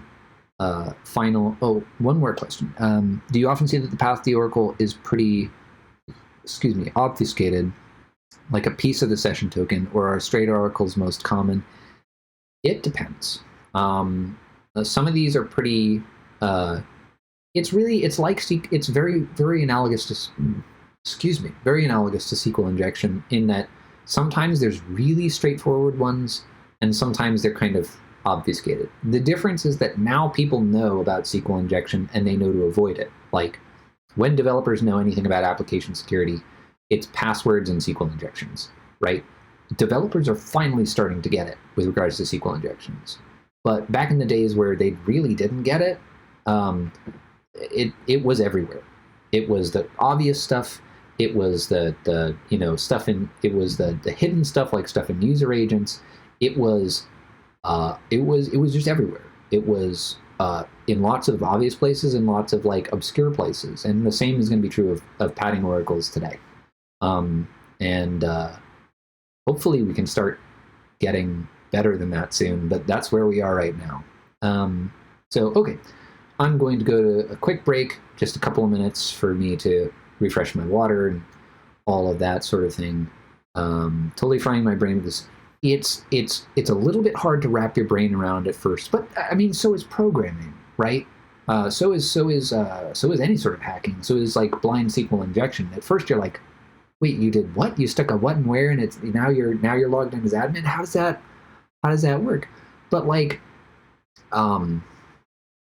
it is something that's a little bit. It requires a little bit of patience to wrap your brain around, but. Go back and review the old stuff. Play with the CTF. It's going to be up until the end of the month. I'm going to be releasing the CTF as an open source thing. So even after the end of the month, if you still want to play with it, you can. Yeah, like blind SQL injection is like at first it seems like some kind of weird black magic, and so does the padding oracle. But I promise it makes sense if you sit and think about it for a while. It absolutely makes sense. So what I'm planning to do is I'm planning to take this recording and release it, maybe edited, maybe not, depends on whether or not I'm lazy. So probably not edited. So I'm gonna release this video. It's going to be available on my Twitch channel under the videos section for probably around 2 weeks or a month or something like that. The CTF at crypto.iscool.af is going to be available for the rest of the month. And I'm planning to release that on my GitHub, or probably on the Xforce Red GitHub, as just a Dockerized set of challenges. So you can play them locally. They're just like a series of Python scripts, the challenges are. Or if you want like a hosted version that you can hit on your local host, there's like a Docker compose file that I've written up that just, puts these up as, individual challenges on different ports. So you can do it more like a CTF.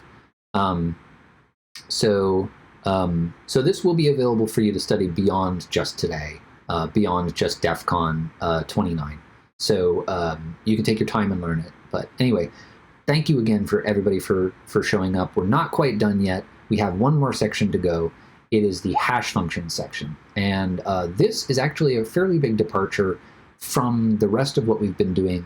There's a lot of new concepts, but it also doesn't build on old stuff, right? So if you just joined like during this one and you're like, well, should I stay? I think you should stay because you'll learn a lot about hash function design. and you'll learn some pretty cool stuff that you can apply. Like, okay, by the end of it, you're going to be able to create your own SHA-1 colliding files that have a different SHA-1 hash than the PDFs published by Google.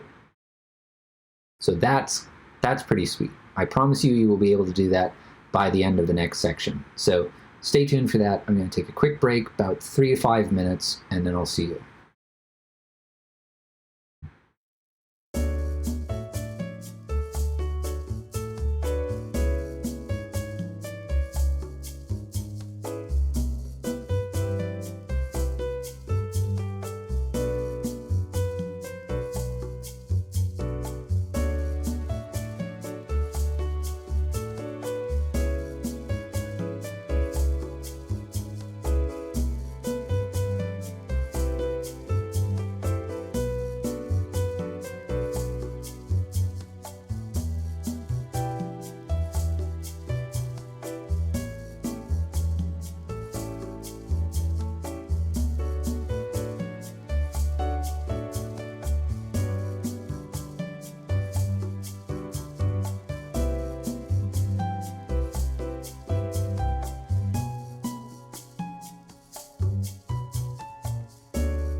Okay, and we're back.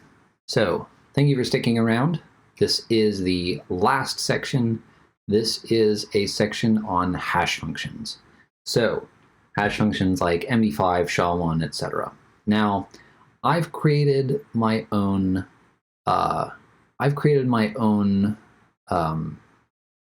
Toy hash function. It's deliberately vulnerable. It's called SumHash, and I'm using it to demonstrate the theory of attacks on hash functions, since understanding the sort of collision attacks on existing hash functions, it's fun to play with this toy function and to understand the attacks on hashes like it. Maybe not fully, but some of them you will absolutely understand fully. But the others, you'll kind of get an idea of like how hash functions can fail and what that means for it. And you'll do that by attacking this toy function that I designed to be like a really shitty version of something like SHA-1 or SHA-256 or MD5 or one of those functions. It's built in a very similar way. So let's go ahead and get started.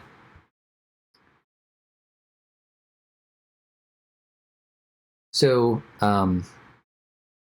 so let's talk about what hash functions are in a basic sense. You have this function that you input some data, and it can be of arbitrary length, and you output a value that's a fixed length. And you can think of it kind of like a compression function that throws away a ton of data. So it's not useful for compression purposes, but that's really what you're doing, is you're taking some amount of data and crushing it down into a smaller form. You are compressing it in a sense. It should be the case that it's difficult to find values that come out to the same output, the same hash. This is called a collision, and it should be resistant to that. Of course, when you're accepting an arbitrarily large amount of data and crushing it down into a fixed size, there will be collisions. It's just the pigeonhole principle. You can't, if you're putting out a 16-digit number or 16 bytes of data, then there is an upper limit to the number of unique hashes that you can have.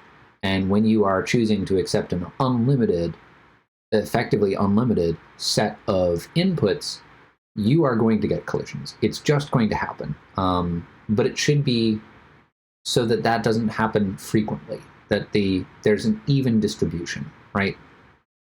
So the output should be indistinguishable from random output. So in a sense, it's very similar to a PRF, right? Could I make the slide screen bigger? Oh, I'm sorry. I am on the wrong. Yeah, there we go.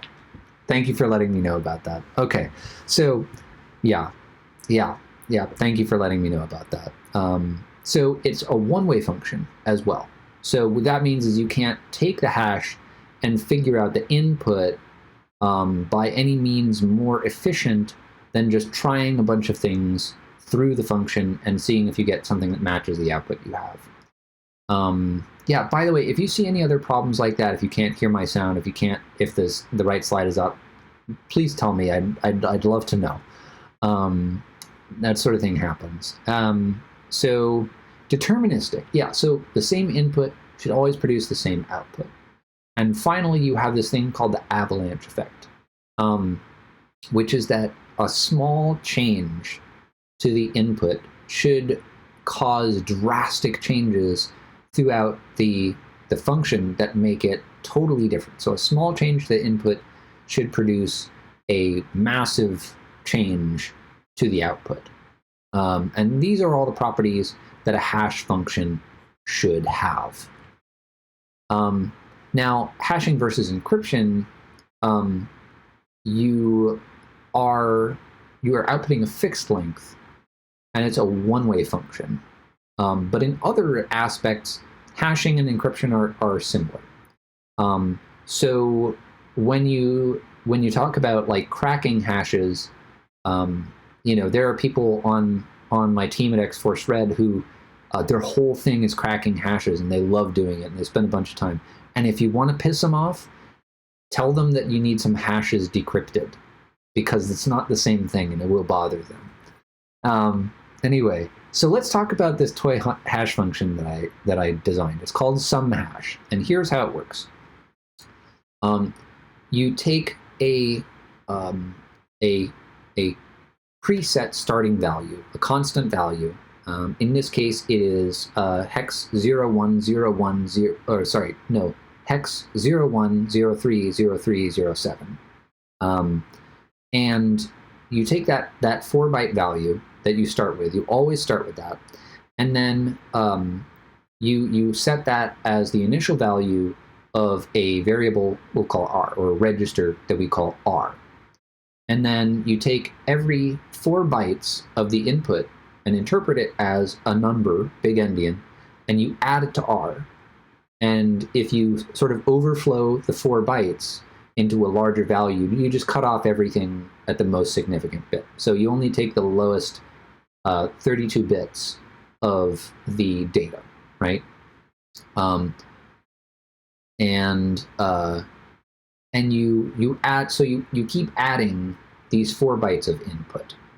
And if you reach the end and you don't have a complete chunk, then you add ASCII number 0, that's hex 30, that byte value, you add those bytes until you reach 4 bytes, a complete chunk. You add that in, and you keep adding modulo, to take adding and taking only the low 32 bits until you have no more data to add. Now, if you have something that is already 4 bytes in length, or a multiple of 4 bytes, then you add 4 ASCII zeros, and So after you're done with all that, you output the value of R at that point, and that is your hash. Now, this is a construction known as Merkle-Damgard. Now, this isn't quite Merkle-Damgard, because there's other considerations to prevent specific attacks, and this also doesn't meet all the definitions, all the properties that a hash function should exhibit. But the way that this is built is very similar to a Merkle-Damgard construction. And a Merkle-Damgard construction is basically where you do exactly this. You take chunks of the input and you mix them into a register which starts at a preset starting value. You mix in chunk by chunk and just throw away whatever data overflows the amount that you want, that you're targeting. And you keep doing this. You keep chunking in the data until you don't have any left. And then you add some padding, and then you output the value after that. So this is exactly the Merkle-Damgard construction. That's what's happening there. And this is the basis for MD5 and SHA-1 and SHA-256 and like a bunch of different hash functions. It is the dominant hash function construction right now, although that's actually changing. So anyway, moving on with this.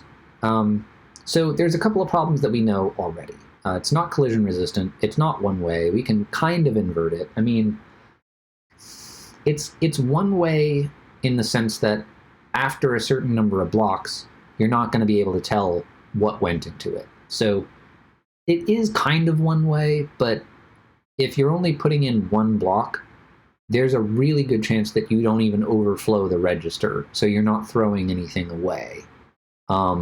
So it's, especially with the low register value, you're probably going to have most of the bits or all of the bits, depending on your input, especially when you have only one block. So it's not one way enough. The output is definitely not indistinguishable from random output. It is pretty predictable, and a small change to the input results in only a small change to the output. and in a really predictable way. So this is, by all means, a terrible hash function. It's terrible. The design is awful and awful on purpose. So the first attack on hash functions that I want to talk about is collision attacks. And a collision is just finding any two inputs that produce the same output. And so the reason why this is so bad is that when you make a digital signature or a MAC, you don't want to do it based on the entire data. You want to hash the data and then apply the signature to the hash, because that's a lot faster. And especially with digital signatures, which are kind of expensive, you cannot feasibly apply a digital signature to the whole value. So you use a hash function to crush it down into a manageable size, and then it works decently fast. If you find two inputs that can come out to the same hash, you can do what's called a bait and switch attack, where you provide one piece of data to a signing authority who checks it, says, yeah, this is all good, nothing malicious in here, whatever, and you get that signature, and then you swap out for a different piece of data that is malicious. Now, how this works in practice comes down to another property that we'll call that we refer to as multi-collisions, and that relies on the Merkle-Damgard construction, and we will talk about that later. But we're going to skip over that right now and talk about that later. So remind me to talk about the bait and switch attack on Rapid SSL once we get there. The other thing is the Nostradamus attack. So if you can make a whole bunch of hash colliding documents that predict each possible outcome of, let's say, a race, right? And you publish the hash and you say, I don't want to sway other people's opinion. I don't want to make anything change by my prediction, but here's the hash of a document that I've made that predicts the outcome here. And then when you know the real outcome, you just publish the corresponding document that points to, that says, oh yeah, this thing was going to happen, whatever the thing was that happened. So, you can make it appear as though you predicted the outcome of a horse race or a presidential election or, whatever else. Now, is this kind of a contrived attack? Yeah, potentially, but the point is that these things kind of start as contrived ideas, but then you end up with a system built inevitably that relies on a hash function to serve this real world function, and then you're in this situation where, oh well, now it actually applies to this thing that someone built, right? So the first exercise in this section is to find colliding inputs against some hash. So in this exercise, you have to find any two inputs that produce the same sum hash value. So this is pretty easy to do, considering that you know probably what the properties of addition are, how you can change an addition equation to produce the same result, and how you know that sum hash essentially boils down to addition between all of these blocks. So keep that in mind. So apparently I'm going to talk about that right now. So so here is an example of sum hash operating on two different inputs, pictured in blue. Now the register value as it goes through the chain is represented in maroon. So we start out with 01, 03, 03, 07. We mix in ASDF and 1, 2, 3, 4. We get two different values, but then we mix in the other block, so we mix in ASDF and ASCII 1, 2, 3, 4, but just in a different order. and then we get the same result. Because when you take two numbers and add them together, it doesn't matter, which you're adding to which. The result is the same. So if we swap the order of the blocks, that is actually an important difference in the meaning of those blocks in that data, but it's not a meaningful difference in terms of the addition operation. So we can swap those and it's no problem, right? So that is a way that we can create collisions very easily in some hash. And the way that you attempt to make collisions in more complicated hash functions essentially boils down to something like this, is that you're trying to get the process, you're trying to get the register synchronized to something by exploiting the particular operations in the hash used. Now, there is existing work on creating collisions in MD5, and you can read into it and spend some time with it and understand exactly how that works in that situation. And that's a real-world collision attack, and there are real-world implications for that. Same thing with SHA-1. I think the MD5 ones are a little bit easier to understand at this point.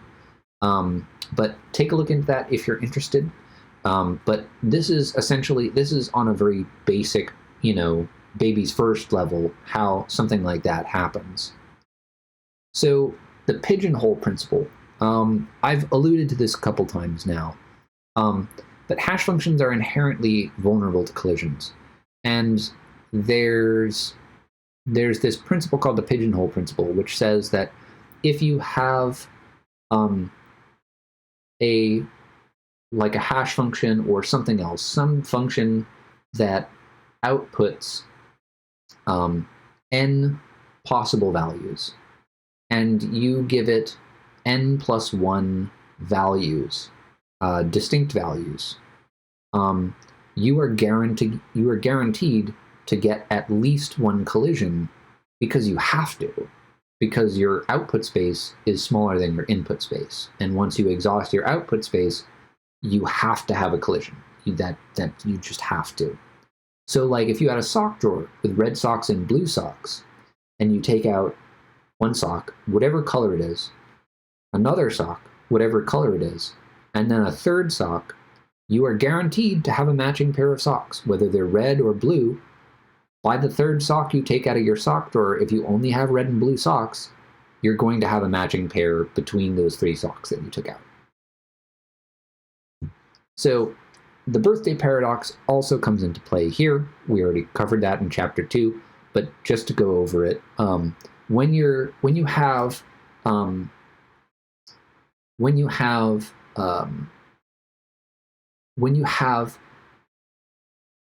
lots of different values in a set, the more values you have in that set, the greater chance that any two of them will match each other. And it grows at more than a linear pace. It grows actually pretty quickly. And it means that it's more like, you can kind of approximate it and say like the square root of the number of possible values, that's how many values you need before there's a 50% chance of one collision. So that's kind of what's referred to as the birthday bound, where you should never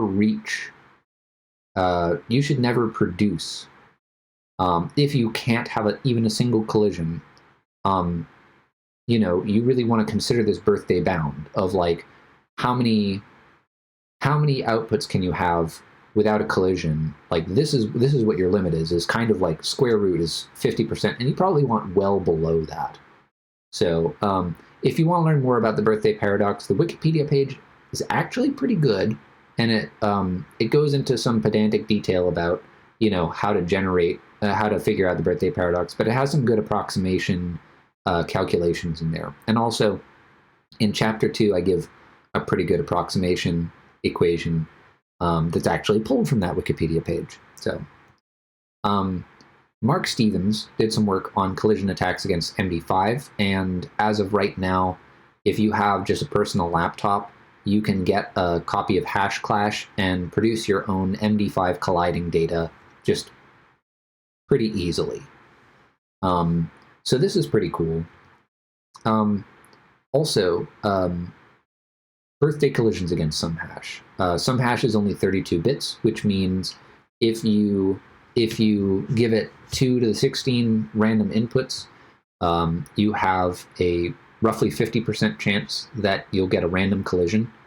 And that means, on average, you need to, like, it's probably much worse than this because this is a very poorly designed hash function.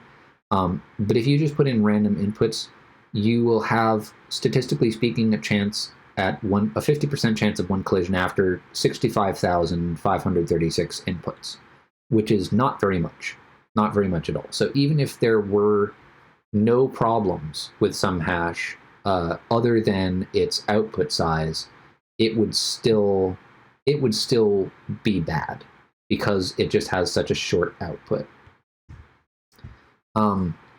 So moving on, there's a thing called a pre-image attack. And pre-image attacks are basically figuring out what inputs can produce a given hash, or figuring out an input that produces, the same hash as something else, right? So you're kind of figuring out a way to go backwards, right? You are violating the one-way nature of the function. The best possible way to do this should be guess and check, but depending on the hashing algorithm, that might not be true. I'm not aware of any widespread hash functions that are vulnerable to this, but if you find out that one is, you want to run away really fast. And the thing is, the first sort of step to finding pre-image attacks against a given hash function is usually preceded by finding a way to generate collisions. So I wouldn't be surprised if in the next couple of years we saw a pre-image attack, a successful pre-image attack against MD5. This is kind of why you don't want to use MD5 anymore, is because it's pretty busted at this point. But exercises 2 and 3 are finding ways to do first and second pre-image attacks against some hash. So there's a challenge where you have to find an input that matches a given hash, and where you find an input that produces the same hash as the phrase chamomile tea. So yeah, I'll be back just a second. I left my drink in the other room. I'm just going to go grab that in a second. I'm not even going to go to a BRB because it's right in the other room.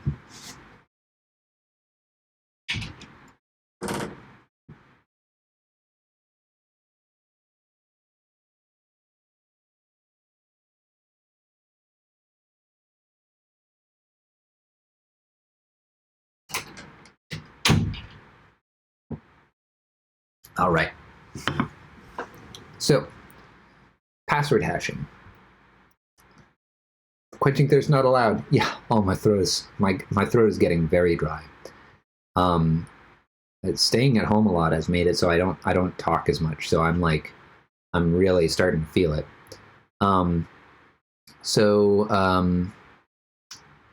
Right. So okay. So password hashing. One of the big uses for hash functions is to store passwords in a form where they can be verified but not recovered, right? So you're creating this digest of it. So the way that these schemes work, and I think there's a good chance that people in here already kind of understand how this works, because this is pretty common knowledge, I think.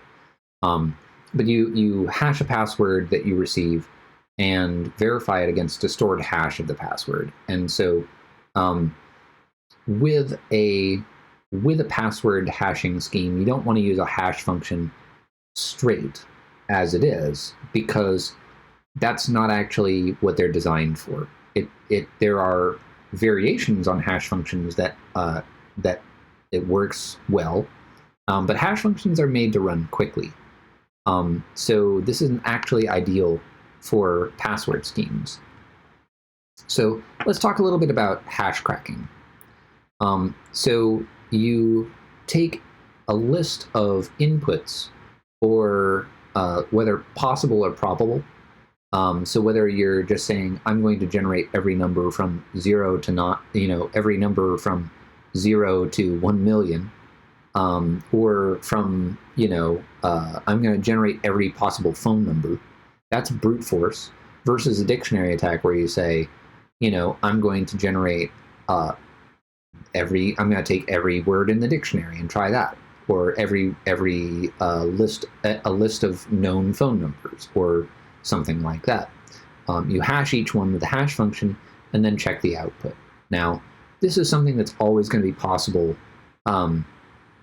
with like a password hashing scheme. This is always going to be possible, but you can make it more difficult. So let's talk about how to do that. So also, by the way, if you want to get experience in writing a hash cracker, you can write a cracker to crack a particular some hash password. This is not actually a challenge on the CTF, because I guess I could have made a challenge for this, but it's the sort of thing where you already have the hash and you can check it yourself. So your hash cracker is going to tell you the answer before you submit it. So some people will make the mistake of trying to make hashing, a password cracking more difficult by hashing a password twice. And they think that it means that you have to crack the password twice, that you have to, run it through an MD5 cracker or whatever, and then once you've recovered the MD5 hash, run it through another MD5 cracker. But that's not actually true. It just means that you have to have a hash cracker that does MD5 on your password, your candidate password twice. Now, this does actually slow down password cracking, but only by a little bit, because you have to do 2 hash operations where normally you'd only have to do 1. So it is actually it's a naive idea, but it actually does. Yeah, I'll put this PGP file on another PGP file. Yeah, exactly. And use the same password for both. Yeah, absolutely. But this actually forms the basis for something useful, which is that if you pick an arbitrary number of times to hash something, then rainbow tables don't work. So let's talk about what rainbow tables are. Rainbow tables still kind of work. There's another defense against those. We'll talk about it. The rainbow tables are pre-computed hashes for a series of inputs. And instead of having to do the same, hashing functions every single time on a dictionary, let's say that you just have a huge dictionary or a huge search space, and you generate the hashes in advance, and then you just have a massive amount of storage, and you store a huge lookup table. And then every time you want to crack a password, you just look it up in your rainbow table. Actually, it's kind of fun. There's a lot of rainbow tables out there on the internet, and they're searchable on Google. So if you just Google for a hash, these days, if you just Google for a hash, a lot of times it'll crack.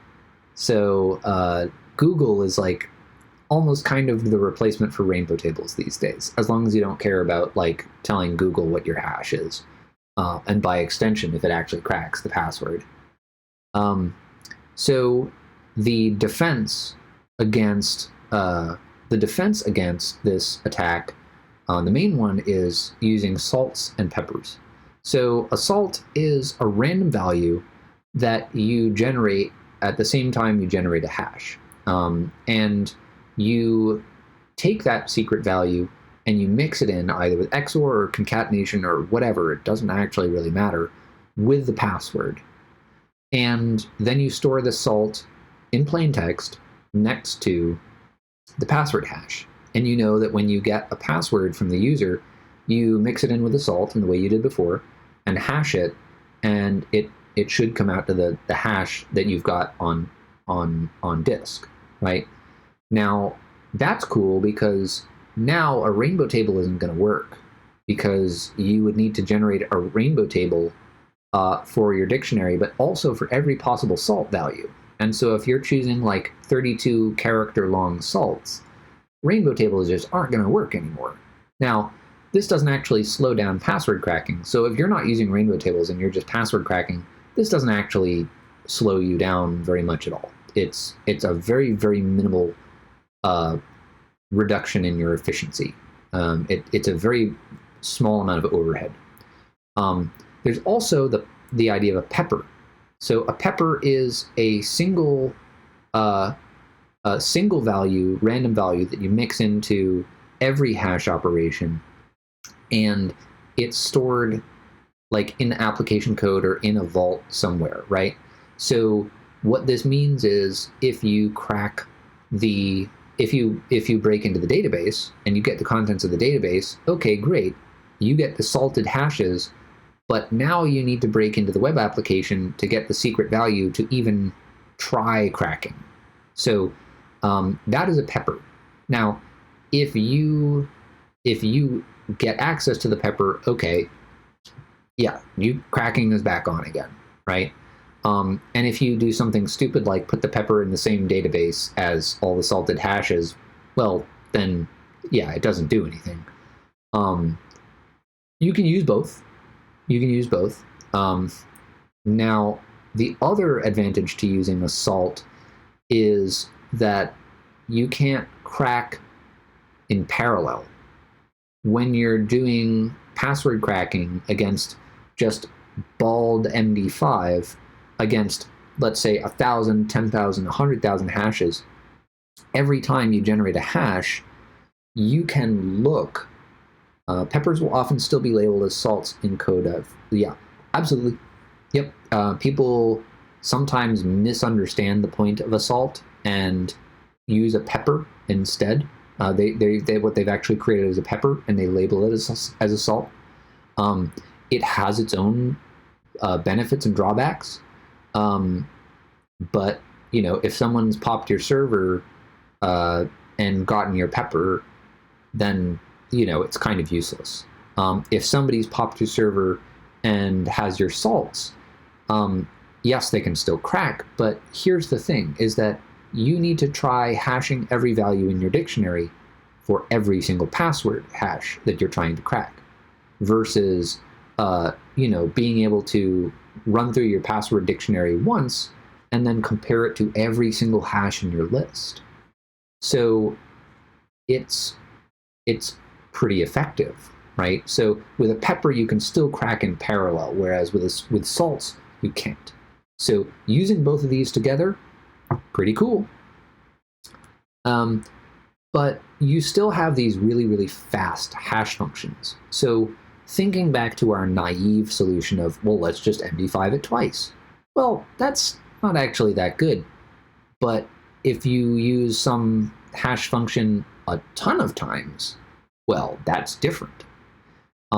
You can tune it to the point where, it's slow and costly, and you get these hash functions that run through 10,000 iterations, 100,000 iterations, and it's very difficult to crack, because you've increased the cracking difficulty by a factor of 10,000 or 100,000, and if you tweak it to the point where it takes like a quarter of a second to verify your password, well, a user's not even going to notice that. But for a hash cracker, oof, a quarter of a second to process a single hash, that's brutal. That's going to slow you way down, and it's going to make it so you need some serious cracking hardware, or you need some really good guesses, right? So there's a number of iterative hash functions like bcrypt, scrypt, pbkdf2. It's not really meant for this, but it works. You can use it in this way. Argon 2, so a bunch of different things that can be used in this way. So how do you identify which hash is which? So hashes the best way is through a the use of either a known input, right? So like on the Hashcat wiki, they have a great little thing where they just take the value hashcat and hash a whole ton of different hash functions with it. So like some hashes have like an identifier on them where you'll know like, okay, this is PBKDF2 HMEC MD5, right? Because it's in this very specific structure. But some of them are just bald, like bald MD5. It's just like 16 bytes, or because it's usually in hex. It's usually hex encoded, 32 bytes hex digits. But Hashcat has a great little resource where it has just a bunch of different hash functions where they've hashed the word. I think they've just hashed the word hashcat. And so if you have the ability to like specify your own password to be hashed, like you can sign up for an account or whatever, or change the account's password, you can just change it to hashcat and then grab your hash and compare it to their list of example hashes. But a lot of the time you can just check the length of the hash and figure out what it's likely to be, or at least narrow it down a lot, because it has, every hash function has its own fixed output length. So let's talk about hash function construction.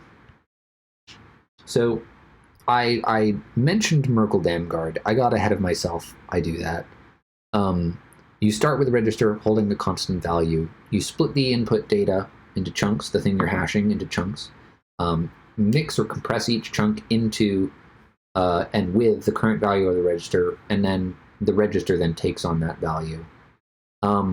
So the thing that I poorly explained earlier is that you need a chunk of padding which includes the encoded length of the input. And then you process this last chunk and output the register after that. Now, this is interesting because if you don't append that, then you can just kind of take existing hashes and what the, like you can just hash an existing hash and it will you can just like continue hashing from some point, and like it's still kind of possible a little bit. Let's just move on. I'm not terribly good at explaining why the encoded length chunk, but understand that it's there. That's part of the Merkle-Damgard design. But the length extension attack is a thing where you take a known input and hash it, and then you take a known input and hash pair, right? And then you take the existing algorithm and replace the preset starting value that you normally start with. You take the constant that you normally start with the register set to that, and you set that hash as the register value. So you're recreating the state of the hash after it was finished, the hash function after it was finished processing everything else. And then you mix in additional arbitrary chunks. We've got a question. What's the point of using a pepper if you use salts?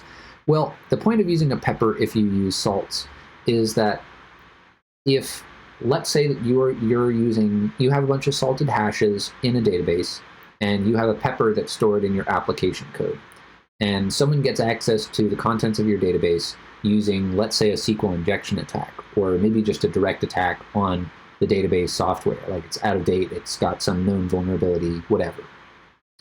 They have the entire contents of your database. They don't, unless you're storing them on the same machine, they don't have access to your application code, which is where the pepper is stored. And without access to the pepper and the salted hashes, you cannot even begin cracking. So as long as you're not storing the pepper like in the same place as the salted hashes, using a pepper can actually be a very powerful tool against hash cracking because you're increasing the number of compromises that need to happen in order for cracking to even work. I'm still on. Oh, thank you. That's my amazing wife. She's brought me some water, which I probably need more than this energy drink.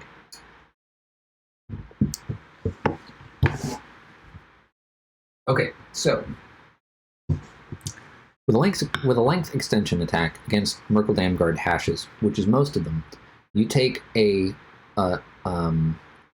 once you've mixed in your additional chunks, you then pad and compress the padding in and output that new hash. So essentially what you end up with is a hash that is the hash of the original input and the original padding, plus some additional stuff, plus some padding. So what this means is that you can, if you have a system that is doing sort of like a naive signing scheme, and I'm probably going to talk about this. Okay, yes, Flickr, that's right. Okay, Flickr, there's another big name that fell to one of these common attacks. So you have this naive authentication scheme that Flickr was using. And basically what they did was they had some secret key, right? They had some very long and random secret key that could have been great, maybe not, I don't know. Could have been password 123. Point is, nobody guessed it, right? But there was a different attack on it. What they were doing was they were taking just a hash function like MD5 or SHA-1 or something like that, and they take that secret key and they concatenate on a bit of input from the user. And that input specifically, it doesn't exactly come from the user. So the input is actually a file path on the Flickr, storage servers, where you have a file path that points to your photo. And as the user, they give you a hash that says, here is the hash that you get when you take the secret key and add on this file path and then hash it, right? And so that way, when you give them a file path and a hash, they can append the file path to the secret, hash it, and check it against what you gave them. Now, that means, in theory, they can hand this to you. They can hand you a file path and a hash, and you shouldn't be able to generate those yourself. Now, the problem with that is the length extension attack. So if you take that known file path and hash, it means you can take that hash and set it as your starting value for your register in MD5 or SHA-1 or whatever it is, and then add on more file path stuff, specifically like ... Etsy password or whatever else, and then add on the padding for that. And once you've finished padding that out, you finish processing the hash and output the new register value, which is your new hash, which represents the original file path, a bunch of padding junk, a path traversal sequence, and then the path to the file that you actually want. And this was a real attack that worked on Flickr that, luckily for them, was a thing that they got through bug bounty, I'm pretty sure. So they got to learn about it the easy way. But basically what this meant for while they were vulnerable was that anyone could get any file off of Flickr servers, which doesn't bode well for people's private photos. So this was pretty nasty bug.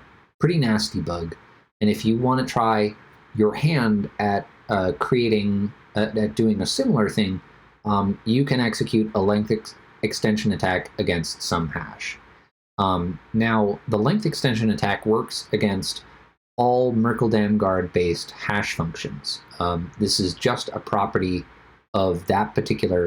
hash construction. Yes, lucky for them that it was bug bounty. Absolutely. That's the good story. That's the success story, is like, hey, you know, somebody alerted us to this.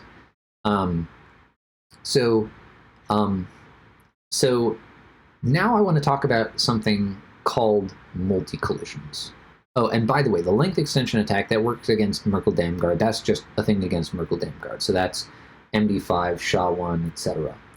There's another question here. Would you have to know the exact path, or is it just guessing the length with regards to ... /... Yeah, so it depends on the system. There are certain systems where if you don't have the right number of path traversal ... sequences, it says, you know, this path is bad, I don't like this. And you can just brute force and try, you know, a whole bunch until you get it, and it's probably not going to be more than like 20 or 30 at max. So you can just kind of brute force it. But in some systems, if you just have like a ton of path traversal sequences, if it resolves to the root and you're still traversing up, it's just going to ignore those. So some systems are more kind of lenient with that and will just say, oh yeah, you got too many path traversal sequences, whatever, dude, I know what you meant. You got to the root, you're good. So you can just throw a whole ton in there at first, and that might just work. So yeah.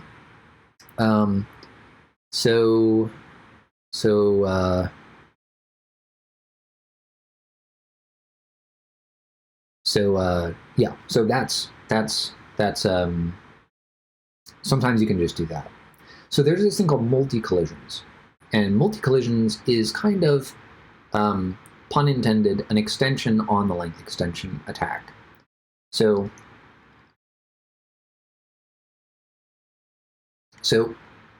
once you have data that collides, right? You have some number of blocks of data that synchronize the register state in a given hash function in Merkle-Damgard. You can just keep adding more blocks onto the end of that data, right? So if you have, you know, synchronized the state, like in some hash, ASDF 1234 and 1234 ASDF, your register state is the same in both cases.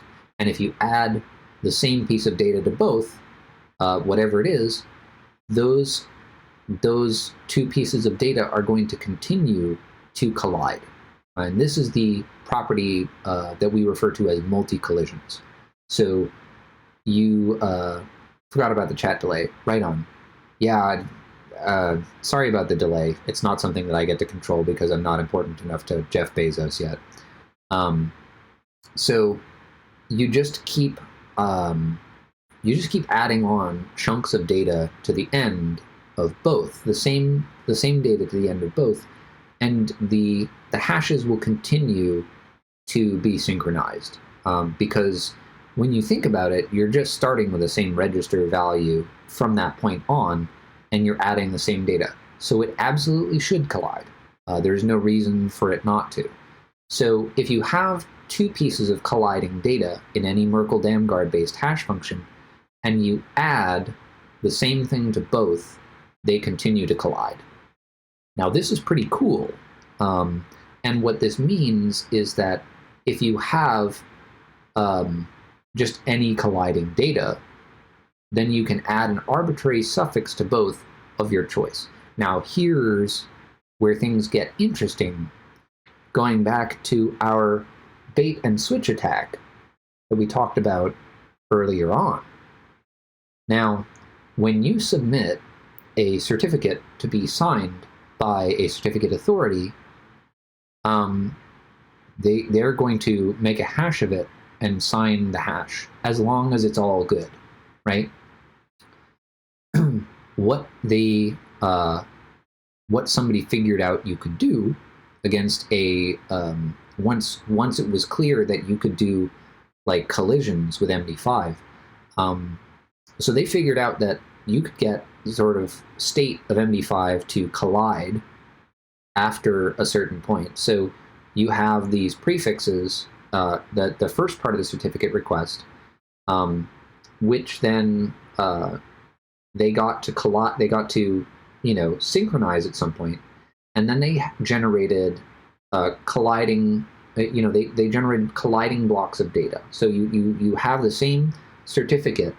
Sorry, you have the same certificate, so you're not like causing it to collide. It just naturally does. You have the same blocks of data up to a certain length, right? And after a certain length, you stop, and you diverge into these colliding blocks of data. And so you have these colliding blocks of data that, they get out of sync, and then they, synchronize again. So you're synchronized, you get out of sync, and then you synchronize again, and then you can add more data to the end of it. So what this essentially means for functions like MD5 is that as long as you have the same prefix and suffix, you can stick two colliding blocks in the middle for two different messages, and it will come out to the same hash. Now, where this gets really interesting is like with this certificate. So what researchers did with RapidSSL, which was a CA that was still using MD5 even when everybody knew about the collisions, they submitted a certificate request that had one set of properties on it that said, we're not trying to be a CA. You're not signing any capabilities for this. Like, this certificate cannot be used as a certificate authority itself, right? I can't sign off on other things using this. But in the other version of the colliding block, it said they could. So they submitted the certificate that said, we're not a CA to RapidSSL. RapidSSL said, sounds good. They got a signature on the hash, and then they swapped out the block that said they couldn't be a CA for a colliding version that said they could, and now they had a certificate that had a valid signature with MD5 that said that they could sign any certificate they wanted. And so with that, they can just use that in the chain.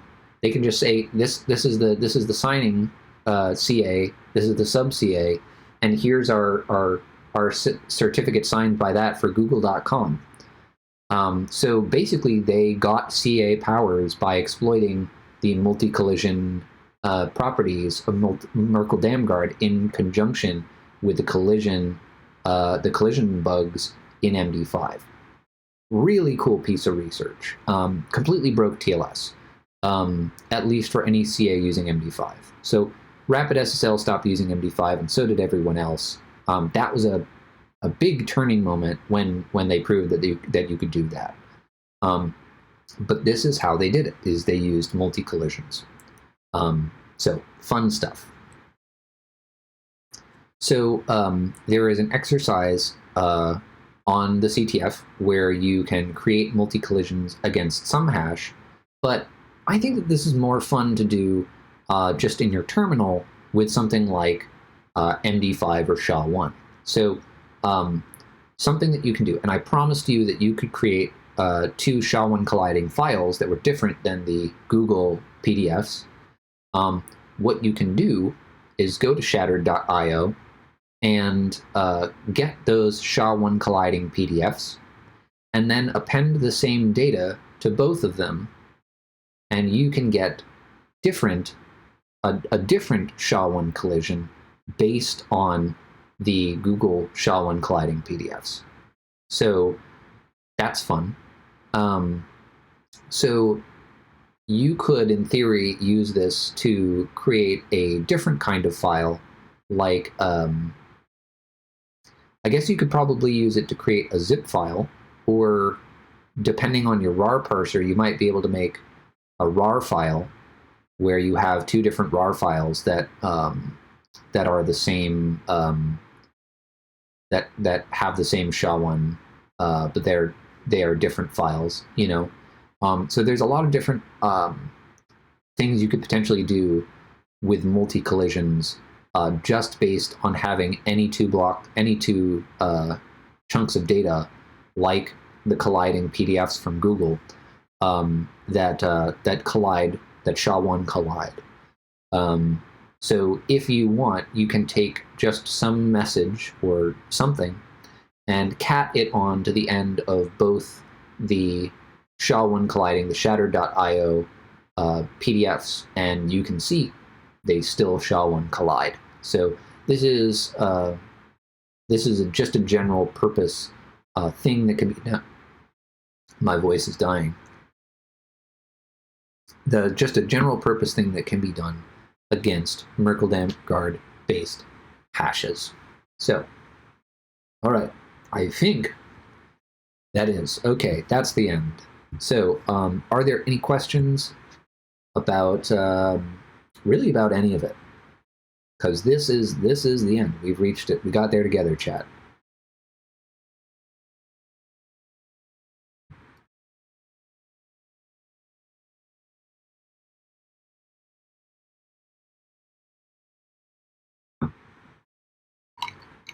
You got one?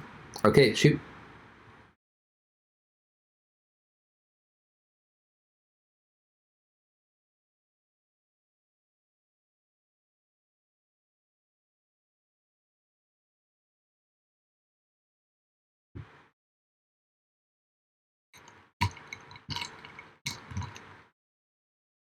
Oh, you got one like you solved a challenge, or you got a question.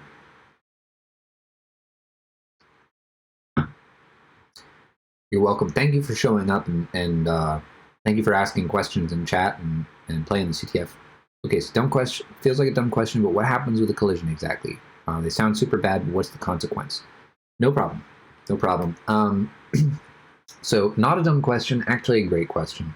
So the thing about a collision is that you have two pieces of data that come out to the same hash.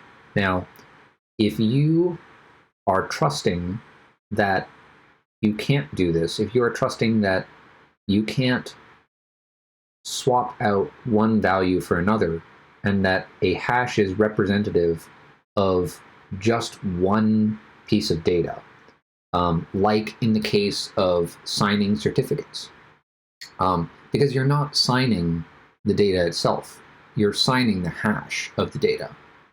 So if you can hash two different pieces of data and they come out to the same thing, you can get one signed by an authority and then apply that signature to the other thing. And this was actually used to get Rapid SSL, the certificate authority, to sign a certificate that that was benign, that did not have the ability to act as a certificate authority, or sub-CA. And they were able to convert that. They were able to take that signature and apply it to a different certificate that collided, that was a colliding certificate that did have the ability to act as a CA. So without knowing it, because of the collision problems with MD5, Rapid SSL made a signature that was usable on a CA certificate for these researchers. So they were able to basically act as a CA and sign whatever certificate they wanted to and have it trusted under Rapid SSL's key. So they could basically generate whatever trusted TLS certificate they wanted to for really any purpose, because of these flaws. So pretty bad. Pretty bad.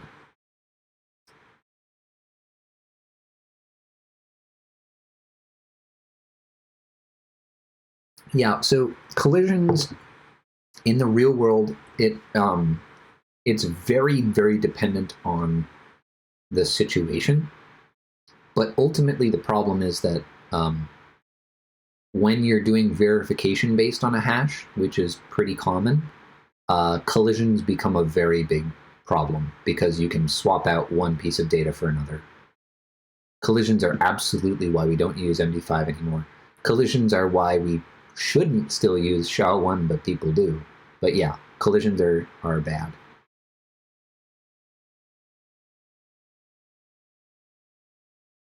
No problem, dude. Yeah, no, it's one of those things that like it's kind of difficult to explain.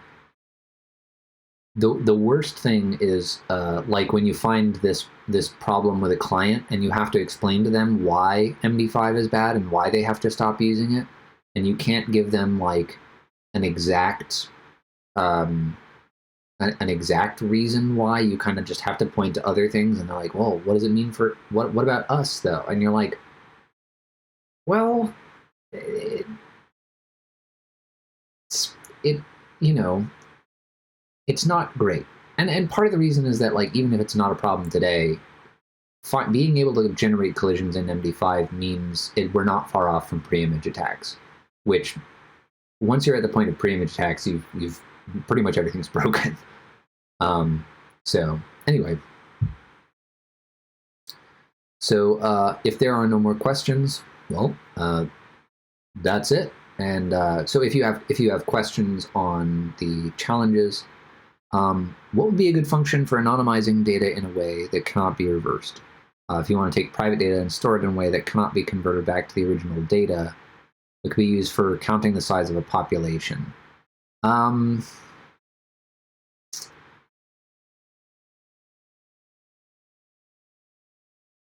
not sure. So the size of a population, that would be pretty difficult because that's just a number that if you know that the number is, let's say, between 1 and 1,000, that's not a lot of possible values.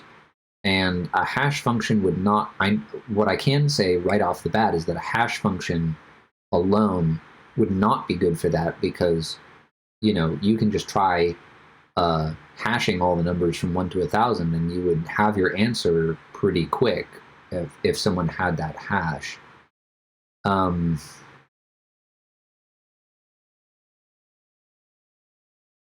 Yeah, I don't really know. Off the top of my head, I don't really know. I know that anonymizing data is incredibly difficult. I've not really, I've not really seen a good way to get. So there is this theoretical thing called homomorphic encryption, which is a thing where, at least in theory, you have an encryption mechanism that when you encrypt something, you can still operate on it. You can still perform operations on the data, even though you don't know what the data is. And, you know, we talked about like one-time pad and stream ciphers and stuff like that.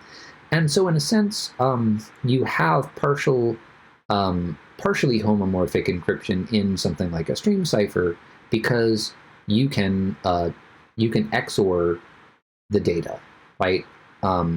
If you don't know what the data is, but you have to XOR it with some value or another, okay, you XOR it with whatever you want. You still don't know what the data is, but you can do that operation on it. There are systems like IBM, for instance, has they claim to have fully homomorphic encryption. I looked at it, and I'm not sure how usable it is, but they that's the claim that another group here at IBM is making. They at least have some different use cases for homomorphic encryption, at least for certain things. So there are some schemes that are specific to particular use cases where you could, in theory, anonymize the data and then operate on it without knowing what it is. But for you to be able to store data and operate on it without anybody else being able to do the same, not really sure how that could work.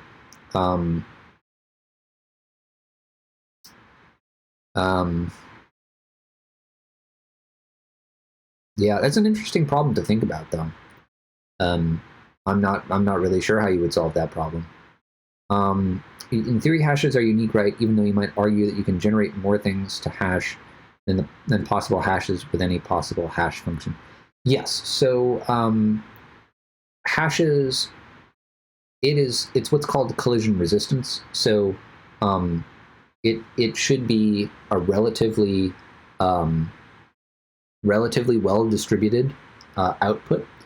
So when you hash just any old thing, it should be unlikely to collide with other things just because you're getting like a very even distribution across all possible outputs. And so that's in my understanding how collision resistance is how it generally actually works, is just that like you have something that has a very even distribution. And so that way, you know, you're very unlikely to get a collision, but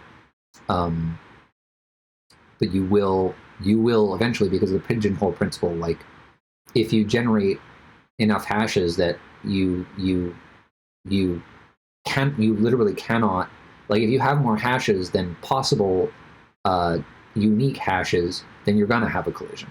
And that's just how that works. But anywho, how much are elliptic curves used in general? Elliptic curve cryptography is used pretty regularly. So there are elliptic curve variants of a couple different schemes. Like there is a signing scheme called ECDSA, which is the elliptic curve variant of a signing scheme called the digital signature algorithm, or DSA. ECDSA gets used a lot.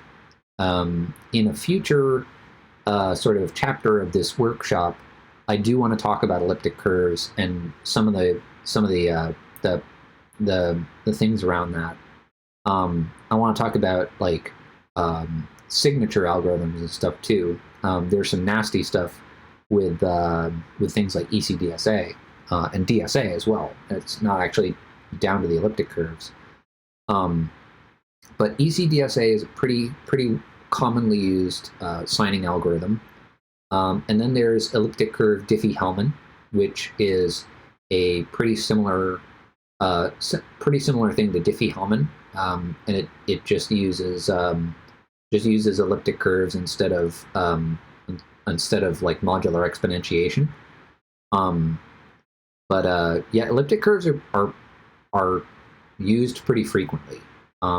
They're kind of like a drop-in replacement for anything based on modular exponentiation, like DSA or RSA or Diffie-Hellman, stuff like that.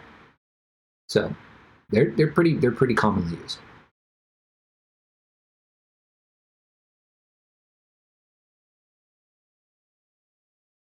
Yeah, I feel you, man. Yeah, we talked a lot about hashes. I think it's funny how that stopped sounding like a real word. So are there any more questions before we close down? By the way, I am on Discord. You can find me on Discord as Unicorn Furnace, and on the DEFCON Discord. So if you want to reach out to me, people may already have reached out to me or something like that. But feel free to ping me if you have questions later on, maybe even ones that had nothing to do with this talk, or ones that you didn't really feel comfortable asking in public, or ones that you don't think of until later, or anything like that. Feel free to hit me up, and I'll do my best to answer them in when I do have time. So thank you, everybody, once again for coming. Thank you for attending. I hope you enjoy the rest of the stuff that they have programmed at the Crypto and Privacy Village.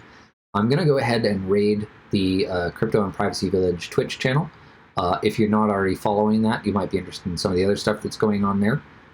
So hang on for the raid, and I'm gonna send you that way.